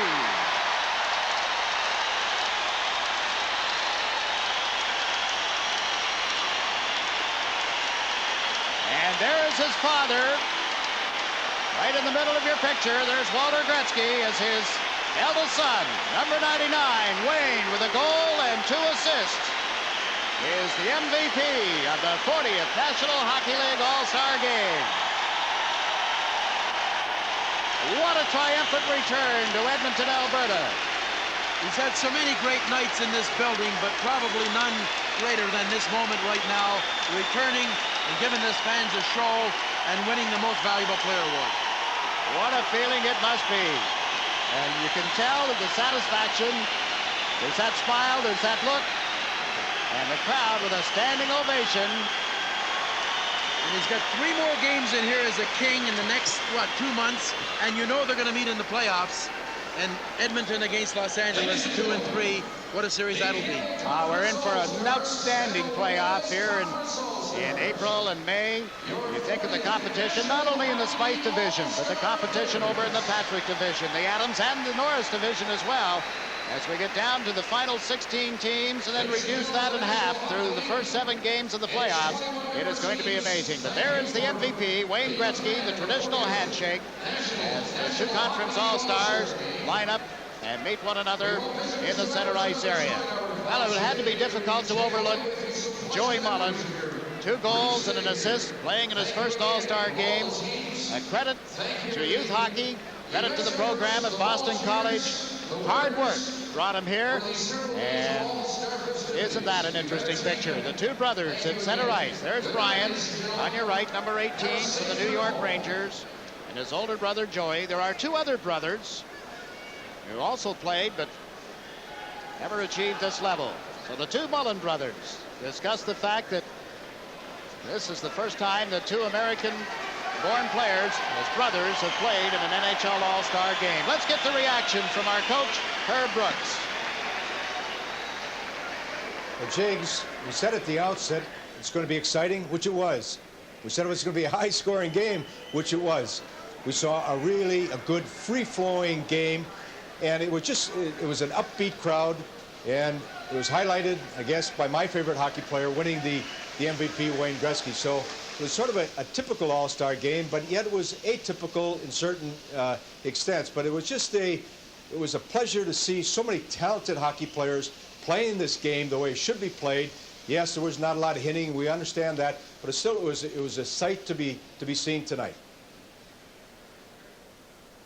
Two penalties, only two penalties called in the game tonight. You see, you're looking live again at the Campbell Conference All-Star team's dressing room. They are the winners, 9-5 over the Prince of Wales Conference. Wayne Gretzky is the MVP. Now let's join our colleague, Gary Thorne. Okay, we've got Bill Salmon with us here, and Bill's going to make the presentation. The MVP is Wayne Gretzky, and Bill, it's all yours. Wayne, it's a real pleasure once again to give you this MVP award. It proves once again that you're the MVP of all the All-Stars. And on behalf of Anheuser-Busch and Budweiser, we'd like to present you with this. Thank you very much. I'll take it. Here, I'll take it. Thank you. Thank you very much, Bill. Wayne, if we can get you right in here as well as on our microphone, congratulations. It's the second MVP award for you, and winning it here tonight has to be really special. Well, it was a great thrill. You know, as I said, I spent 10 great years here, and people always were nothing but first class to me, and it was such a thrill and an honor for me tonight. It was a thrill to be back on the bench, a thrill to be in the room, and of course it was a thrill to play with Mark and Kevin and Grant, and obviously it was a great thrill for me to be back with Yeri, and boy, we started off the first shift. I thought maybe we were going to get 7 or 8, but you know, I thought we clicked pretty well. It's pretty exciting. Guys, you know, when you were doing that, it looked like you and Curry had never missed a beat. That you knew where each other were in the first minute. Well, we were counting our chances, and we felt that we had 10 or 11 point-blank chances where it was just one-on-one with the goaltender. And yeah, I think you're right in what you said. You know, we played that instinct, and tonight we just worked the puck with tic-tac-toe. And you know, Luke fit in well with us. Lucky was playing well with Yeri and I, and boy, it was a great thrill tonight. Yeah, and the fans. How about the welcome? Well, the fans are great here. As I said, you know, I miss my teammates, and you know, I've never denied missing Edmonton and the people and the atmosphere here. It's something it's glorious and something that I'll never forget. It's memories that will stay with me forever. The fans here are first class. Hopefully, and maybe we're in the right direction now, on the right start. Hopefully, we can build something in Los Angeles. We've got a great owner and good management, good coaching, and great people there. Hopefully we can start something and build it towards this. Wayne, congratulations. Thank you very much. Wayne Gretzky, MVP, 40th Annual National Hockey League All-Star Game. Jigsy? Well, he brought a Hollywood script with him, Gary, ending up being the MVP. Here's his goal. Steve Duchesne, Wayne Gretzky on the backhand, pulled the goaltender so far out, and a wide open net to put it into. 9-5. The Campbell Conference wins. We'll be back with more in a moment. We set a record tonight as the Campbell Conference beats the Wales Conference 9-5 in the National Hockey League's annual All-Star Game. A total of 14 goals and no overtime, and for a change, the game is not decided by just one goal. I'm Jakes McDonald, back upstairs here at the Northlands Coliseum. The coaches had to love it. Wide open game, the offense, the line combinations that they put together worked. As you heard Wayne Gretzky say, Luc Robitaille and Jari Kurri with himself. What a pleasant combination. And I think the coaches have to be very satisfied from an offensive standpoint. Herb Brooks and Dennis Potvin, let's get their reaction. Well, Dennis, I just finished up saying it was an exciting game, a free-flowing game, a great matchup between Gretzky and Lemieux. I'll throw it to you. Well, I really think that everything we wanted to see really got fulfilled tonight. I was looking for Gretzky and Kurri to match up well. I didn't think Robitaille would fit in so well. What a line that would be. I'd hate to face that. Obviously, it was not a defensive game. It's not supposed to be. We're supposed to see the puck handling skills, the offensive skills in the game, and we got it all around, Herb. I think we saw it with Joey Mullen. We saw it with Podubny. We saw it with all the players really contributing in the game, and I was really pleased because it was one of those games where it wasn't dominated by one player, but all of the All-Stars showed their wares tonight. Well, I think there's one aspect that we talked about, and Scotty talked about it, was the great play of the defensemen, how they were involved in the offense, how there was a lot of regrouping in the neutral zone. There was the possession of the puck. It wasn't a dump and chase type of game. And the real abilities will come out, and there's some great hockey players in the National Hockey League, and we saw them tonight. Well, Herb, you had mentioned throughout the game that we might do something to change the format a little bit so that it is a little more free-flowing. And I think you had a great idea in shortening the center zone and allowing the play to be more free-flowing in the offensive and defensive zone. I think we saw a lot of good plays deep in the zones, and I'd like to see more of that in the National Hockey League. Back upstairs here, I'm joined now by Scotty Bowman talking about the coaching in this game. Glenn Sather has to be relieved, also has to be very pleased with the combinations, and I don't think Terry O'Reilly can be too disappointed, can he? I don't think so. It's his first game, and he'll probably get a couple others. But I think when you look at the game, Gretzky was motivated for this game. He was motivated a year ago in St. Louis. Lemieux setting the record in the All-Star game, coming back to Edmonton. He got the message yesterday from his ex-coach, Sather, I want to win this game. And Sather said in the press conference, there's nothing I would like to do more than win a hockey game, and he won it tonight. He sure did, convincingly, 9-5. A man who's logged a lot of miles. Gary Thorne is somewhere in the Northlands Coliseum. Gary? It's been one of those nights, Jigsy, you never know where I may show up next. I have to just second that thought on Wayne Gretzky. You know, sometimes the little boy and the athlete does come out in all sports, and I think that's what happened tonight. If you looked into his eyes and his face at the end of the game with that MVP award, I want to tell you that was one little kid. That's the 12-year-old who's playing somewhere on a Pee-wee team who's just won the MVP award for the year. That's the way he was tonight, because he really feels strongly the emotions of being here at Edmonton, and the way that people greeted him here tonight. And Glenn Sather is going to join us here right now. Glenn, I heard Sean Burke say before the game started, I hope this doesn't turn into a Pee-wee shootout game. It was a heck of an offensive show. Well, I wouldn't say it was a Pee-wee shootout game. It was a shootout game with the best hockey players in the world. It was exciting, a lot of great passing. I think it was a great showcase for the league. You have talked about the fact you like, I take it, you like to see hockey played this way. Get rid of some of the high sticking and the violence in the game and see more games like tonight during the regular season. Well, I think we've gotten rid of a lot of the high sticking in the game. I think the game is very much under control today. It's settled down. It's a great game. It's a game of speed and precision and timing, and that's the kind of game that you saw tonight. It's an exciting kind of a hockey game, and I prefer that kind of a hockey game. But you know, there are a lot of tactics in the National Hockey League, and sometimes you have to fight fire with fire. Now that's because you know what my next question is going to be. Dave Brown's coming to join this club from the Flyers. Well, I think Dave Brown's got a lot of potential. Not only as an intimidator, I think he's a hockey player. And I can remember when we played against him in the finals a couple years, he played very well for them. He played smart positional hockey, and I don't think that he's played enough this year. And I'm going to give him the opportunity when he comes here to become a hockey player. And we had one of the toughest guys in the league playing Edmonton for a long time, Dave Semenko, and he became a very good hockey player in his career. And I think Dave Brown can do the same thing. Any chance you're still going to deal with Detroit on Probert and Klima? Well, I'd love to have Probert. I think that he's a young man that's got some complications in his life, and I certainly don't think that I'm a messiah as far as rectifying somebody's personal life, but I think that he needs a pat in the back. He needs some people to support him, and right now he gets a lot of criticism from everyone. And I mean, you pick up any newspaper and all you read about is emotional drinking problems, and I think that he needs a chance to grow, and he needs a chance to develop his talents. And he was at the All-Star game last year, and I think he's a whale of a guy. He just needs an opportunity. Okay. Glenn, congratulations. Outstanding performance by your club tonight, and good luck in the rest of the season. Thank you. Glenn Sather, our guest here, the coach of the winning team. That's going to do it from downstairs. Jigs. And they win it 9-5. The Campbell Conference over the Wales Conference, a storybook finish in a manner. And we'll be back with more in this tremendous showcase of talent. What does Sports Channel America mean to sports fans? Extensive coverage of the NHL like never before. 50 regular season games and up to 36 Stanley Cup playoff games, all the way to the final. The key play of the 40th All-Star game in Edmonton tonight, Joey Mullen, set up by Dave Manson. That was his second goal of the game. It turns out to be the winner as the Clarence Campbell Conference All-Stars defeat the Prince of Wales Conference All-Stars. Again, the final score, the Campbells 9, the Wales 5. Remember, this Saturday, scoring threat Pat LaFontaine and the New York Islanders will battle Brett Hull and the St. Louis Blues at 8:30 Eastern, 7:30 Central Time.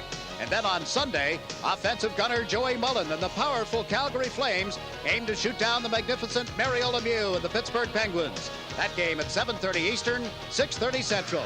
Catch these two great matchups right here on Sports Channel America. I'm Jakes McDonald for Scotty Bowman, Herb Brooks, Dennis Potvin, and Gary Thorne saying goodnight from Edmonton.